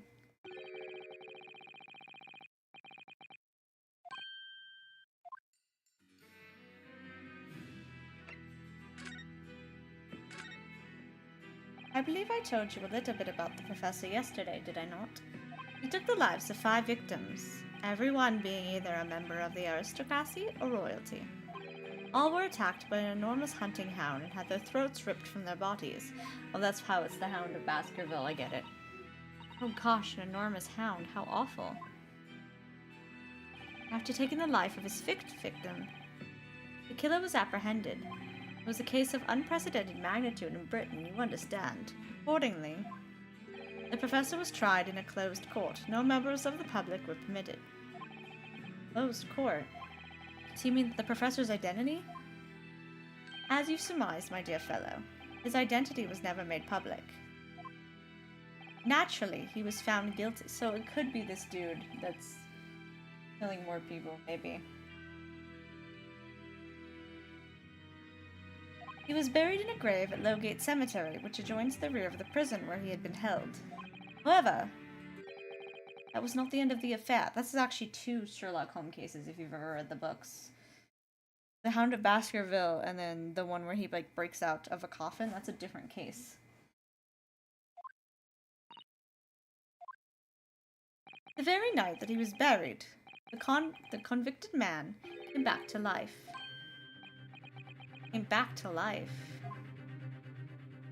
He clawed his way out of the ground and emerged into the moonlit graveyard. The exhibit here depicts that very scene, as described by the sole witness to those chilling events. There was a witness, but of course, my dear fellow, it was none other than the young man in the white overcoat. Enoch Drebber. You saw it happen?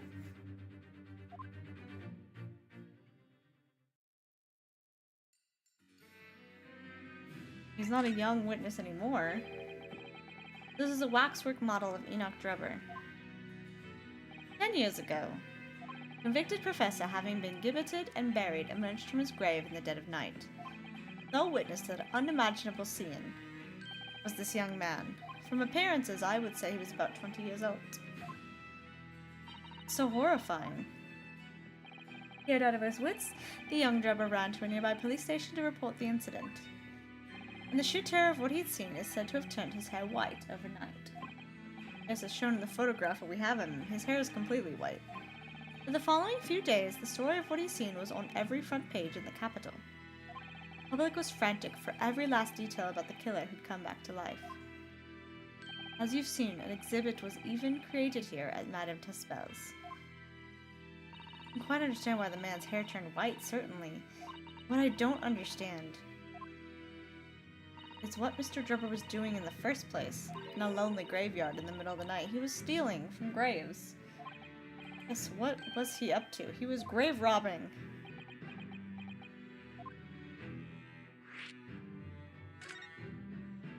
The professor's acts of terror threw London's upper class into complete panic 10 years ago. It was a great scandal, one might say, at the very highest levels of society. Since the killer's identity was never made public, rumors abounded. After all, no killer had ever before systematically employed a dog as a weapon of murder. Yes, I can imagine the impact the case must have had. But in time, of course, the rumors abated. So too did talk of the shocking witness account of the convict who came back to life.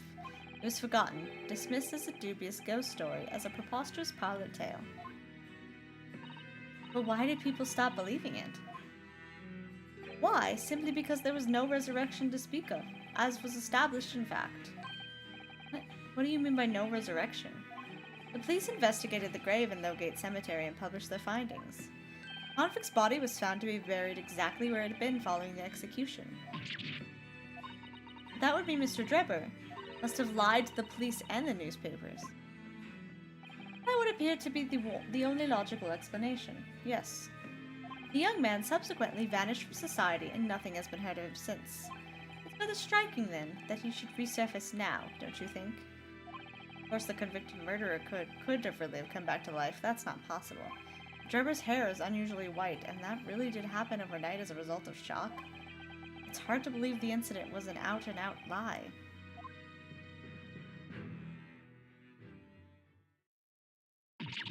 Oh god.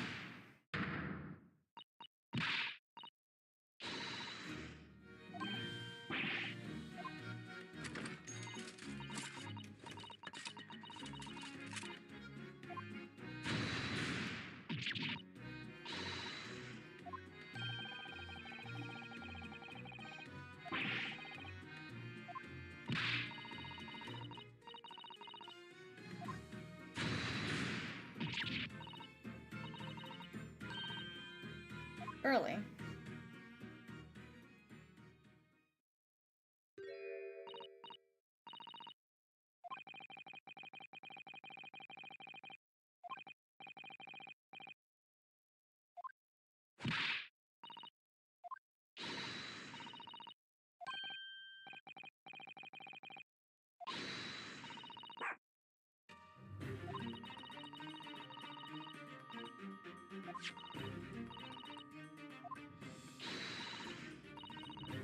Ugh.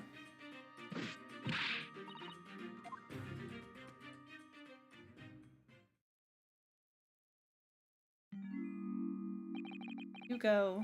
Don't mind me. Just stay here, being still. What? I know my place. In the pit over there. Oh dear. Someone is feeling sorry for himself. Let's go, Mr. Shums. You're coming.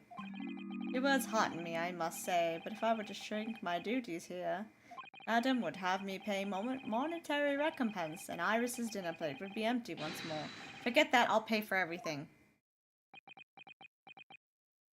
This is not a moment to lose, my dear fellow. I shall hail a carriage at once. No offer to share the cost for Mr. Shums, then. I shall gladly pay half, Mr. Naruto. Thank you, Mr. Zato. Right, let's go.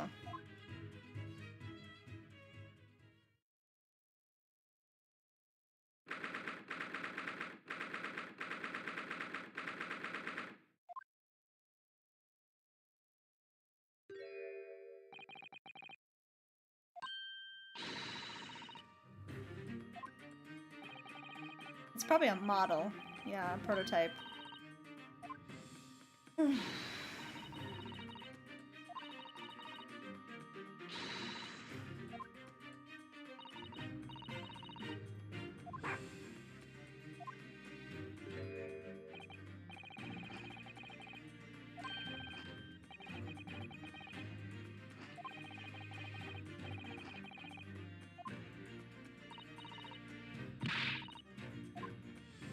No.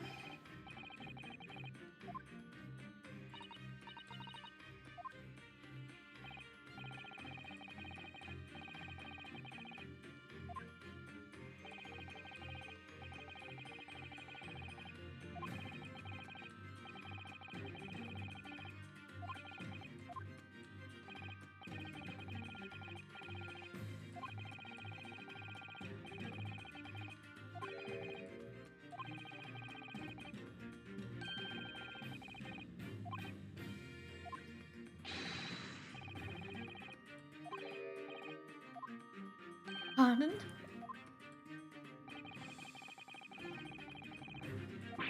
I don't think he's bothered. Very droll, Gregson, very droll.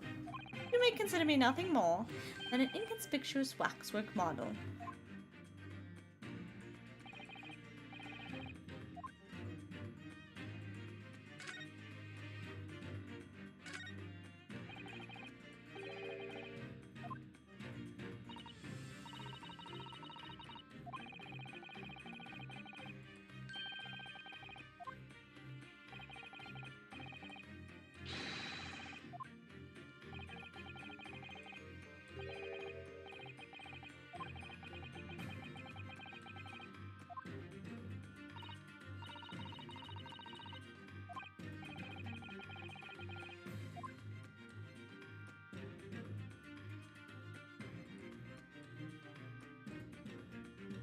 The arrows we need.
I don't know, what did I say?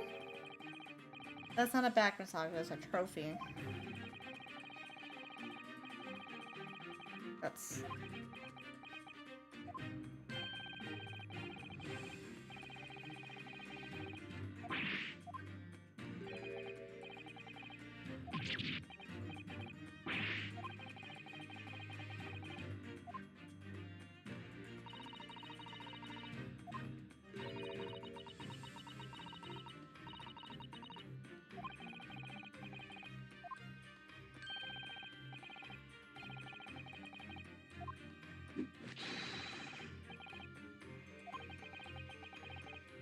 It shows that he was really a scientist at one point.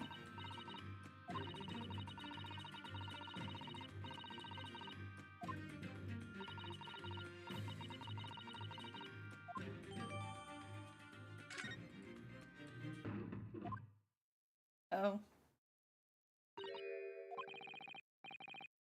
Nothing at that door. Hold on. I'm gonna look at the trophy.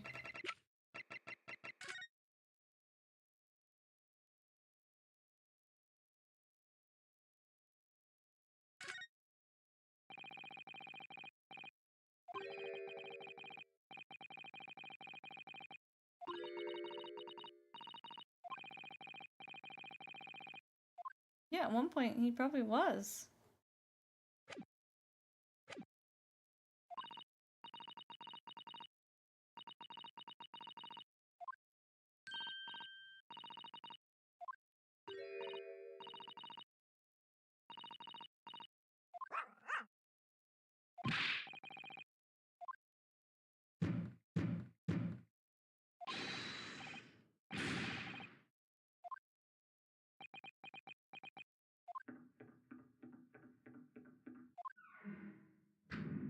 That leads somewhere.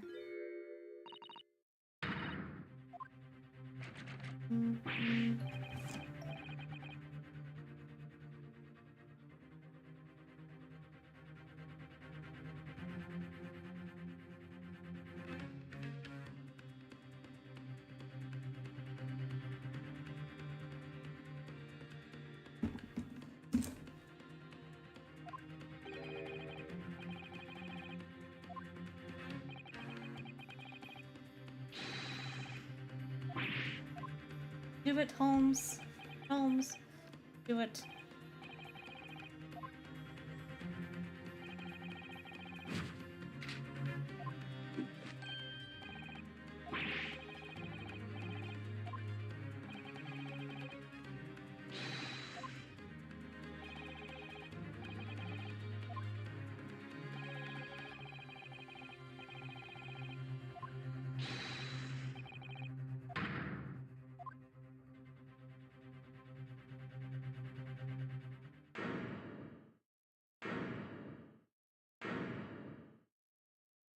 Well, this is quite a room.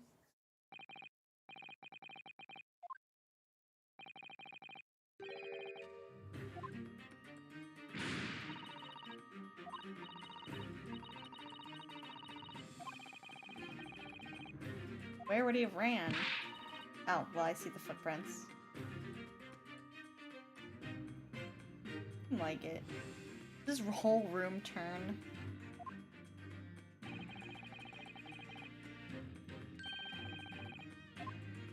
Footprints by the skylights. So...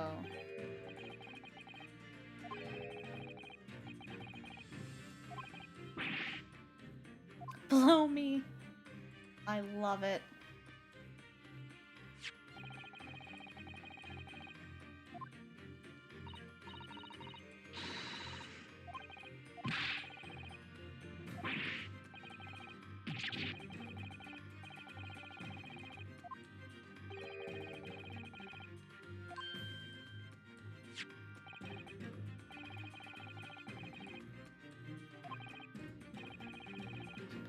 It could have been a rope that used to hang up there, and then they cut it off so no one would think they left.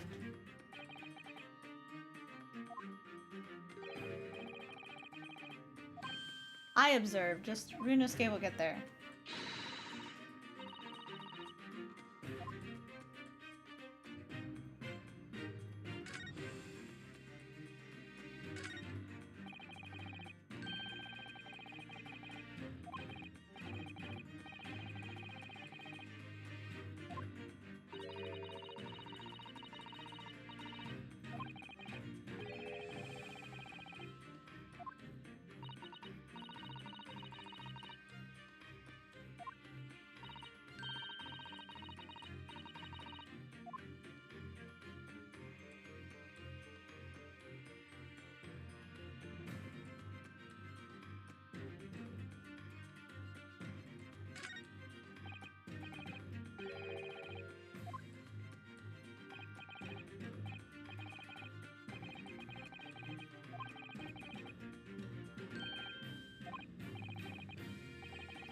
It's a bomb.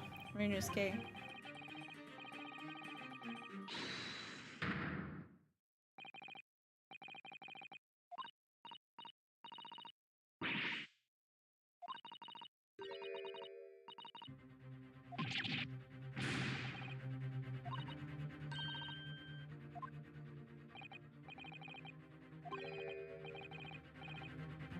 It's a bomb on a timer.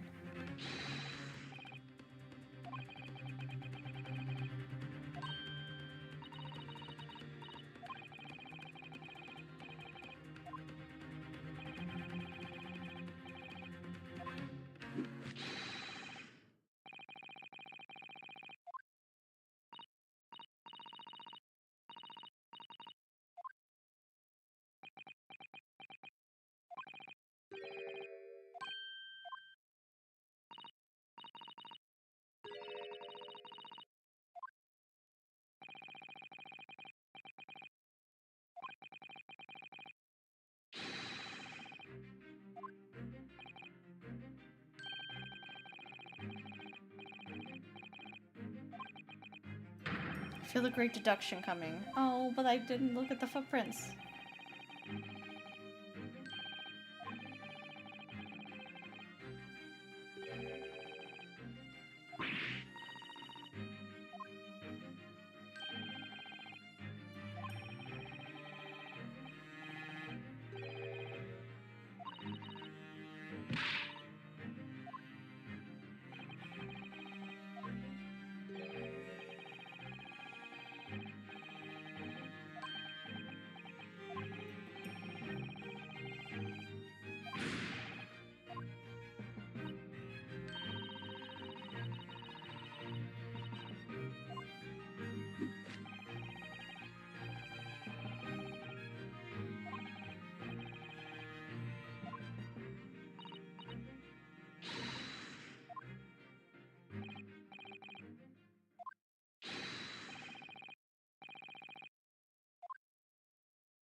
He's gonna say the room was flipped, but I don't think so because the oven and other things are right side up.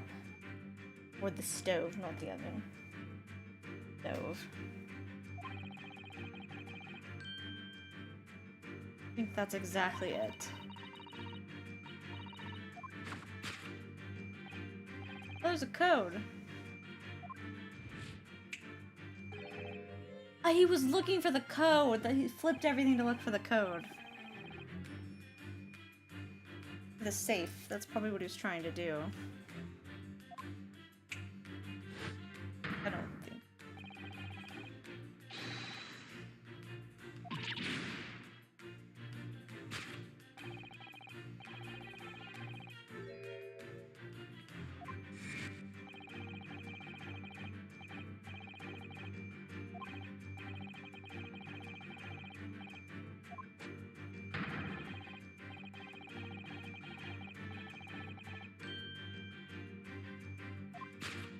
It's a bomb, it's just not set to go off yet.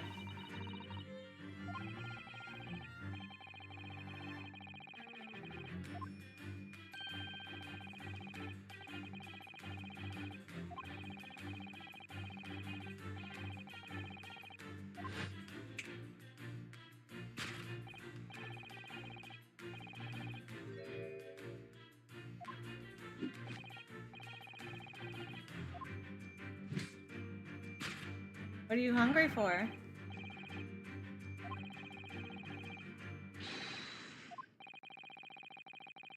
Okay.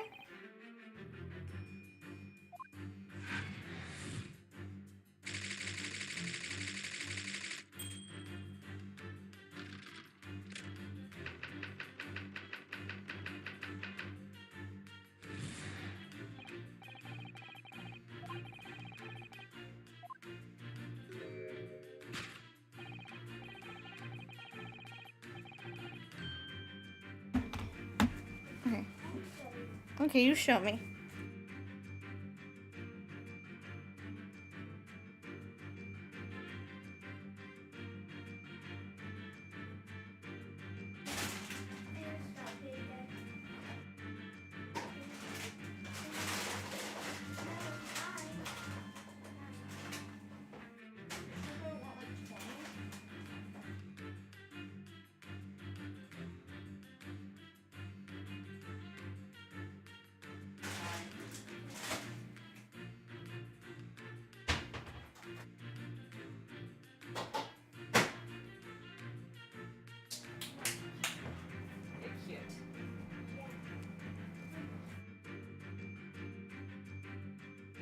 What I think happened is he actually had a rope that led out, and that's how he got inside, and when he climbed up, he stepped on the hatch and before he closed it.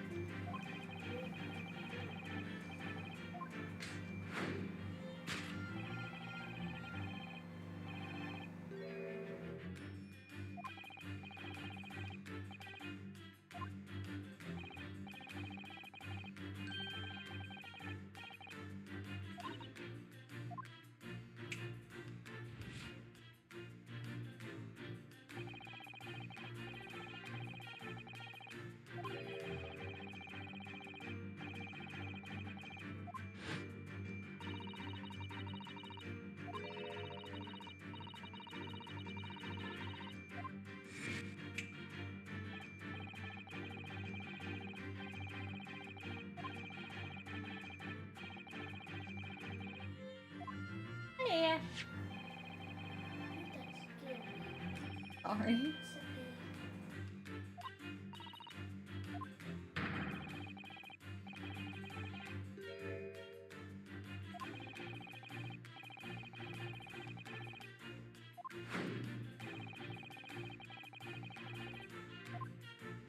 My hips hurt. That's not what happened.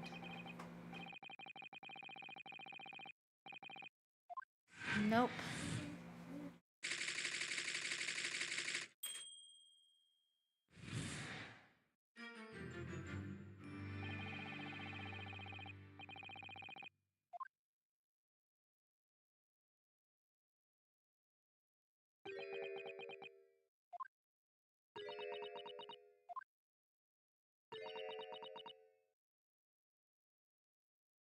Ooh. I've heard that helps.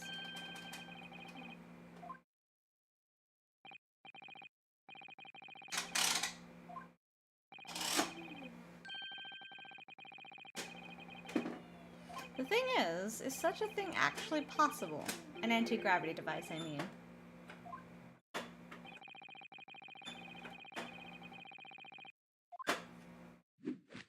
It's no more possible than instantaneous. Why did you suggest it if it can't be done?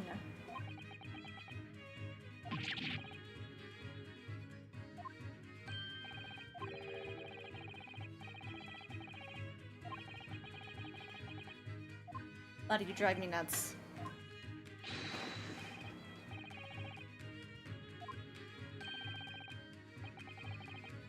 My original was clumsy. Yes, I have a feeling I've read it in something that Miss Susato let me once. Objection! Actually, there is one other thing, Mr. Sholmes. Ah, the spell's broken at last. The rope you found was on the floor, wasn't it? Indeed it was, in lonely coils near the wall. But if Mr. Gerber had used it to escape in the way you described, wouldn't it still be tied to the wall? She broke him. Mysteries inevitably unravel in the end, as I think you'll find do ropes. As evidence of such, you need only look at the mystery we faced in this room, now skillfully unraveled. That argument is that argument is as circular as the coils of rope. I think perhaps we might need to give Mr. Sholmes the usual little helping hand. I'm sure with some minor corrections, the great detective's great deduction will lead us to the truth.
let's fix all of your problems, sir.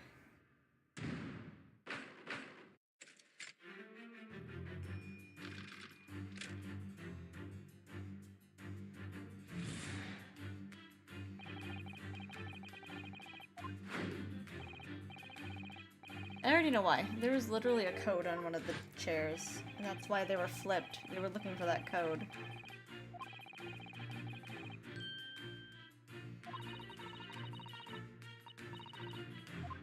There it is.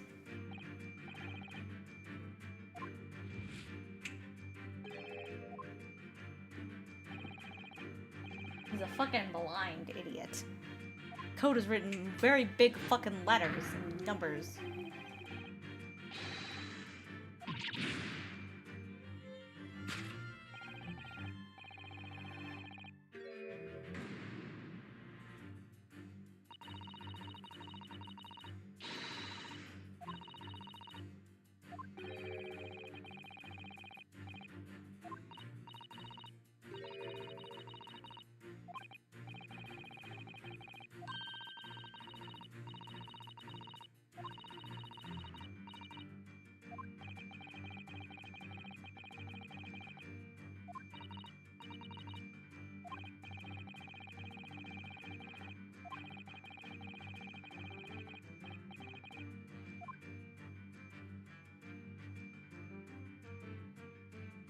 That's the safe. What here? Oh, we're just what here breaks. Safe was bolted to the floor, so it wouldn't have done anything.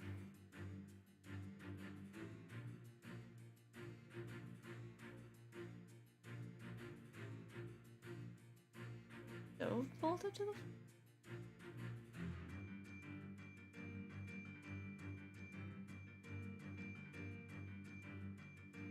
Yeah, the furniture would. He wants to say the safe, but it's bolted, so I don't think that.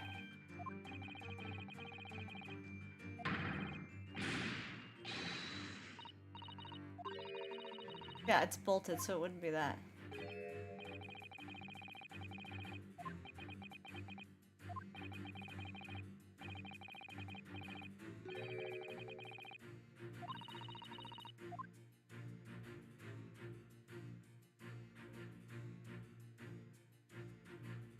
I'm looking for something that's right side up.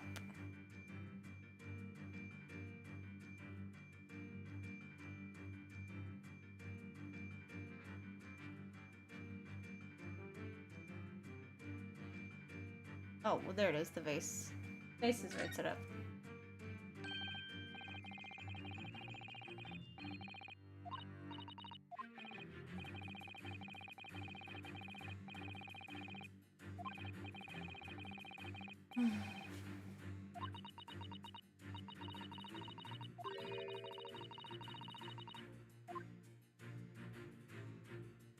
Take that!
It's time bomb. Still a fucking bomb, probably.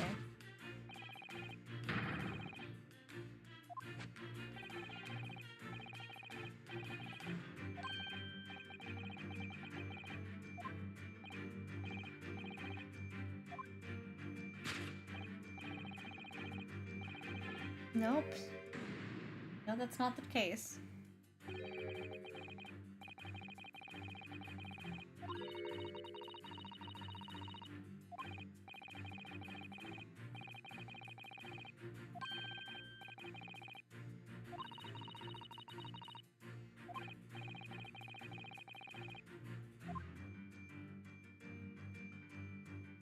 Take that!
That's good. I don't think I've ever actually had my lactose be bothered by pizza. Surprisingly. I don't think it ever has.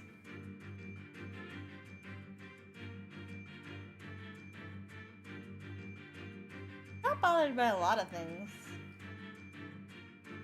It's just ice cream. But I don't care because I'll still suffer.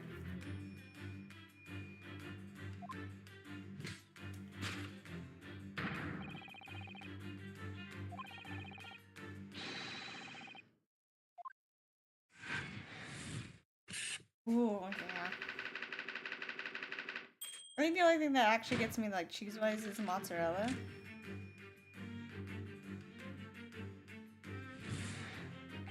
I also just realized most of the pizza places here don't put that much cheese on pizza. Like, usually you can see more sauce than cheese here. So it's also good at the point that I don't really eat a lot of cheese on pizza here.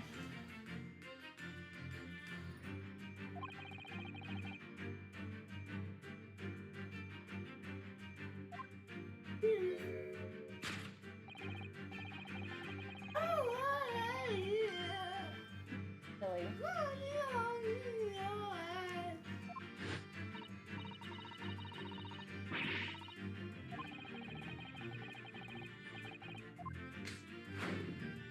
Ooh.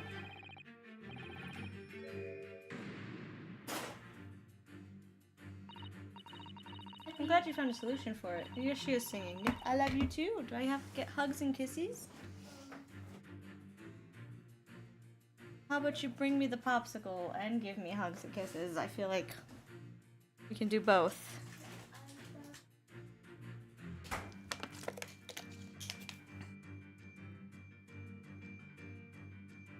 I need to wash all the bowls, baby.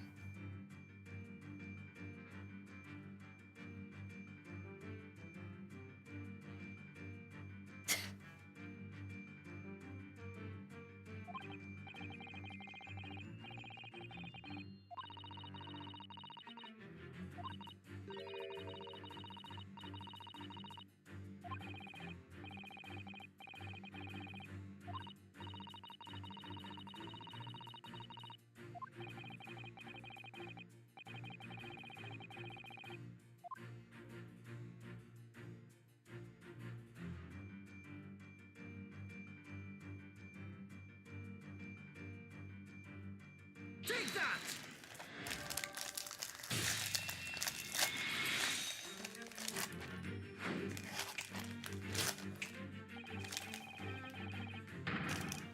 You still haven't come and gave me a hug yet.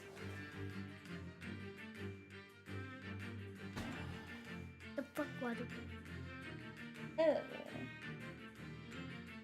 I don't need to go anywhere. No. Oh. I love you.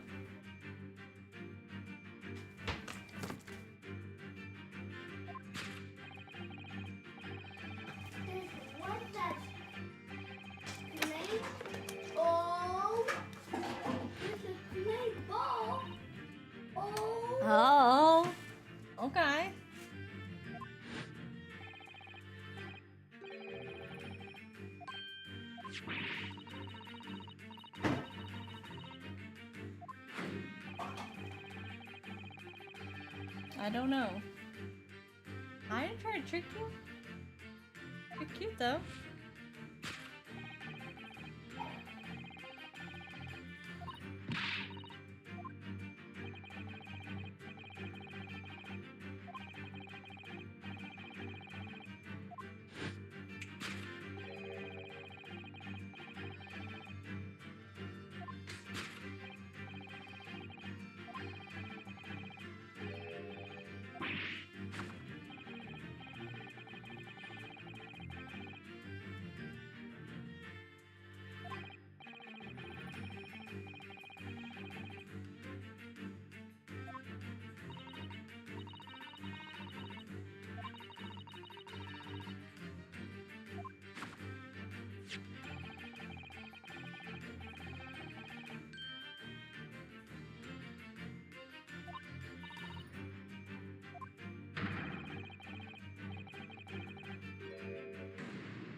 That won't work.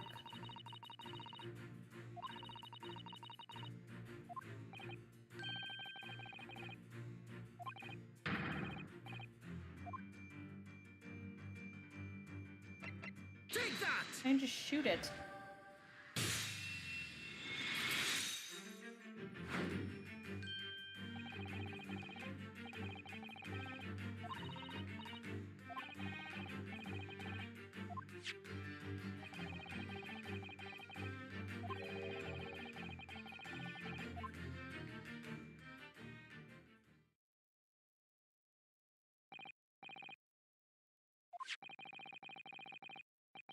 Why don't we find out what's in the safe?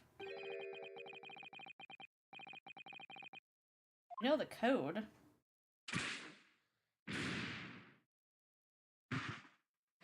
Oh, there's the head of our thing. Waxwork dummy.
What?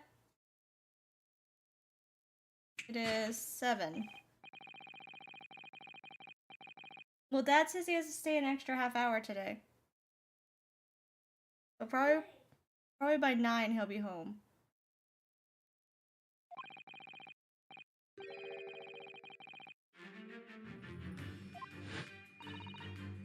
Hold on, I want to look at the head.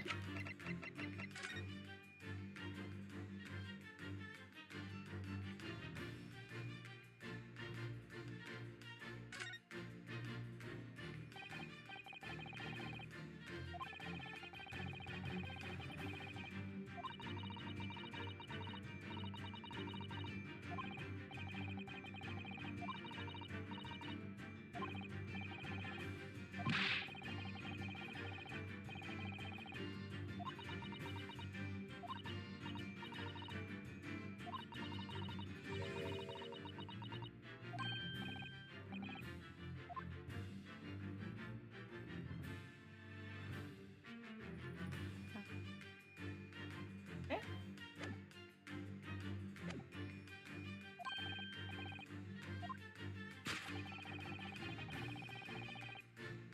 Maybe he put himself in the safe. That's why he needed the code.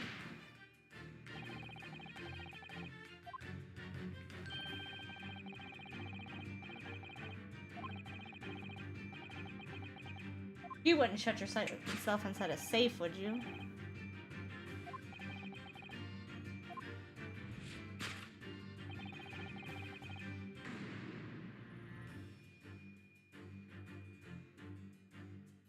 I mean... There's still those footprints that would lead outside, but I stupidly really want to say the safe.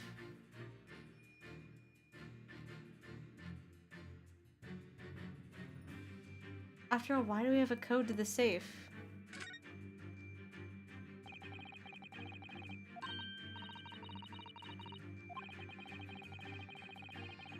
Oh my god, he's not really.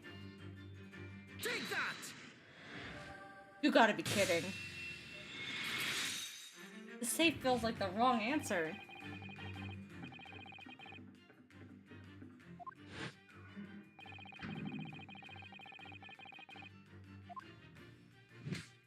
I know we had a code, but it still felt like the wrong answer.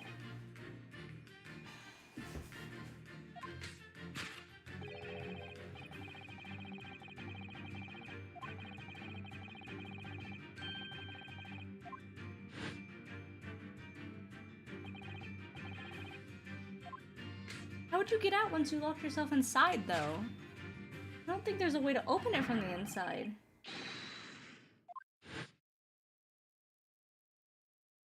Not that kind of safe.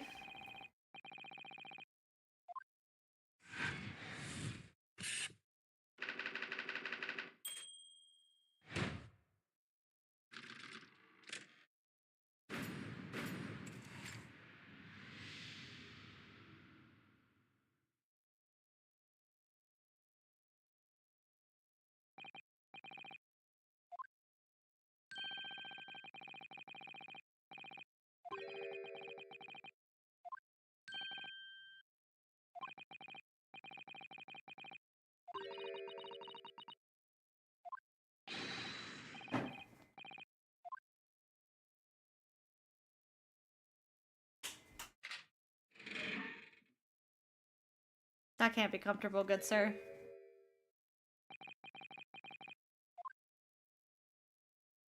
Oh, dear lord.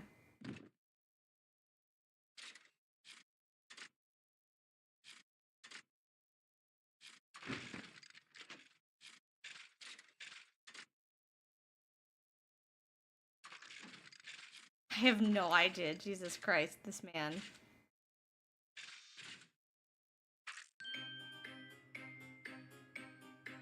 Got interesting music.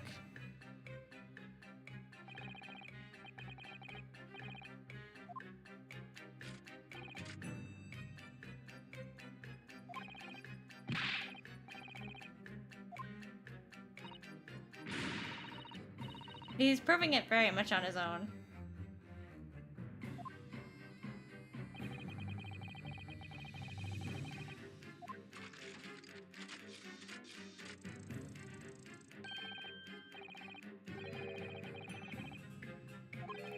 It is a bomb. We said it was a bomb earlier, and then we got distracted from it being a bomb.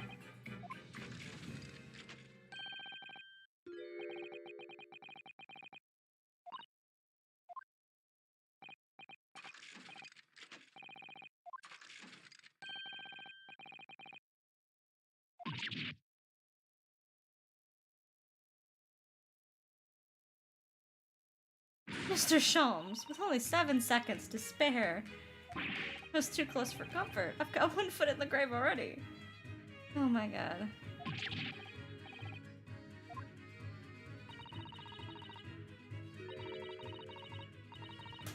Ah.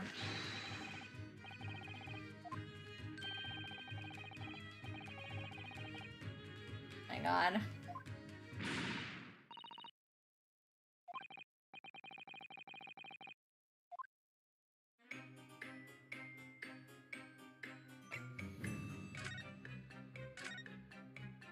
What on earth happened in here?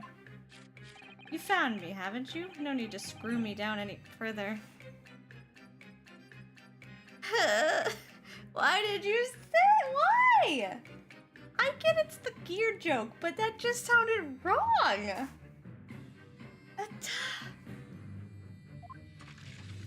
I Everything in here is precisely what it seems.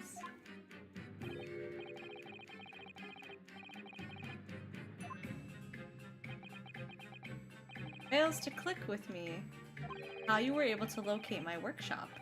That I was not expecting. When I heard whistling from the other room, I knew it was time to bolt. Whistling? Ah, that would have been me. Oh. For some reason, I woke in fine fettle today.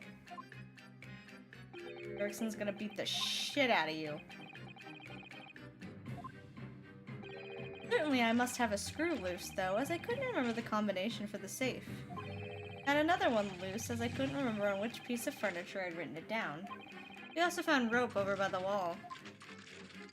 Yes, I'd hoped to exit through the skylight, but sadly the rope was too short. So I then set about searching for the combination code to open the safe. And burning the incriminating blueprints, don't forget. Regrettably, though, you failed to retrieve the head from the balloon among the rafters. And after that, you hid yourself inside the safe? Having first set this parcel ticking? Well, I had no intention of being nailed by the police. Why? Why do you say things the way you're saying them? Stop it!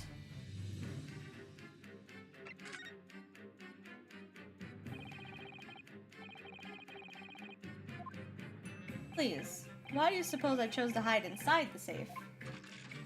It's no ordinary safe. It's specially designed. A dynamite explosion wouldn't leave a scratch on it. How are you gonna get out? Those don't open from the inside. So in fact, the safe was the only safe place. Precisely. But once you climbed inside, you wouldn't have been able to get out again. I invite you to look more closely. Oh god. Handle on the inside. But you'd have to remember the goddamn code, you dumbass.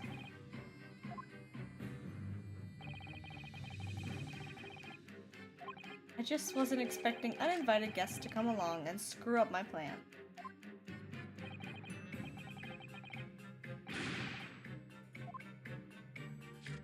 No, that was unforeseen. What do you mean? I hate this man. Most people run, you see, when they see a ticking time bomb at their feet. Ah, I calculated the time required for retreat to a safe distance and set the device accordingly. But you seemingly endless discourse in here threw a spanner in the works. Yeah, Gregson's gonna punch the shit out of Sholmes. Nothing wrong, Gregson. Do I have something on my face besides the usual eyes, ears, nose, and mouth?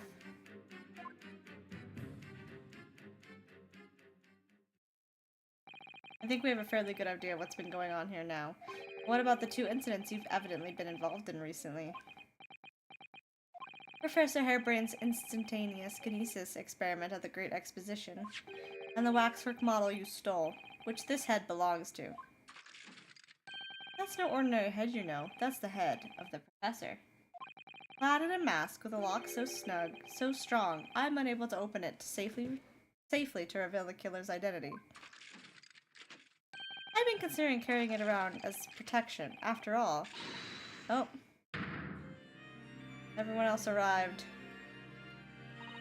Van Zieks is probably here too.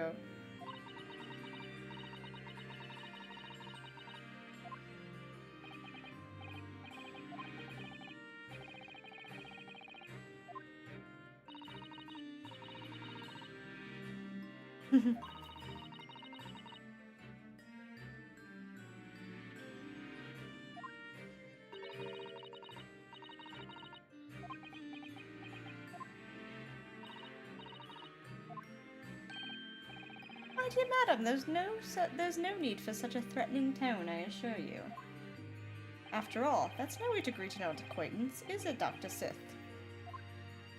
Or Seath, or She, however you pronounce these names. Are you surprised, Dr. Sholmes knows everyone? If it's protecting the machine next door that's causing you such a sour expression on your face, you're quite misguided. She's cute. Apparently she also might be a murderer. I'm not sure. I don't trust her. Really nothing more than a shell. You... Okay, well, she's angry. Oh my god. It appears that our delightfully entertaining investigations have run their course for today. But Mr. Sholmes, let us leave this place in the doctor's capable hands. Okay, we're leaving. We're leaving.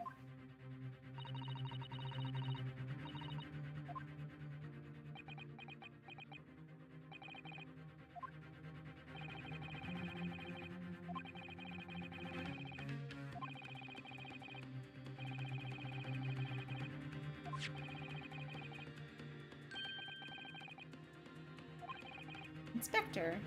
Nice.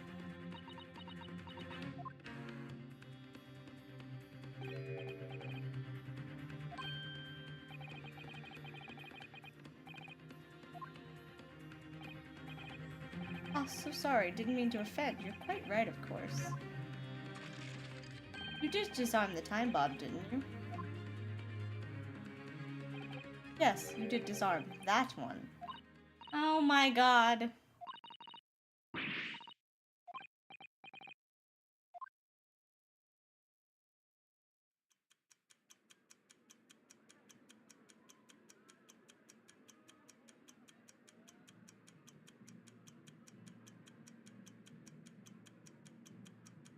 No one hears the loudest ticking.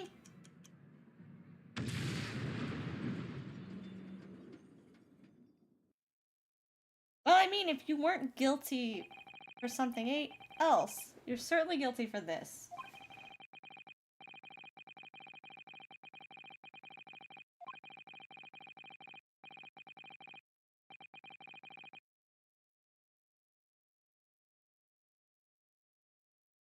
And we picked up other evidence. I think we'll be fine. We'll be fine.